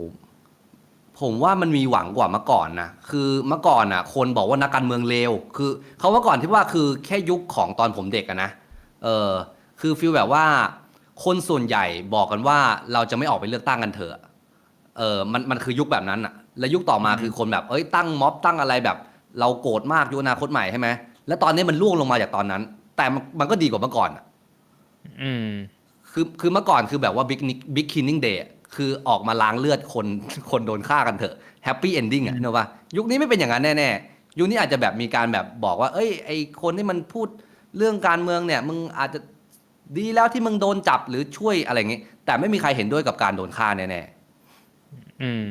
ๆผมว่ามันก็ยังดีกว่าตอนนั้นอ่ะแล้วสภาพการที่ผู้คนต่อสู้แล้วผลการเลือกตั้งกันยังออกมาเป็นแบบนี้คนก็แบบโศกเศร้าเสียใจตรงเนี้ยมันดูเหมือนกับว่าเราจะสู้ไม่ได้แล้วเหรอหรือว่ามันแค่รอจังหวะที่เหมาะสมในมุมของเราในมุมของประชาชนคนไทย ผมว่าก็มันในมุมเล็กๆของเราอาจจะทำอะไรไม่ได้มาก แต่ว่าเราก็ทำเท่าที่เราทำได้อะก็เขามีให้เลือกเราก็ไปอะแล้วสุดท้ายมันอาจจะไม่ได้มองเป็นเรื่องของเรา แต่มองเป็นเรื่องของความถูกต้องอะคือสุดท้ายมึงอาจจะยังไม่ได้ตอนนี้ก็ได้ แต่ในอนาคตอีก100 ปีมันอาจจะได้ก็ได้ คือมันค่อยๆต่อสู้กันไปทีละนิดอ่ะมันฟีลแบบว่าที่วันนี้มีแก๊ปฟู้ดให้สั่งอ่ะเพราะว่ามันมีมอไซค์ให้ส่งอะเพราะว่ามันมีคนผลิตมอไซค์อะเพราะว่ามันมีคนผลิตเครื่องยนต์อ่ะเพราะว่ามันมีคนเจาะน้ำมันอ่ะเพราะมันมีไดโนเสาร์ตายอ่ะเพราะมันมีอุกกาบาตอะคือมันแต่ละอันอ่ะมันต้องเกิดก่อน มันอาจจะไม่ได้สำเร็จตอนนี้ แต่มันขยับไปทีละนิดทีละนิดมันเป็นอย่างนั้นสำหรับผมนะ แม้มันจะดูเหมือนโศกเศร้าแล้วก็ซึมเศร้าไปสำหรับโลกการเมืองของวัยรุ่นคนไทยเนี่ยแต่ว่าน้องดูมองว่าเฮ้ยเชี่ยเรามาไกลแล้วไอ้เชี่ยมัน progress ทุกวันประมาณนี้ระวังดีนะ ใช่ผมคิดว่ามันอาจจะไม่ได้จบที่รุ่นเราก็ได้ แต่ว่ามันก็ไปเรื่อยๆไปทีละนิดทีละนิดคือสุดท้ายมันไม่ได้ประชาธิปไตยเต็มใบตอนนี้ แต่มันจะได้อะไรบางอย่างมานิดๆหน่อยๆเสมอ เช่นแบบสู้กันมาแล้วแบบมึงได้ทรงผมเด็กนักเรียนจากหัวเกรียนไปลองทรงอะไรอย่างเงี้ยคือถ้าเด็กวันนู้นมันไม่กล้าพูดอะไรเลยสักนิดสักหน่อยวันนี้มันก็คงไม่ได้ทรงผมนี้สมมติน้องหยกพูดว่ากูจะย้อมผมชมพูไปเรียนเลยกูจะใส่ชุดอะไรไปเรียนก็ได้ อาจจะไม่ได้แต่สิ่งที่ได้มาคือทรงผมลองทรงเพราะว่าเด็กมันสู้กันเยอะมากจนมันไม่ได้สิ่งที่ได้มากที่สุดแต่มันได้อะไรสักหน่อยหนึ่งแหละมันก็ได้ทุกวันนี้เด็กแม่งแต่งหน้าเป็นแอปเหมยโตเลยไปเรียนแบบหน้าขาวจั๊วดอลลี่อายเบลเลอร์เลยไม่โดนขู่ว่าเพราะมันขยับมาทีละนิดเส้นตรงนั้นพี่วงหน้าเหมือนอยากพูด ก็มันก็นะคือ แล้วแต่เรื่องอย่างในเรื่องแต่งหน้านี่ก็ ในมุมหนึ่งก็คือใช่แหละ สู้จนได้สิทธิ์มาแต่งหน้า แต่ว่าแต่งหน้าแล้วก็ดูแก่ขึ้น ผิวหน้า พังเร็วขึ้น ก็คือ เออ เราขอสิทธิ์ที่จะมาบางทีก็คือแบบการทำลายตัวเองอะ สิทธิในการทำลายตัวเอง ซึ่งมันก็ควรจะมีไหม ก็ ชี แล้ วิ ว ต แต่ ใครชีวิตมันกูจะ เออ กูจะทำอะไรกับชีวิตกูมันก็ทำได้ป่าวะ ก็ใช่ไง ผมว่าก็ฟิลผ้าถุงแหละ ก็แบบมันก็มีช้อยให้เลือกอะก็มึงจะทำไม่ทำก็ได้จะคือมันแต่งได้ แต่จะแต่งไม่แต่งก็ได้ บางคนเขาแต่งแล้ว ดีกว่า เขาแต่งดีเขาแต่งออกมาดีแต่งแล้วแบบว่าดูเซลพี่บวงแบบน้ำเยิ้มอ่ะก็มีคนแต่ง การ เก่ง แต่งหน้าออกมาดีมันก็ไม่มีปัญหา แต่ ก็ ว่า ใช่ไง แต่งแล้วมันแบบทำลายผิวหน้าตัวเองไง ก็แต่งบาง ตอน ๆ แต่ง อย่า ก็ เย ดี อะ ไงพอมึงลบปุ๊บมันก็ไม่ดี แต่งแล้วให้เหมาะสมอะเขาก็ต้องได้มีสิทธิ์ในการลองผิดลองถูกใช่คำนี้พี่บวง ใช่ก็ สิบ รู้ ลอง ตัว ผิดลอง ที ถูก หน้ามันก็พังแล้วอ่ะ แต่ผมชอบที่น็อตพูดก็คือ มองแบบเข้าอกเข้าใจสถานการณ์ความเป็นจริงนะว่ามันหมดไฮป์มาแล้ว แล้วเราก็ผ่านความเจ็บปวดกันมาเยอะมาก ในขณะที่หลายคนก็แบบเริ่มหมด ซึ่งแบบว่าความหวังกับส่วนรวมอะน็อตแค่มองว่ามันก็เป็นแค่เหมือนเฮียเอสเคิร์ฟอะไรหลายๆอันนี่แหละที่มันก็มีช่วงเวลาของมัน แต่ว่าเรากำลังเดินหน้าไปเรื่อยๆเราจะเป็นประเทศที่เจริญเป็นสังคมที่เจริญได้ในสักวันหนึ่งในเร็วนี้ ในสักวันหนึ่งก็ผมฟีลแบบไม่ต้องคิดเยอะมากอะเพราะถ้าคิดให้เยอะจริงๆมึงก็คงอยากจะย้ายประเทศมากกว่าอะไรเงี้ยถ้าทำเพื่อตัวเองเพียวๆเนกอะไหมคือถ้าบอกว่าอยากจะได้ประเทศที่ดีเลยพยายามเลือกตั้ง มันมีโซลูชันที่ง่ายกว่า และน่าจะสักเซสกว่า คือมึงหาเงินส่งตัวเองไปเรียนข้างนอก แล้วมึงก็แบบหาลู่ทางทำงานทำเงินอะไรย้ายประเทศไปมึงก็จะได้มันอาจจะง่ายกว่า มันอาจจะจบในชีวิตมึงได้มากกว่าเลือกตั้ง แปลว่าการที่เราไปเลือกตั้งมันอาจจะไม่ได้ทำเพื่อตัวเองก็ได้ ก็คือทำเพื่อให้มันแบบก็มันน่าจะดีกว่านี้ได้แล้วก็ไปช่วยหน่อยอะประมาณนั้นนะผมว่านะน่าสนใจนะน่าสนใจนะ แล้วอีกข่าวหนึ่งข่าวการเมืองที่มาร้อนในช่วง 2-3 วันนี้นะครับนายกอนุทินออกมาบอกว่าไอ้ข่าวประเด็นเรื่องโกงข้อสอบท้องถิ่นอ่ะผมไม่รู้คุณน็อตเห็นหรือเปล่าอ่ะสรุปแล้วเนี่ย ไม่รู้เลย คือมันมีการจัดสอบราชการอ่ะราชการท้องถิ่นอ่ะที่คุณจะต้องไปสอบข้อเขียนขอบประนัยอะไรพวกเนี้ยเพื่อที่คุณจะได้บรรจุเข้าไปทำงานเป็นเจ้าหน้าที่แห่งรัฐอะของประเทศไทยเนี่ยทุกปีมันจะมีสอบใหญ่ใช่ไหมแล้วมันล่าสุดเนี่ยเขาไปจับได้ว่ามีครูเนี่ยไปใช้บริการเป็นเหมือนบริการตลาดมืดอะที่สามารถแก้คะแนนหลังจากที่แบบมึงไปสอบแล้วแต่มึงไปจ่ายค่าบริการแบบ350,000ถึงประมาณ800,000อ่ะแล้วแต่ตำแหน่งวิชาแล้วแต่ที่เราแล้วคะแนนมึงที่อยู่ในระบบมันจะเปลี่ยนไปอีกเลขหนึ่งโดยที่ไอ้ที่มึงทำเอาไปมั่วๆซั่วๆเนี่ยมันก็อีกเลขหนึ่งซึ่งที่เขาจับได้คือมันก็เป็นเจ้าหน้าที่ของรัฐเหมือนกันที่ทำนะแล้วล่าสุดในอาที่นี้เนี่ยมันมีตัวเลขอัปเดตว่ารอบปีที่ผ่านมาเนี่ยเฉพาะปีที่ผ่านมาปีเดียวเนี่ยมีคนมาสอบแข่งขันทำตำแหน่งราชการตรงนี้เนี่ย15,000 คนเอาเฉพาะหลักฐานที่มีนะอันนี้คือหลักฐานที่ไปจับได้นะก็คือมี5,000 คนในนั้นที่ใช้คะแนนกระดาษมึงที่มึงทำกับคะแนนในระบบมึงคะแนนไม่ตรงกันโอ้แม่งสุดยอด5,000 คนนี้ต้องติดคุกไหมทำผิดกฎหมายไหมความผิดบนเจ้าหน้าที่พนักงานความผิดแบบนี้รุนแรงขนาดไหนในมุมมองเรามันควรจะต้องแบบว่าไอ้เหี้ยถึงขั้นแบบเหมือนผู้ฆาตกรขนยาเสพติดอะไรไหมหรือว่าพี่ผมคิดว่ามันเป็นแบบความผิดเล็กๆน้อยๆก็เหมือนกับไอ้เชี่ยมึงย้อนสอนอ่ะมึงยัดตังเข้าไปใต้กระเป๋าตำรวจอ่ะเหมือนกันไหมความผิดเลเวลไหนเนี่ยผมคิดว่ามันเป็นเลเวลปานกลางนะคือถ้าสมมุติจะถามว่าไอความผิดเลเวลปานกลางนี่ควรจะโดนลงโทษยังไงก็อย่างน้อยๆผมว่าน่าจะต้องแบ็คลิสต์ตัดสิทธิ์การแบบว่าเข้าเป็นคนที่จะมาสอบรับราชการอะไรแบบเนี้ยระดับ normal แล้วก็อาจจะแบบรอลงอาญาก็คือถ้าทำผิดอีกเข้าคุกแต่ว่าอันนี้ยังไม่ได้เข้าคุกนะก็คือแบบค่าโทษไว้ก่อนมึงพูดถึงว่าคนที่จ่ายตังค์อ่ะโดนประมาณนี้แล้วไอ้คนที่ทำระบบกระบวนการเนี่ยรับเงิน350,000 ถึง 800,000เนี่ยเพื่อไปแก้คะแนนให้กับราชการเจ้าอื่นๆเขาได้เข้ามาบรรจุเนี่ยไอ้แก๊งนี้นี่ผิดเท่ากันไหมโอ้ยคนอันนี้ต้องผิดกว่าดิกูว่าอันนี้น่าจะความผิดรุนแรงกว่านะไอ้พวกระดับนี้แบบติดคุก15 ปีสมเหตุสมผลไหมหรือต้องเคี่ยนก่อนหรือยังไง กูคิดว่าอันเนี้ยก็น่าจะมาโดนหนักตรงแต่ละกรรม เพราะว่าคนจ่ายมันจ่ายแค่คนเดียวใช่ปะแต่คนรับมันอาจจะรับมาจาก20 คนไงมึงก็อาจจะคูณไปว่ารับมากี่คนอ่ะคนละ2 ปีอ่ะมึงคูณไปอะไรแบบเนี้ย โอ้โห กูคิดว่ามัน แล้ ต้องเป็นแบบ แม่งเป็น5,000 เค้กแล้วทุกคนมันก็เต็มแม็กเลยทั้งโดนอ่ะ เอามันก็ต้องอย่างนั้นน่ะ มันก็เหมือนไอ้แชร์แม่ชะม้อยอ่ะเขาก็นับเป็นกรรมใช่ไหมล่ะมันก็คูณไปอ่ะติดคุกกี่ปีกี่ชาติน่ะ คือข่าวเนี้ยผมเห็นเขาเหมือนประมาณว่าเจ้าหน้าที่เนี่ย บอกว่ากำลังจะส่งเรื่องนี้ไปให้ปปชแต่ว่านักข่าวนักวิชาการเนี่ยเขาก็ตั้งคำถามว่าเชื่อเรื่องใหญ่ขนาดนี้หลักฐานชัดขนาดนี้มึงให้ตำรวจทำงานเร็วกว่าหรือเปล่าปปชมันต้องไปนั่งรอมติ เออ 2 3 4 5 เรื่องไอ้เลือกตั้งล่าสุดรัฐธรรมนูญแล้วก็มีปัญหาตลอดอะไรเงี้ยคนเขาก็แบบติชมแต่ว่าผมจะมาถามความเห็นว่าเรามองเรื่องแบบนี้เป็นเรื่องแบบแซดมากไหมหรือเฉยๆคนไทยมันต้องชินหรือยังไงน้องน็อต เพราะแม่งอยู่เกินขอบเขตที่ผมจะวิเคราะห์อะไรได้ว่ะคือมัน มันดูเป็นสเกลใหญ่มากอะสเกลแบบคนที่มาทำงานในราชการอะไรเงี้ยไม่รู้ว่าต้องโดนลงโทษแค่ไหนอะ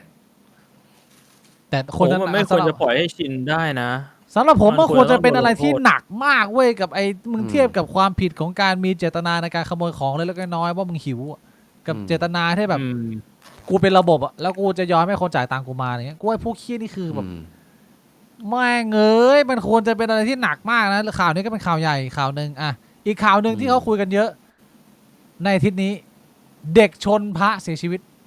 โอ้เฮียนี่โหดสัตว์ดูคลิปแล้วแบบช็อกอะพามันกระเด็นแบบอย่างเงี้ย เด็ก โคตรเดือด สรุปแล้วก็คือเป็นเด็กพิเศษ อ่ะฮะ แล้วก็อายุ11 ขวบ เท่าที่เข้าใจตามข่าวที่แบบว่าเราไปอ่านตามสื่อใหญ่ๆเขาก็จะบอกว่าไปถามตายายก็บอกไม่ได้สอนนะ ขับเป็นได้ไงนะ คิดว่าน่าจะขับเป็นจากการที่แบบว่าดูคนอื่นขับ โหจริง แบ ป่ะ บว่า เกียร์กระปุกอะนะ ก็เลยไม่รู้ว่ายังไง แบบเพราะว่าตอนเช้าเนี่ย แม่ก็ขับไปส่ง ตอนเย็นก็ขับมารับอะไรเงี้ย เด็กก็ดูวิธีการขับอะไรแบบนั้นละมั้ง โหแม่งเด็กพิเศษจริง คือมัน เด็กพิ ดู เศษ แล้วมันทำได้เลย แม่งแบบพิเศษสัตว์เลยอะแบบ คือใครที่สงสัยว่าเด็กพิเศษจริงหรือเปล่าเด็กพิเศษจริงคือเขามีแบบว่าไปดูเลยว่าเด็กคนนี้เนี่ยไปเรียนที่โรงเรียนไหนก็คือมันเป็นเหมือนศูนย์ดูแลเด็กพิเศษ ซึ่งไอ้ตรงบริเวณนั้นน่ะในศูนย์นั้นน่ะมี22 คนผมไปนั่งอ่านข่าวอยู่เมื่อวานอะไรแบบเนี้ยแล้วตำรวจเขาก็แถลงข่าวว่าตอนนี้มันอยู่ในกระบวนการแบบสืบสวนสอบสวนแบบไล่ถามทุกคนเลยตั้งแต่แบบ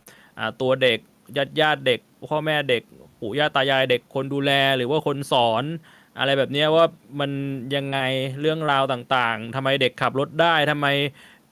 ขับรถเป็นแล้วเข้าถึงรถได้เข้าถึงกุญแจได้ไอ้วันเกิดเหตุมันเกิดอะไรขึ้นอะไรเงี้ยเขาก็เรียกว่าสืบสวนสอบสวนอยู่ที่ผมไปดูข่าวเมื่อวานนะเมื่อวานอัปเดต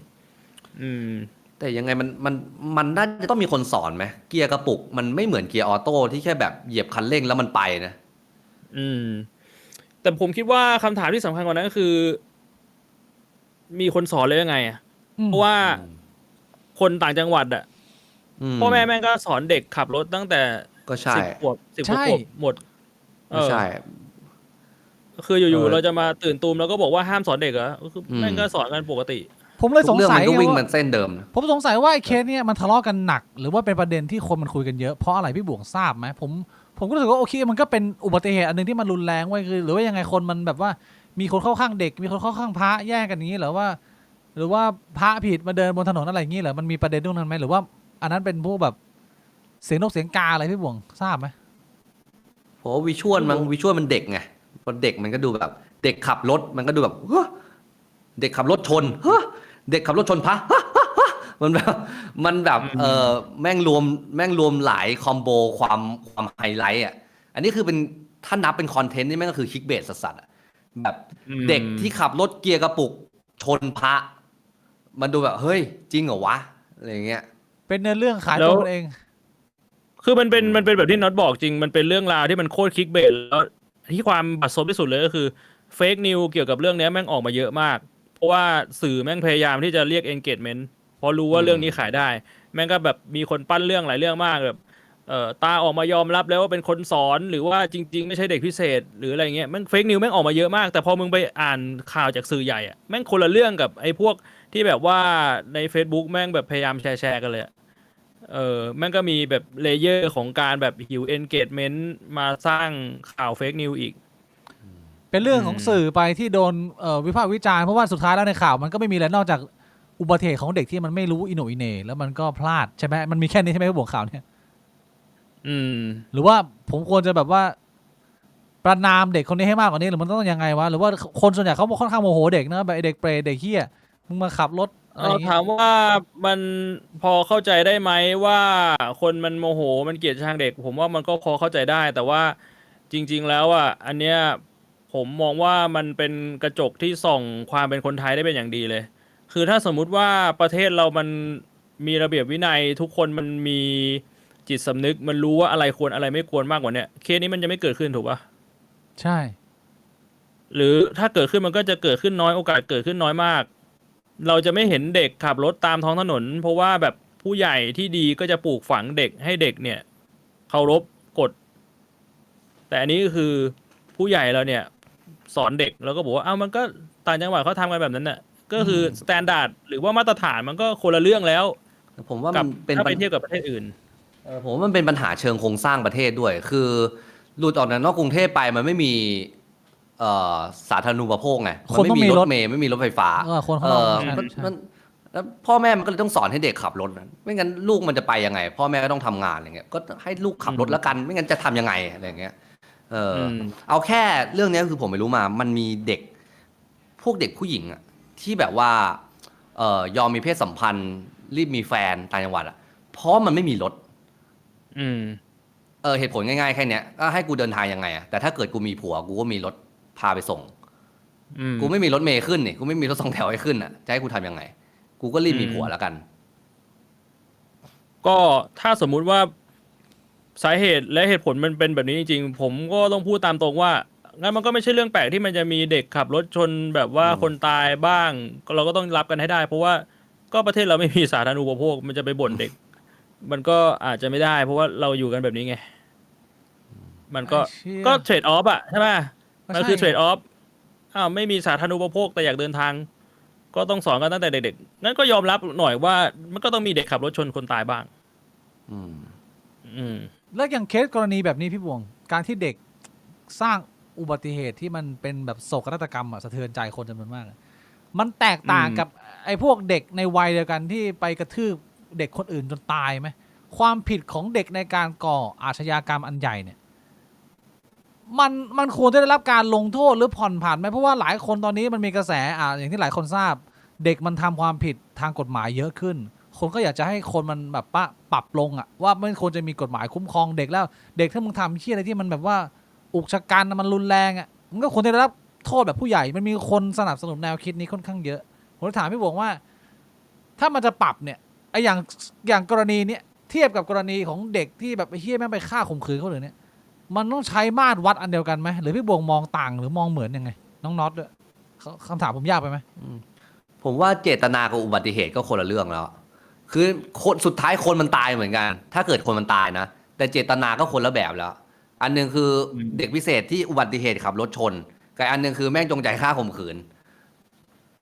แต่สุดท้ายแล้วก็แบบเด็กกับผู้ใหญ่มันก็ผมคิดว่ายังไงกฎหมายคุ้มครองเด็กก็ยังต้องมียังต้องมีแล้วก็ในกรณีนี้มันเป็นเรื่องของเด็กพิเศษด้วยมันก็เลยซับซ้อนขึ้นไปอีกก็คือกฎหมายสนับปกป้องเด็กเนี่ยหรือว่าเด็กพิเศษมันก็ยังต้องมีอยู่ใช่ไหมหรือว่ามันต้องมาปลดออกเพราะว่าในกรณีของเคสอื่นๆที่มันแบบสะเทือนใจเป็นเด็กเหี้ยเด็กเปรตไปได้ข่มขืนคนอื่นแล้วก็ใช้อภิสิทธิ์ของความเป็นเด็กไม่ได้ต้องรับโทษอะไรเงี้ยแล้วเรื่องนี้เราปรับคิดปรับลดยังไงมีคอมเมนต์ไหมพี่บวงกับน้องน็อตผมว่าโดยปกติแล้วเพราะเวลาเราเห็นอะไรที่มันไม่ดีมันจะถูกโบรขึ้นมาใหญ่แต่ความเป็นจริงแล้วถามว่าเด็กที่ทำเรื่องเลวร้ายในระดับรุนแรงมีไม่เยอะหรอกเทียบกับผู้ใหญ่เพราะนั้นมันเลยจำเป็นที่จะต้องมีกฎหมายคุ้มครองเด็กเพราะว่าเด็กต่างหากที่เป็นคนที่โดนเอาเปรียบมากกว่าอันนี้อธิบายดีพี่บวง มันก็คิดแบบนั้นได้เหมือนกันนะ แต่ว่าในอีกมุมหนึ่งคือ อันนี้ผมว่ามันเป็นมุมของการมองผ่านเลนของเด็กกับการมองผ่านเลนของสังคมว่าถ้าสมมุติว่ามองผ่านเลนของสังคมมันตัดสินใจง่ายมากเลยก็คือมึงก็เอาแม่งไปขังแม่งก็ทำอะไรกับแม่งสักอย่างให้มันมาอยู่ในสังคมไม่ได้ มันก็จบไงต่อให้มันจะมีจำนวนน้อยแค่ไหน แต่ว่าสุดท้ายถ้ามันมีมันก็เป็นปัญหาของสังคมอ่ะก็ทำเหมือนเป็นผู้ใหญ่อ่ะสู้ผู้ใหญ่โดนอะไรเด็กก็ต้องโดนแบบนั้นอ่ะเพราะว่าจุดประสงค์ของการมีกฎหมายก็คือเราลงโทษให้คนคนนั้นแม่งแบบพยายามจะไม่ทำผิดอีกใช่ปะล่ะไม่ทางใดก็ทางหนึ่งก็คือ ให้แม่งเข้าไปสำนึกในคุกหรือก็ให้แม่งตายในคุกกันอ่ะหรือก็เมื่อก่อนก็ประหารชีวิต แต่ว่าถ้ามองในเลนของเด็กแล้วก็มองในเลนของสถิติก็คือแบบเด็กมันก็อย่างที่น็อตบอกมันไม่ได้มีอาชญากรรมหรือว่าอุบัติเหตุที่เกิดจากเด็กเยอะเท่าผู้ใหญ่อะไรแบบเนี้ยมันอาจจะเป็นตัวเลขที่มันน้อยจนเรามองว่ามันพอรับได้ไหมถ้ามันจะมีกฎหมายเพื่อช่วยเหลือเด็ก หรือว่าในอีกมุมหนึ่งก็คือเด็กมันก็ยังไม่ได้มีความรู้สึกนึกคิดความรอบคอบเท่าผู้ใหญ่ด้วย มันอาจจะมีความประมาทมากกว่าแล้วเราก็ต้องรับสภาพสังคมว่าผู้ใหญ่ในสังคมเรามันก็ไม่มีเวลาไม่มีประสิทธิภาพที่จะดูแลเด็กได้ทั้งหมดด้วย มันก็เป็นเรื่องของสิ่งที่ต้องเกิดขึ้นโดยเลี่ยงไม่ได้อะ เข้าใจรับทราบคำตอบคล้ายๆกัน ยาวเหลือเกินพี่บวง อืม สรุปก็คือ แต่ปัญหามันคือรายละเอียดปลีกย่อยก็คือ มันควรจะโดนอะไรบ้างไหมหรือมันปัจจุบันมันไม่โดนเลยไงนึกออกใช่ไหม ผมว่ามันควรจะมีปรับเล็กน้อยให้มันโดนอะไรได้บ้าง ในกรณีที่มันชัดเจนมากๆในส่วนของเจตนาอย่างที่เราพูดถึงคือมึงตรวจสอบมาเป็นเด็กเปรตที่แบบแม่งตั้งใจข่มขืนฆ่าอะไรอย่างเงี้ยไอ้พวกเคี้ยนั่นมันควรจะมีปรับอะไรมาเล็กน้อยเพื่อให้มันเอาผิดได้ดีเสียกว่าแบบ cover รักษาหมด 100%ผมคิดว่าอันนี้หลายคนน่าจะมองไปในทางเดียวกันมั้งน้องมองต่างไหมหรือว่าเด็กต้อง protect 100%ทุกกรณี ผมก็ไม่แน่ใจเหมือนกันนะพี่ นะ ไม่รู้เหมือนกัน แต่คือถ้าเจตนาไม่ดีผมว่ามันก็ต้องโดนอะไรสักอย่างหนึ่งแหละ มันผมว่ามันพอจะแบบว่ามีติ่งห้อยออกมาเล็กๆได้แก้ได้อะถ้าเกิดที่ปัจจุบันมันเอาอะไรผิดไม่ได้เลย ผมว่าแบบนี้มันจะยากขึ้นเพราะว่ามันจะมีเคสเยอะขึ้น แน่นอนเรื่องนี้มึงหลีกเลี่ยงไม่ได้กูว่าเด็กจะมีความก้าวร้าวมีความเปรี้ยวมีไอเดียในการแบบเป็นเด็กบ้ามันเยอะขึ้นอ่ะอันนี้เรื่องของความผิดของเด็กนะในสังคมไทย เรื่องเหลืออีก2เรื่องสุดท้ายที่ผมอยากสอบถาม ตัวแทนไม่ใช่ตัวแทนหรอกก็เป็นความคิดของคนคนหนึงแต่ว่านอนนี่เรียกว่าเป็นคนเจนแบบเจน Y ตอนปลายปะวะหรือว่าเราคอนซิเดอร์ตัวเองเป็นแบ ใช่ บ พี่ ซีตอนต้น คือผมเป็นเจน Y ตอนปลายเลย ก็คือเกิด 39 ก็คือเป็นปีสุดท้าย คือถ้า 40 ก็คือเป็นเจน C แล้ว เชี่ยก็ยังเป็นรุ่นผมอยู่ แต่ว่าเราพอจะเซนส์เพราะว่าเราทำงานกับ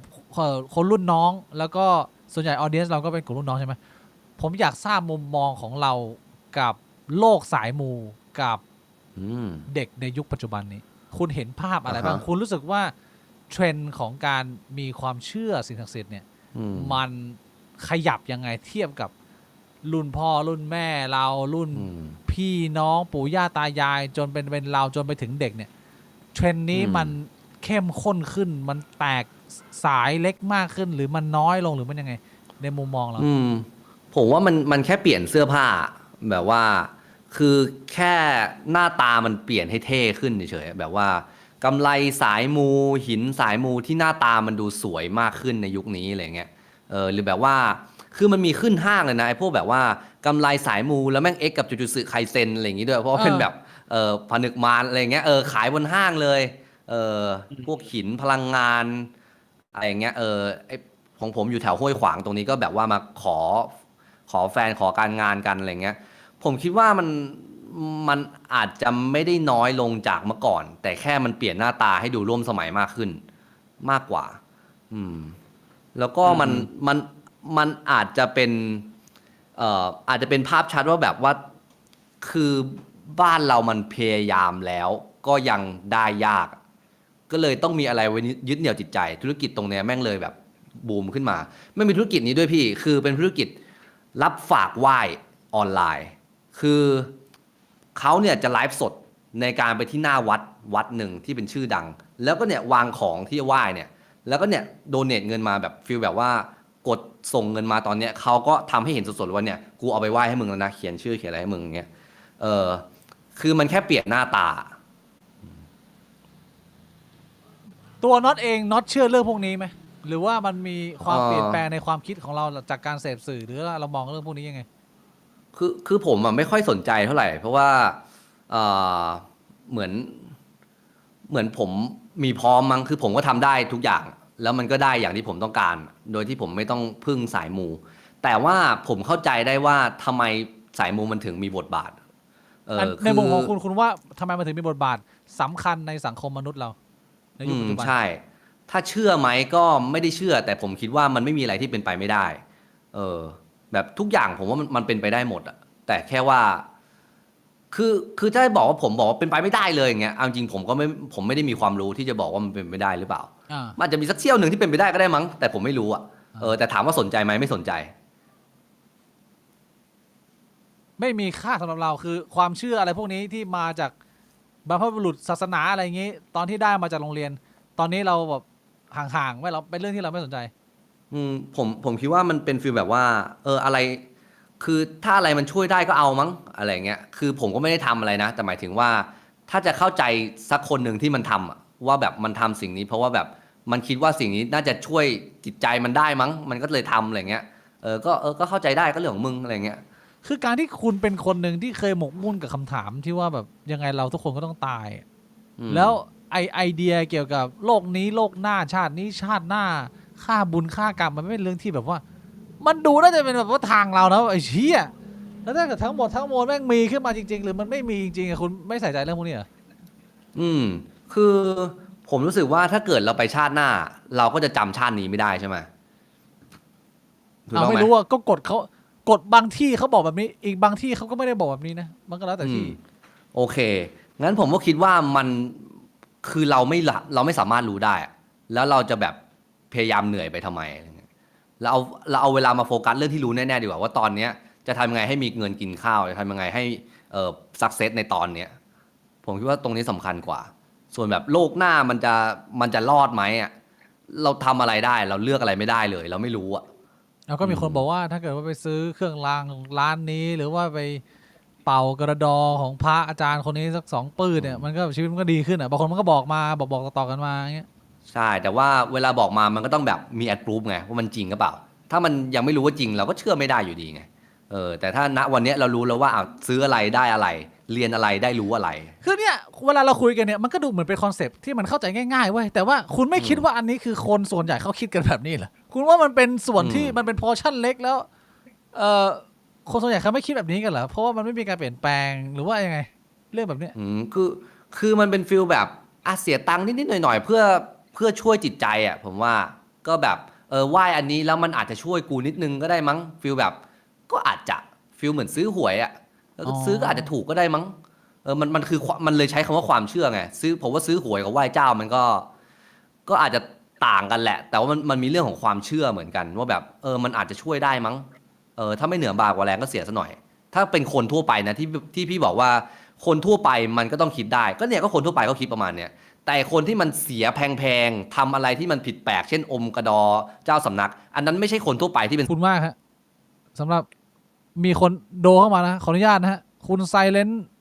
ไนท์อะไรเนี่ย10 ออสเตรเลียนดอลลาร์บอกว่าพยายามจะอยู่ให้ถึง Q&A แต่ว่าไม่ไหวแล้วนะฮะที่ออสตี1เดี๋ยวมาตามย้อนหลังเหมือนเดิมผมครับขอบคุณมากครับวันนี้ครับผมคือเราไม่ได้ห่างกันเยอะน็อตเพียงแต่ว่าสิ่งที่ผมอยากจะถามอยากเป็นความรู้เพราะว่ามันอาจจะเป็นภาพหนึ่งที่แม้เราจะไม่ได้ต่างกันมากอะแต่ว่าเรื่องพวกนี้มันต่างกันเยอะผมกับพี่บวงโตมาในเจนที่เรื่องความเชื่อยังเป็นเรื่องจริงทุกอย่างที่เขาเล่ามาเราperceiveกันทั้งสังคมว่าผีสางนางไม้มีจริงสิ่งศักดิ์สิทธิ์อะไรอย่างนี้มีจริงแล้วมึงก็ต้องใช้ชีวิตแบบ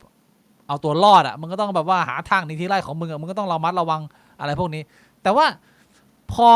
หลังจากเราไปแค่ประมาณ 4-5 ปีอ่ะมันมีคนเจเนอเรชันหนึ่งมาที่แบบว่ามันโตขึ้นมาพร้อมกับใช้ความรู้ว่าอ๋อไอ้เรื่องพวกนี้ยังต้อง50-50อ่ะมึงไม่ต้องไปเชื่อมันไม่ได้จริงขนาดนั้นอันนี้คือความต่าง ของเรามั้งที่ผมสัมผัสได้จากการคุยกับคนรอบตัวเวลาน็อตคุยเรื่องพวกนี้กับคนส่วนใหญ่ที่เป็นวัยเราเขามองใกล้ๆเราปะล่ะหรือเขามองต่างกับเรามากเลย ก็มองน่าจะมองประมาณผม คล้ายๆกันใช่ไหม อืม น่าสนใจ เรื่องสุดท้ายคือเรื่องที่ผมเพิ่งคุยกับพี่บวงไปชุดใหญ่ไฟกระพริบในอาทิตย์ที่แล้ว ประเด็นเหมือนกับเป็นปัญหาระดับสเกลโลก กระแสเกลียดชังผู้อพยพ กระแสเกลียดชังคนมุสลิม เราในวัย30ต้นๆมีความคิดยังไงกับกระแสตรงนี้บ้างฮะ เห็นข่าวแบบนี้บ้างไหม คือเขาเกลียดชังคนมุสลิมเพราะว่าอะไรนะ เพราะว่าคนมุสลิมเนี่ยเข้าไปในหลากหลายประเทศในฐานะของผู้อพยพ แล้วก็ไปลงหลักปักฐานไปขยายเผ่าพันธุ์ มีการตั้งลกตั้งกลุ่มกันเป็นแก๊งเพื่อที่จะรีควายสิ่งที่ความเชื่อตัวเองต้องการ แต่อาจจะแบบไม่ได้อินไลน์กับประเทศนั้นเขาไม่อนุญาตให้ทำแต่ตัวเองก็แบบเหมือนกับเดินขบวนประท้วงเรียกร้องสิทธิ์ของการเป็นชนเผ่ามุสลิม แล้วมันก็มีอีกหลายๆ negative news อะเป็นข่าวที่ลบของคนมุสลิมที่ไปหาเรื่องคนนั้นไปปล้นคนนี้ไปข่มขืนคนนู้นอะไรอย่างเงี้ยมันก็เป็นกระแสเหมือนกับ racist หรือว่าเป็นผมไม่รู้ใช้คำว่าอะไรแต่ว่าเป็นการเกลียดคนต่างเผ่าคนที่ย้ายเข้ามาประเทศเราอันนี้เป็นปัญหาเมืองนอกที่เจอกันเยอะเรามีเห็นข่าวอะไรพวกนี้บ้างไหมเราตามก็เห็นอยู่บ้างครับพี่ผมก็คิดว่าไอ้ทุกอย่างมันมีดีมีเลวแหละเนาะแบบว่าคนประเภทมุสลิมหรือคนอยู่แล้วหรือคนที่กำลังเข้ามาอย่างเงี้ยมันมีดีมีเลวอยู่แล้ว แต่แค่ว่าผมว่าไอ้คอนเซปต์ที่มันน่าสนใจกว่านั้นมันคือคอนเซปต์ของรัฐชาติมากกว่าว่าที่จริงแล้วก้อนที่แม่งเรียกว่าโลกเนี่ยแม่งก็คือก้อนดินก้อนหนึ่งมันก็เหมือนกับแบบพื้นถนนพื้นหนึ่งภูเขาลูกหนึ่งที่ใครแม่งก็จะเหยียบก็ได้แต่วันหนึ่งเมื่อเพียงแค่ประมาณถ้าประเทศไทยก็แค่ประมาณเฉียวๆ100 ปีนี่เองที่มีสิ่งที่เรียกว่าชาติขึ้นมาเส้นแม่งก็งอกขึ้นมาเลยปื๊ดว่าตรงนี้คือไทยมึงคือพม่ากัมพูชากูต้องลบกับมึงเพราะว่านี่มันคือของกูเพราะว่าไอ้เส้นตรงเนี้ยมันคือเส้นที่ผู้มีอำนาจผู้ปกครองเนี่ยสร้างขึ้นมาเพื่อที่จะครอบครองพื้นที่โดยทำการสร้างpropagandaเพื่อให้เรารักชาติให้เราต้องการตรงนี้ให้เราถ้าไม่รักตรงนี้คือผิดถ้าใครเข้ามาไม่ใช่พวกเราแม่งคือเป็นอื่นผมคิดว่าถ้าสุดท้ายแล้วทรัพยากรมันมีเพียงพอมันก็แบ่งกันได้ถ้าไม่พอก็ไม่แบ่ง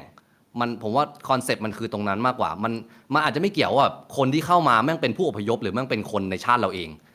เพราะสุดท้ายแล้วแม่งมันไม่มีอื่นเว้ยมันคือเพื่อนร่วมโลกเหมือนกันแต่เส้นเนี้ยแม่งเพิ่งงอกขึ้นมาแค่100 ปีในของประเทศไทยนะทางโลกมันก็เพิ่งงอกมาไม่กี่ปีนี้หรอกเชี่ยพี่บวงแนวคิดน่าสนใจนะพี่บวงมีคอมเมนต์ไหมแนวคิดนี้ผมคิดว่ามันไม่เป็นความจริงยังไงในมุมผมนะเพราะอะไรผมคิดว่าคือยุคปัจจุบันเนี่ยเราผมเข้าใจนะว่ามันมองได้ว่าการที่มันมีเส้นแบ่งชาติเส้นแบ่งประเทศเนี่ยมันกลายเป็นว่ามันเป็นการแบ่งแยกมันเป็นการแบบว่าสู้รบกันแต่ว่าถ้าเราย้อนไปดูประวัติศาสตร์ตั้งแต่มันยังไม่มีเส้นแบ่งมนุษย์มันก็รบกันมนุษย์มันก็ฆ่ากันต่อให้แบบว่าทรัพยากรมันจะมีเยอะก็ตามคือถ้าย้อนกลับไปดูประวัติศาสตร์อเมริกาตอนเหนือตอนนี้มันยังเป็นอินเดียแดงทั้งอเมริกาอยู่มันจะมีสิ่งหนึ่งที่คนไม่ค่อยพูดถึงกันเลยตอนที่พวกสเปนกับพวกอังกฤษเข้าไปสิ่งที่อินเดียแดง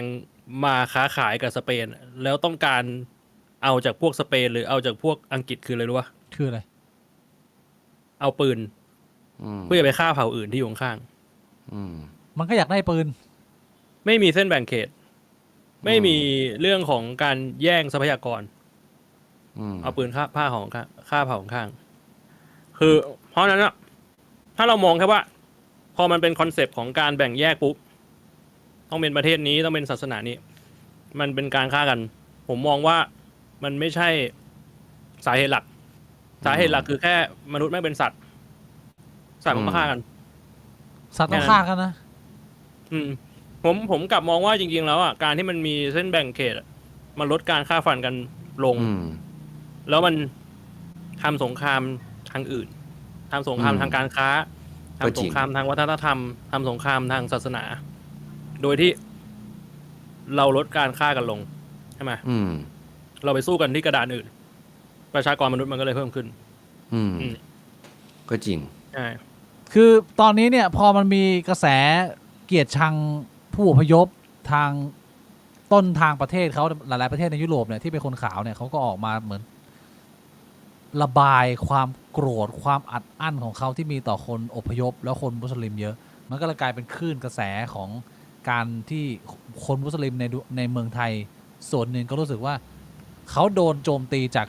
คลื่นกระแสความเกลียดชังจากยุโรปครั้งนี้ไปด้วย ว่าหลายคนยังไม่แยกแยะหรือว่าไม่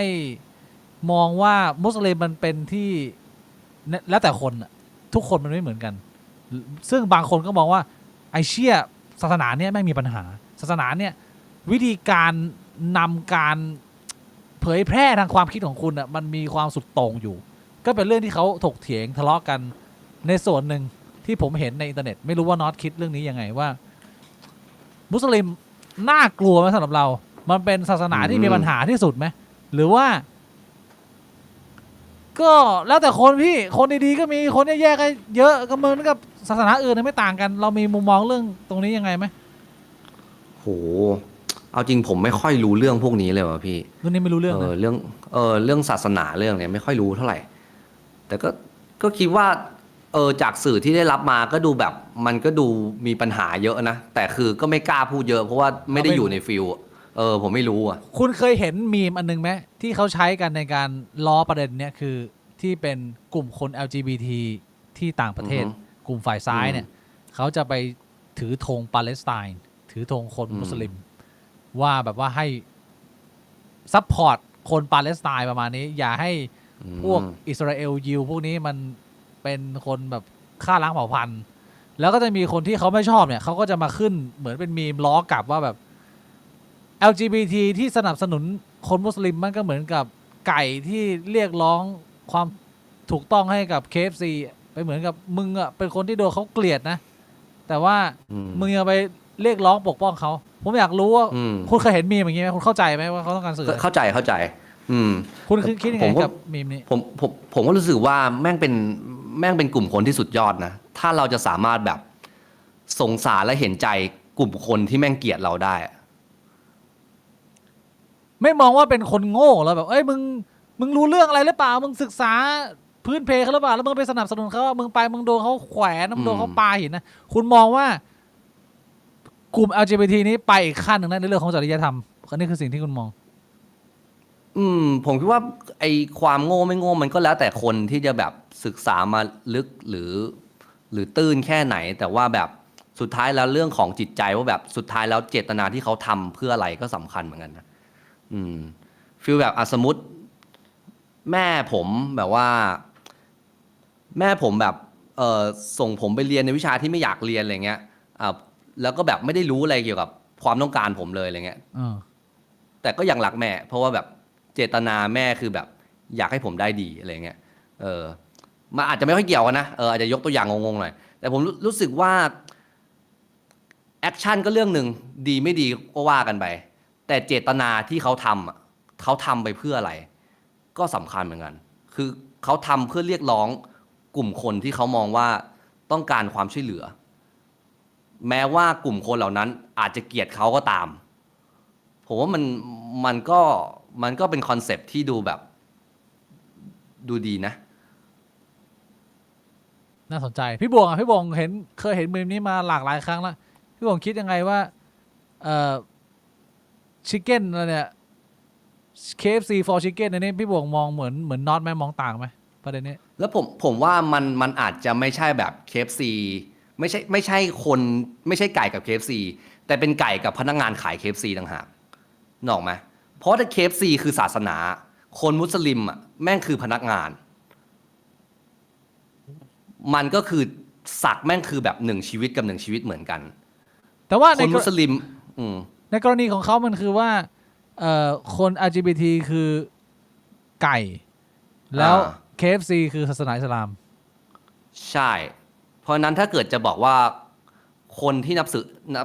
ถืออิสลามเกลียดมุสลิมเกลียดLGBT ทุกคนไหมก็อาจจะมีเปอร์เซ็นต์ที่เกลียดแต่อาจจะไม่ใช่ทุกคน อ่า แล้วเขาก็เป็นคนเหมือนกัน โอเค เพราะฉะนั้น ร ถ้า แย เกิดถ้าเกิดเทียบกับไก่ อาจจะเทียบกับพนักงานที่ต้องขายไก่ หรือไม่ใช่สิมันก็ต้องเป็นคนก็ต้องเป็นสัตว์เดียวกับไก่ดิเพราะมันคือคนกับคนใช่ไหม ใช่ LGBT กับคนมุสลิม อ่า ใช่ไหมเพราะฉะนั้นไก่ก็ต้องเทียบไก่กับไก่ แล้วก็หัวหน้าก็คือศาสนาคือ KFC เพราะอย่างนั้นมันจะเห็นภาพมากกว่า พี่บวงฮะ โอ้มันคำถามไหนแล้วเนี่ย คำถาม คิดยังไงกับศาสนาเหรอ คิดยังไงกับมีมล้อคน LGBT ที่ถือป้ายสนับสนุนปาเลสไตน์แล้วคนก็ล้อกับว่า ไอ้พวกนี้แม่งเป็นchicken for KFC พี่บวกคิดว่ามันตรงมีไหมหรือว่าพี่บวกมองต่างเหมันน็อต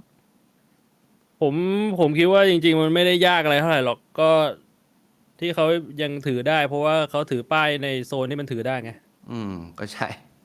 ก็ถ้าไปถือในปาเลสไตน์ก็ไม่ได้มีโอกาสถือนานเท่าไหร่ สรุปก็คือ chicken for KFC อันนี้พี่บวกมองแบบนี้ ก็คือมันเป็นไก่ที่มันอยู่ในบ้านที่คนรักไก่ไง อืม เราก็ไปเห็นว่า KFC กำลังโดนพอปกันด้าทำให้เกลียดไก่ตัวนั้นมันเลยอยู่ในสภาพแวดล้อมที่มันเอื้อให้สามารถสงสาร พูด KFC ได้ ได้ไง แต่ถ้ามันเป็นไก่ที่อยู่ในโรงงาน KFC อ่ะ ก็คงจะไม่ มันก็ถือป้ายเรียกร้องให้ KFC ไม่ได้ไง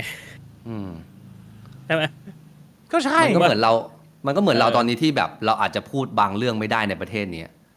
เหมือนเราเป็นสมศักดิ์เจียมที่แบบว่าอยู่นี้เราพูดไม่ได้ เราเลยไปพูดตรงอื่นได้ ทุกอย่างมันก็อยู่ที่สถานการณ์ของไก่แต่ละตัว ว่าไก่ตัวไหนมันจะสงสาร KFC ได้ ไก่ตัวที่อยู่ในโรงงานแล้วกำลังจะโดนเชือดมันก็ ไอ้เชี่ยมึงจะไปสงสารมันทำไมวะ แต่ว่าไก่ตัวที่มันไม่ได้อยู่ในโรงงาน KFC มันไม่รู้ด้วยซ้ำว่า KFC แม่งทำอะไรบ้างอ่ะ มันรู้แค่ว่า KFC กำลังโดนแกล้งอยู่อ่ะมันก็ไอ้เชี่ยเราสงสาร KFC อืม ใช่ไหมมันก็เป็นแบบนั้นแหละ ธรรมชาติของไก่อ่ะ ก็อยู่ที่ว่าเราอยู่คอมโพสิชันไหนอะ เออ น่าสนใจนะ ผมว่าได้ไอเดียค่อนข้างดีจากสองมุมเผื่อให้คนแบบว่าคนทางบ้านเขาไปคิดต่อกันเพิ่มขึ้น โดยหลักๆ แล้วน็อตเราก็จะคุยกันประมาณนี้ ไม่ได้ไปคุยอะไรจริงจังแบบซีเรียสมากหรอกก็คุยแบบสเปเฮล่าไปเรื่อยแบบนี้แหละ แต่นี้ก็เข้าหัวข้อซีเรียสนะ ซีเรียสเหรอเนี่ย อืม วันเนี้ยผมมีแค่นี้แหละผมแบบว่าชิวๆคุยสบายถ้าคุณน็อตมีอยากจะคุยหรือจะถามเรื่องอะไรเป็นท็อปิกใหม่เนี่ยผมว่าตอนเนี้ยคือ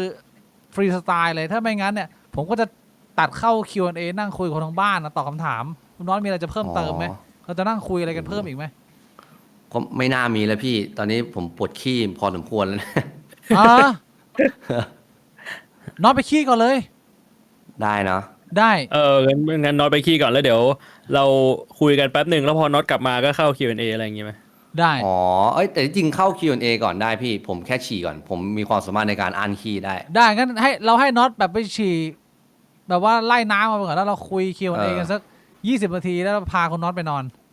ได้โอเคครับพี่ โอ ฉี่ เค แป๊บ งั้นเรานั่งคุย Q&A นะพี่โบวันนี้เข้าสบายๆนะ อืม Q&A ครับผมนั่งคุยกัน แต่จริงๆตะกี้นี่ยังไม่ได้คุยกับน็อตเรื่องถุงยางเลยนะ แบรนด์ถุงยางที่น็อตทำอ่ะ เฮ้ยแต่ก่อนที่จะไปคุยเรื่อง หรือว่า Q&A นะโหวันนี้ลืมขายขอ เรา ง คุย พี่โบ เรื่องแบรนด์ถุงยางกันนิดนึงไหม เรายังไม่ได้ขายของเลยนะวันนี้ไอ้เชี่ยเราคุยยาวเลยว่ะตรงกลางอ่ะ อ๋อไอ้เชี่ยก่อนที่จะมีถุงยางมันต้องมีไข่กูมิ่งด้วยใช่ไหม เชี่ยเอ้ย โอ้โหเป็นไง ไม่ลืมแล้ววันนี้คุยเพลินนะ โดนไข่กูมิ่งตัดเงินนะ อันนี้ ใครกูมิ่งนะมาตอนท้ายอะ วันที่7 เดือน 7นะครับลดราคาอยู่นะครับ ตอนนี้เนี่ยลดราคาอยู่ตัวเครื่องเหลืออยู่ 1,391 บาท แล้วก็คลีนเซอร์เนี่ยเหลือ 167 บาทนะครับผมมี2สูตรนะ แต่ว่าถ้าซื้อคอมโบกันนะครับ ได้ทั้งไข่คลีนเซอร์ด้วยแล้วก็ไข่กูมิ่งด้วยจะเป็น 1,555 บาทนะครับ ที่พิเศษกว่านั้นสำหรับคนดูช่องเราเนี่ยใครที่ใช้โค้ดไข่ GBB 69นะตามที่ขึ้นอยู่ข้างหน้านี้เลยนะครับลดราคาอีก69 บาท โอ้โห my gosh ไข่ GBB 69ใครอยากซื้อกดเข้าไปในลิงก์ในพินคอมเมนต์หรือว่าในรายละเอียดเลยนะครับจะได้ตรงไปที่ร้านนะครับเพราะว่าบางทีอาจจะมีแบบร้านที่ขายของปลอมอะไรอย่างนี้ อย่าลืมนะฮะ เครื่องโกนหมอยเพื่อให้เซ็กของคุณนั้น มีความรื่นรมมากขึ้นไม่ต้องมีกลิ่นอับเหมือนของพี่บวงนะฮะ เอ้ยของผมก็ไม่มีกินอาหารพี่บิ๊กเคยดมเหรอ พี่บวงเคยใช้อันนี้บ้างหรือเปล่า เอาไปหลายปีขวดไม่เอาหมดทันที เคยใช้ ขวดน้ำยังเต็มอยู่นะ เจลเหม็นนะ GBB ไม่เท่ากับเกย์บิ๊กบวงนะ G ย่อมาจากกูมิ่งไข่ GBB คือไข่กูมิ่งบิ๊กบวงครับไม่ ใช่ ใช่ ครับ เก ผม ย์บิ๊กบวง เข้าใจผิดนะ อันนี้ตีความผิดนะ เข้าใจผิดเข้าใจผิด อย่าลืม เข้าก ใจ ด ผิดครับอันนี้ อย่าลืมกดเข้าไปดูกันนะฮะขายโกมิ่งขอบคุณมากนะครับ ขอบคุณคุณน็อตด้วยนะน็อตยังไม่ได้เอาหูใส่หน่อย พี่บวงไม่ใช้ไข่เหรอเขาอุตส่าห์สปอนให้ใช้เนี่ยโอ้โหดูดิใช้จนแบบไอ้คราวที่แล้วก็กดให้ดูจนมันแบตหมดอะจำไม่ได้เลย จำได้ ขออนุญาตขอบคุณคุณน็อตนะครับ ที่มานั่งพูด ครับ คุย ผม ทำความรู้จักกันนะ ดีใจที่ได้เจอคอนเทนต์ครีเอเตอร์เหมือนกัน ก็ ครับผมเช่นกันครับพี่ ขอบคุณที่มานั่ง ผม FC ครับ ช่วยขายขายกูมิ่งด้วยนะฮะ เดี๋ยวเราตัดเข้า Q&A คุยกับทางบ้านเล็กน้อยนะพี่บวงนะประมาณนี้นะ แล้วเรื่องถุงยางอะตะเกีย ถุงยางทำไม เราจะคุยเรื่องถุงยางนิดหน่อยไหม ได้พี่ ยังไงฮะน็อต ทำไม นี่ น็อตถึงแบบว่า ตัดสินใจมาลองทำแบรนด์ถุงยางดูเกินนิดนึง นี่ครับ โอ้โหทำไมกล้องมันโอเวอร์จังวะ กล้องผมไม่ค่อยดี ได้แล้ว อันนี้คือถุงยางอนามัยโอยนะครับผมไม่ได้เชื้อเชิญให้ซื้อนะครับผมเพราะว่าถ้าเชื้อเชิญเนี่ยมันจะผิดกฎหมายนะเนี่ยผมแค่ถือไว้เฉยๆนะครับเนี่ย คือแค่บอกว่าเราทำแบรนด์นี้ อันนี้คือเราเป็นเจ้าของเลย ใช่ เราไม่ ค ได้ รับผม แบบว่าเป็นสปอนเซอร์อะไรยังไงเราเป็นเจ้าของเลย ใช่ อันนี้คือถุงยางแบรนด์ที่ผมสร้างขึ้นมานะครับผมชื่อว่าโอยครับผม อ่า ก็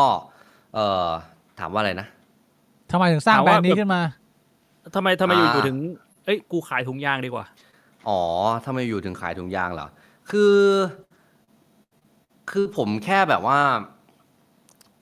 อยากจะต่อยอดแบรนด์อะไรสักอย่างหนึ่งขึ้นมา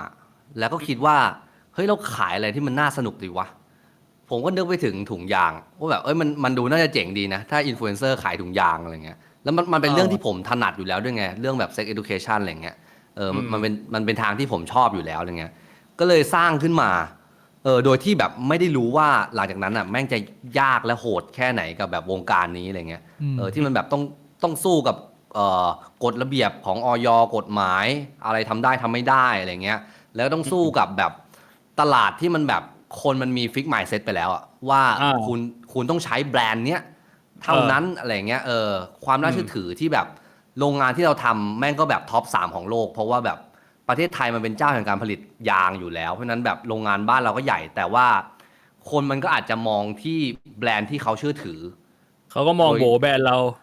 โดยการตลาดโดยอะไรก็แล้วแต่อะไรเงี้ยคือมันก็มีความยากของมันอยู่สูงมากกว่าเราแบบไปขายอาหารของกินไปขายเสื้อผ้าอะไรก็แล้วแต่ผมรู้สึกว่าถ้าผมทำได้อะแม่งจะมันไม่มีใครลงมาเล่นดีกว่าตลาดเนี้ยตลาดถุงยางมันก็ชนอยู่ 3-4 แบรนด์อ่ะถ้าเราทำได้เราก็ลอยตัวเลยใช่มันไม่มีเจ้าเล่นมาเล่นคือไอ้ที่บอกว่าการแบบค่านิยมมันฝังหัวมันไม่ใช่แค่เรื่องแบรนด์นะแม่งเป็นเรื่องของแบบการทำแพ็กเกจการทำอะไรทุกอย่างเนี้ยแม่งฝังหัวคนหมดเลยจริงๆยกตัวอย่างเช่นแม่งมีคนทักมาถามผมคือผมมาทำถุงยางแบบว่า1ชิ้นเหตุผลคืออยากให้มันซื้อง่ายถือง่ายและดูดีเว้ยคือ1ชิ้นอ่ะไม่ได้มาขายที่ราคาถูกนะแต่ว่ามันเป็นเหมือนราคาแยกชิ้นอ่ะคือมันก็พอๆกับเวลาเราซื้อ3ชิ้นที่หารมา1ชิ้นก็ราคาเท่านี้ในแบบที่มันมีฟังก์ชันเดียวกันนะคือฟังก์ชันแบบมีปุ่มมีขีดคือแบบว่าสร้างความรู้สึกให้กับอีกฝ่ายได้อะไรเงี้ยแบบไม่ได้ใส่เพื่อตัวเองอย่างเดียวแต่ใส่ให้อีกฝ่ายด้วยอะไรเงี้ยอันนั้นเนี่ยก็คือเหมือนมันก็มีคนมาถามผมว่าเฮ้ยทำถุงยาง1ชิ้นอย่างเงี้ยมันน้อยไปป่ะพี่ทำไมพี่ไม่ทำ1กล่องมี3ชิ้นผมก็บอกว่าเอ้ามึงก็ซื้อ3ชิ้นสิเพราะว่ามัน1ชิ้นมันก็ราคาเท่ากัน1ชิ้นคือกูไม่ได้บอกว่ามึงต้องซื้อกูไม่ได้บอกว่าให้มึงซื้อชิ้นเดียวมึงจะซื้อ3ก็ได้หรือซื้อ2หรือซื้อ4ก็ได้แต่มึงเลือกได้ไงอันนี้แม่งคือผ้าถุงนึกว่าคือมึงจะเลือกซื้อ3ชิ้นก็ได้หรือมึงจะเลือกซื้อถูกหรือแพงกว่านั้นก็ได้กูไม่ได้บังคับให้มึงซื้อ3ชิ้นเขาก็บอกว่า แล้วถ้าเกิดมันมี3กล่องมันจะไม่เยอะไปเหรอพี่ อันนี้แม่งคือฟิกไมซ์เซ็ตล้วนๆแม่งคือการโดนการตลาดหลอนอะว่าถุงยางมันต้องมี3ชิ้นว่าถุงยางมันต้องมี1กล่องต้องมี3ชิ้นพอมันไซส์3ชิ้นเท่ากันที่แม่งก็ขนาดเท่ากัน1กล่องอะมึงบอกว่ามันเยอะไปทั้งที่ไซส์มันเป็นไซส์เดียวกันคือถ้าไม่โดนการตลาดหลอนไม่รู้ว่าเรียกอะไรแล้วเห็นป่ะว่าแบบวงการนี้มันเป็นวงการที่แบบว่ากินกันอยู่ไม่กี่เจ้าอยู่มานานจนมันมีแพทเทิร์นที่แบบมันต้องเป็นแบบนี้แหละอะไรแบบเนี้ยซึ่งผมแบบจะเข้ามาสร้างอะไรใหม่ๆในวงการถุงยางเชียร์มีแล้วไอ้สีเหลืองๆข้างหลังนี่อะไรฮะใช้ได้ไหมอ๋ออันนี้ก็เป็นอาร์ตทอยพี่แต่ว่ามันยึดติดว่ะมันเอาออกไม่ได้อ๋อไม่เป็นไรนะไม่ต้องมันติดกับแผงเลยมันติดกับแผงเลยเอาออกไม่ได้ก็มันเอาไว้โชว์ฟังก์ชันว่ามันมีแบบถุงยางผมมันมีฟังก์ชันอะไรบ้างไงมันก็มีปุ่มมีขีดมีหัวข้ออันนี้เราเคยลองใช้ไหมเคยใช้พี่หมายถึงไอ้แท่งเหลืองๆเนี่ยไม่ใช่อันนั้นใช้ไม่ได้ใช้แล้วมันหมายถึงถุงยางนะถุงยางเคยใช้แท่งเหลืองไม่เคยใช้ถุงยางแท่งเหลืองไม่เคยใช้ทำไมแท่งเหลืองไม่เคยใช้อ่ะแท่งเหลืองมันเอาไว้ให้พี่ใช้ไงเฮ้ยเอาดีๆเอาความเป็นจริงอ่ะคุณเป็นคนที่ไม่ซีเรียสเรื่องของการ explore experience อยู่แล้วว่านี่มีประสบการณ์แปลกใหม่เขาไม่ได้มีเส้นในการขีดรสชาตินะทำไมคุณถึงจริงน่าสนใจนะเพราะว่าถุงยางเนี่ยมันก็ไม่ได้จำเป็นว่ามันต้องเข้าแค่รูอวัยวะเพศหญิงอย่างเดียวคือรูทวารก็เข้าได้แล้วเราก็มีรูทวารเราได้ explore ตรงนี้บ้างไหมใช่ผมก็คิดว่ามันก็น่าลองนะแล้วติดอะไรก็ยังไม่มีความกล้าไงเพราะว่าเราก็ยังไม่เคยลองไงเราก็ต้องแบบว่าบิวความกล้าแล้วก็ลองดูก่อนก็ไม่แน่ก็อาจจะลองได้แต่ผมเคยลองใช้นิ้วนะเคยลองใช้นิ้วแหย่เข้าไปในรูตูดแล้วเป็นไงมันก็ไม่ได้รู้สึกดีนะทำไมไม่รู้คุณไม่เจอเหมือนกันคุณไม่เจอต่อมลูกหมากของคุณหรือเปล่าคือนิ้วผมมันอาจจะสั้นเกินไงมันอาจจะเข้าไปมันยังไม่ลึกพอไปแตะต่อมลูกหมากไปเดี๋ยวดูนิ้วพี่บวงนิ้วยาวไหมไม่นิ้วผมก็นิ้วคนปกติเนี่ยได้ไม่ยาวเท่าไหร่มุมได้คนที่เขาเคยลองเขาบอกว่าถ้ามันไปโดนมันเหมือนแบบมีผีเสื้อบินในท้องเขาบอกเงี้ยเชี่ยพี่บวงผมไม่รู้ลองมีผีเสื้อบินในท้องไม่อยากนะผมไม่อยากน่าลองนะผมก็คิดผีเสื้อมันบินตรงกระเจียวมันก็พอแล้วสำหรับผมผมคิดว่าก็คิดหนักอยู่นะว่ามันแบบจะต้องแบบขยายรูเข้าไปข้างหลังอย่างเงี้ยมันก็เป็นไม่ใช่สิ่งที่เราคุ้นเคยผมคิดว่าแบบเราเกรับครั้งแรกมันก็คงจะยากเหมือนกันเขาคงต้องฝึกปรือมาสักพักหนึ่งแต่คือจากประสบการณ์คืออย่างน้อยๆมันต้องมีแบบเจลหล่อลื่นแล้วก็มันต้องใช้นิ้วในการทำให้แบบว่าหูรูดมันคลายตัวนิดนึงถ้าสมมุติเราเอาแท่งเหลืองๆยัดเข้าไปเลยมันอาจจะเจ็บแต่ว่าถ้าเราเริ่มจากแบบใช้นิ้วให้มันแบบเริ่มคลายตัวก่อนแล้วก็เข้าออกเบาๆแบบครึ่งข้อแล้วก็ข้อหนึ่งก่อนมันจะเริ่มผ่อนคลายแล้วเราจะเริ่มใช้อันใหญ่ใส่เข้าไปได้อาจจะไม่ทำด้วยตัวเองอาจจะต้องแบบโหมีอย่างอื่นมาแบบอาจจะแบบเช่นเป็นผู้หญิงที่แม่งแบบเด็ดสัดเด็ดที่เฮี้ยเลยแล้วมันแบบให้เราทำทุกอย่างแต่มันแลกกับการใส่เข็มขัดหำอะไรเงี้ยอาจจะลองดิวกันได้คือผมพูดตรงๆว่าคุณน็อตมาขนาดนี้แล้วคุณเปิดตัวมาเป็นคอนเทนต์ครีเอเตอร์ที่มีความกล้าหาญในการเป็นตัวของตัวเองเนี่ยตอนนี้มันมีชายไทยแท้อยู่จำนวนมหาศาลผมใช้คำว่าหลักแสนคนที่มันอยากจะรู้เหมือนกันว่าถ้าคนที่มันไม่เคยเลยแล้วมันอยากจะลอง experience ไปหาแบบผีเสื้อในท้องตัวเอง experience journey ตรงนี้ของคุณคุณไปเจอผีเสื้อของคุณหรือเปล่าแล้วคุณก็เอามาแบบว่าบอกเล่าขานต่อเรื่องราวที่คุณไปเจอมาคนเขาอยากรู้นะว่าคุณมีใช้เทคนิคยังไงไอ้แท่งนี้คุณไม่แน่นะแต่ไม่แน่นี่อาจจะเป็น S curve ใหม่คือได้ดีที่สุดมันน่าจะต้องเป็นมือของตัวเราเองเพราะเราจะได้หยุดแล้วก็ดึงออกได้ไงถ้าสมมุติว่าเราเจ็บคือถ้าเป็นคนอื่นเนี่ยมันเขาไม่รู้ไงว่าเราเจ็บตอนไหนอะไรเงี้ยบางทีเราร้องมันก็ไม่ทันแล้วมันจังหวะแบบเขาดันเข้ามาแล้วผมแนะนำเลยว่าเหมือนกับตอนที่คุณกวางเดียลองเขาไปทำ OnlyFans แรกๆคือคุณน็อตถ่ายครึ่งตัวก็คือคนเห็นแต่ reaction หน้าเราส่วนอุปกรณ์ทางซ้ายขวาเราก็เตรียมไว้ให้เรียบร้อยนะเตรียมไปแท่งเหลืองไว้เตรียมถุงยางเตรียมเจลอะไรเงี้ยแล้วเราก็ค่อย explore หาผีเสื้อเราชื่อคลิปก็ชื่อว่าผีเสื้อในท้องเราคุณก็ตามหาผีเสื้อคุณไปดิกว่าจะเจอคลิปสักชั่วโมงครึ่งผมก็นั่งดูนะดูคุณตามหาผีเสื้อคุณมันต้องคุ้มที่จะแลกนิดนึงไ ไม่คุ้ม มัน แน่ อาจ เหร จะ อ ต้อง วะ ได้อาจจะต้อง ผีเสื้อ อาจจะต้องได้เยอะหน่อย ผีเสื้อในท้องคุ้มนะ เออ เอ้ยเดี๋ยวว่าช่องผมเคยมีคลิปนี่นะแบบว่าสอนล้างประตูหลังอะแบบว่า เห็นไหม เป็น นี่ โชว์ตูดแบบเห็นเป็นตูดเลยอ่ะใน YouTube แล้วรอดได้ นี่เห็นไหม อ่า แสดงว่า education ไง education เอ purpose อ เอ้าผมบอกคุณนะ คุณน็อตบ้านกูเอง เอาเดี๋ยวเก็บไปคิด เก็บไปคิดนะ เพ อัน ราะ นี้ ว่ามันจะมีบางช่องที่มันใช้ช่องโหว่ของ YouTube ตรงนี้แหละ ก็คือเป็น education purpose หรือว่าเป็นคลิปเพื่อการศึกษา แล้วมันจะมีอยู่ช่องหนึ่งอ่ะมาลงคลิปไอเนี่ยเขาเรียกว่าอะไรนะแว็กขนหมอยอ่ะ เออ ทั้งช่องแม่งมีแต่คลิปแว็กขนหมอยอ่ะแล้วแม่งแบบว่ามันก็ลงซ้ำอยู่อย่างนั้นอ่ะแต่ว่าเปลี่ยนคนอะไรเงี้ย เออ แล้วก็คือถ้าสมมุติว่ามึงจะเพื่อการศึกษาจริงอ่ะมึงแค่คนเดียวคลิปเดียวมันก็พอแล้วไง ไปเรื่องอื่นได้ละ แม่งแว็กขนหมอยแบบว่ามุมกล้องเดิมท่าเดิมคนแว็กคนเดิม แต่ว่าไอเจ้าของหมอยมันเปลี่ยนไปเรื่อยๆมันเป็น100คลิปอะ แล้วพี่วงดูไปกี่คลิป อ่ะ พี่วงดูไปกี่คลิป ก็หลายสิบอยู่นะ อ้าวทำไม ดู ดู หลาย คนเดียว สิบ ไม่รู้เรื่องเหรอวิธีการโกงมันไม่เหมือนกันเหรอทำไมต้องดูหลายคลิป กูไม่ได้ ผมว่าพี่ ดู ส่ง education purpose อะ ส่งช่องมาให้ผมบ้างก็ได้นะ อยากรู้ อุ้ยจริงๆแบบเสิร์ช YouTube อะขึ้นเลย แต่มันไม่ใช่ช่องคนไทยนะเป็นช่องต่างชาติแหละแบบว่า อืม แบบแว็กซิ่งอะไรเงี้ยแว็กแม่งขึ้น อันนี้ผมแอบอยากสอบถามเพิ่มเติมจริงๆมันควรจะเป็น Q&A แล้วแต่ว่าสอบถามน็อตว่าผมเป็นน็อตเป็นคนที่มีความโอเพนทางด้าน sexuality สูงคุณดูแบบว่าพร้อมจะ explore คุณไหนคุณลองบอกซิว่าตัวตนของคุณด้านดาร์กด้านแบบด้านเสียวอะตอนนี้คุณแบบว่ากระเจียวตั้งแล้วคุณชอบแบบไหนคุณมีความพิสดารอะไรที่มันแบบแชร์ได้ไหมหรือว่าคุณเป็นสายธรรมดาเลย คือเอาจริงผมก็ธรรมดาเลย ผมยังบอกอยู่เลยว่าจู่มันยังไม่แข็งเลย คือแค่ให้จู่แข็งยังยากเลยผมอ่ะคือ แล้วก็แบบเพลนเราไม่ได้ต้องการจะมีเซ็ก ใช่ เสียงพิสดาร ไม่ได้ต้องการจะมีพิสดารอะไร แค่ไม่ได้จัดว่าคนอื่นทำอะไรแล้วมันผิดแปลกอะคือแบบผมไม่ได้จะทำแบบนั้นก็ได้ แต่แค่ผมแบบไม่บอกว่าแบบนั้นมันแปลกอะ ซูฟิเลีย ก็เรื่อง ซูฟิเลีย มันก็เรื่องของเขา ธรรมดา ใช่ธรรมดาเลยปกติ ปีศพ พี่ส้มไม่ได้ ไม่ได้ เนโครฟิเลีย ไม่ไหวว่ะ ไม่ได้ ผม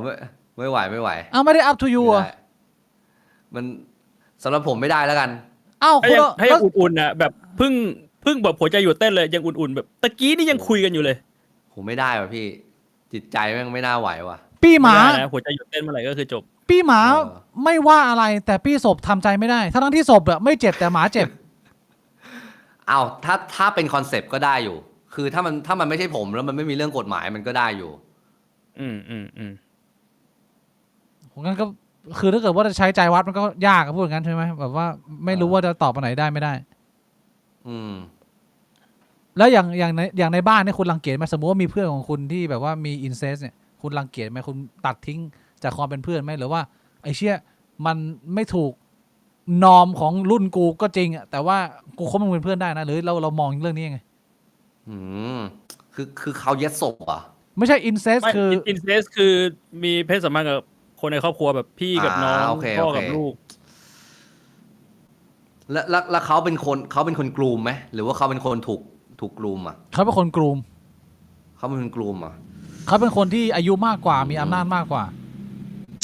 ที่อาจจะไม่ไหว แต่ว่าคนในครอบครัวเขาอีกคนนึงก็ตกลงแฮปปี้นะก็คือมีคอนเซนต์มันรบกวนจิตใจคุณขนาดไหน เอาจริงก็ถ้ามันไม่เกี่ยวอะไรกับผมเลยอ่ะก็อาจจะเป็นคนรู้จักได้อยู่ เป็นคนรู้จักได้อยู่นะ ใช่ พี่บวงกับพี่บวงมีปัญหาไหม ก็มีปัญหานิดหน่อยนะ แต่ผมก็คงจะเป็นแบบน็อตก็คือคงจะไม่ได้ยุ่งอะไรมาก รัง เรา เกี ไม่ ยจ รู้รายละเอียดไง พี่บวงรังเกียจไหม มันไม่เชิงรังเกียจแต่ว่ามันเป็นเชิงแบบว่าเราไม่รู้รายละเอียดว่าเขาเป็นยังไงอ่ะก็แค่ไม่ยุ่งเฉยๆอ่ะคือมันเหมือนอารมณ์แบบว่าถ้าสมมติคนนี้มันมีข่าวเช้าว่าไปโกงเงินคนอื่น แต่เราไม่รู้ข้อเท็จจริงอ่ะเราก็ผมไม่ใช่คนประเภทแบบว่าไปถามจู้จี้จุกจิกไงว่าแบบเอ้ยมึงไปโกงจริงเปล่ารายละเอียดมันเป็นไงวะขอดูหลักฐานหน่อยมันเราแค่แบบ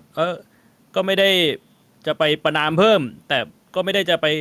คุยอะไรเพิ่มเติมเป็นประมาณนั้นมากกว่า แต่ถ้าเกิดว่าเป็นกับสัตว์เนี่ยส่วนใหญ่แล้วดูเหมือนทุกคนจะโอเคหมดแค่กับศพกับคนในครอบครัวนี่ที่ดูมีอาการกันอันนี้เนี่ยผมเช็คถูกต้องไหม ใช่ อืม ถูกต้อง นอม ไหม ในสังคมมันดูจะเป็นอย่างนั้นนะ เชี่ยสรุปว่าไม่มีอะไรพิสดารนะก็เป็นแบบปกติกระเจียวไม่แข็งนะตอนนี้อายุ30กระเจียวไม่แข็งนี่ วายไปนะน้องชายใช้กระเจี๊ยบไม่คุ้มนะ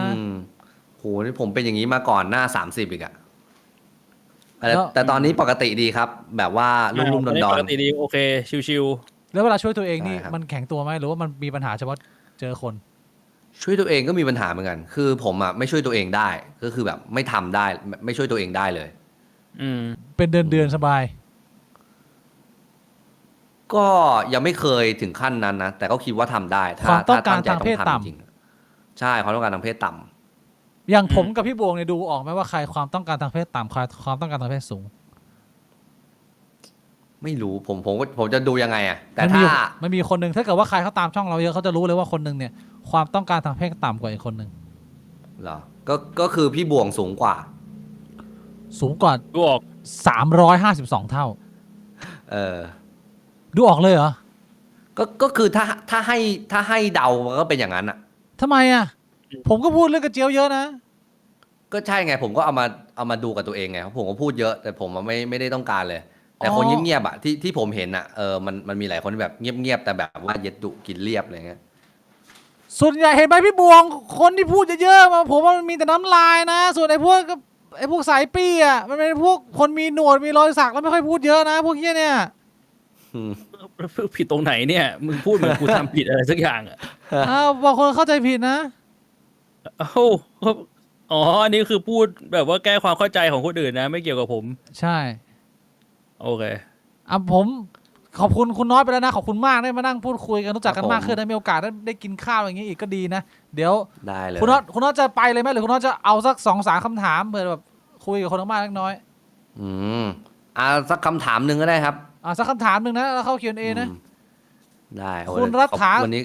ครับ อันไหน อะไรครับว่า เอาก่อนเลย ให้ เอาก่อนเลยพี่ก่อนเลย คุณรัฐาถามว่ามีถุงยางบ้านกูเองแล้ว เมื่อไหร่จะมีจิ๋มกระป๋องบ้านกูเองครับ แล้วเผื่อพี่บิ๊กพี่บวงลืม ต้องเลทกระเจียวคุณน็อตด้วยนะครับ เฮ้ยโอ้โหโดนทวงนะ ยังไง เขา พี่ เล บิ๊ ด ก กระเจียว มีเลดกระเจียวด้วย คือ มันก็ไม่ใช่ธรรมเนียมหรอกก็ถามเป็นบางคนนะที่เราพอคุยได้ว่าแบบ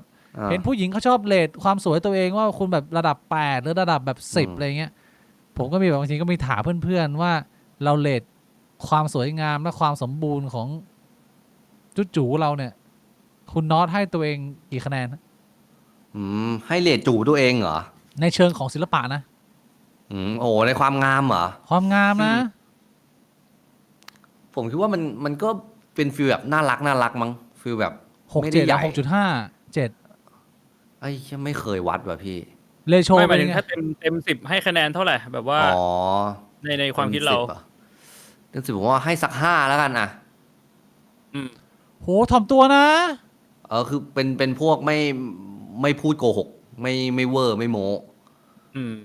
เรียกว่าหน้าตาแบบพอดูได้ ถ้าเกิดว่า5ก็พูดตรงๆแบบพอดูได้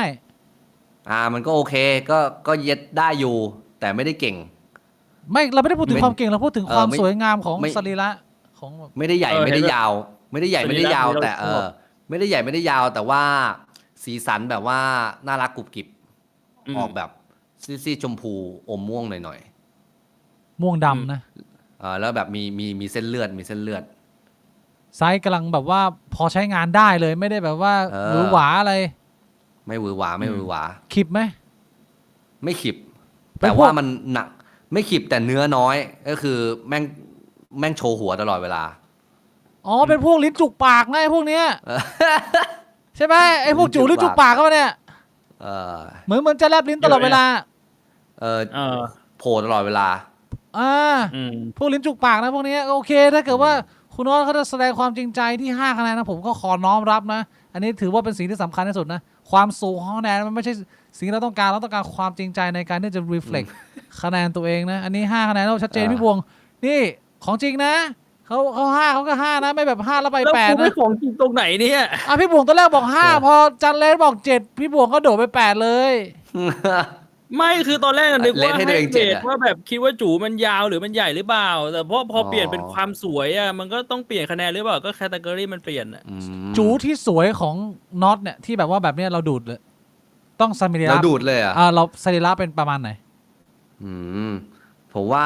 มันต้องมี golden ratio ก็คือแบบว่าวนเส้นมันเนี่ยโหมันโค้งมนสวย แล้วก็ เอ้าเวลาเราดูหนัง มีเนื้อ โป๊ มีหนังหน่อย เราก็เห็นว่าเราต้องการแบบทรงตรงหรือว่างอขึ้น อ๋อเป็นอย่างนั้นใช่ไหม หรือเป็นแบบพี่บวงเขาเป็นทรงแบบป่องกลางอะไรเงี้ยคือมันก็แบบหลายเรโชอะแบบไหนดี ผมว่าถ้าป่องกลางมันจะดูบาลานซ์นะมันจะ จริ ดู งเหรอ ไม่โค่นมันจะดูไม่โค่นล้มง่ายไงคือหลักการออกแบบ ของกลางเหรอ อันเนี้ยหลักการออกแบบเนี่ยสมมติเป็นขวดนี้ใช่ไหมถ้าเกิดขวดแม่งอย่างเงี้ยก็คือแบบใหญ่บนเล็กล่างมันรู้สึกไงมันรู้สึกล้มง่าย แต่ถ้าแบบว่าฐานหนาปลายเล็กเนี่ยมันรู้สึกแข็งแรงมั่นคง ใช่ฐานหนากับป่องกลางไม่เหมือนกัน มึงไปแอด คำว่าป่องกลางมันคือหัวกับท้ายมันรีบมันเป็นเหมือน คือมึงพยายามจะไปแอดมึงพยายามที่จะแบบว่าแซะใต้เก้าอี้คนอื่นเนี่ย ไม่ใช่ เปลี่ยนให้เขาแบบว่าเปลี่ยนใจอ่ะ เราคุยวิชาการเราคุยดูสรีระพี่บว เนี่ยเรา ง พี่นะ แล้ว เออ แสดงว่าคุณน้อยก็เป็นสายป่องกลางเหรอ ไม่ผมเป็นสายแบบว่าบาลานซ์คือไม่งแบบแท่งตรงเท่ากันปึ้ง 111 แล้วก็มีหัวเป็นเห็ด หัวเป็นเห็ดเล็กๆไซส์พอกำลังดี อืม กรุบๆ5 คะแนน ใช่ กินได้ ใช่ สีออกชมพู สัก ม่วง 5 คะ นะ แนนชัดเจนนะอันนี้ผมว่า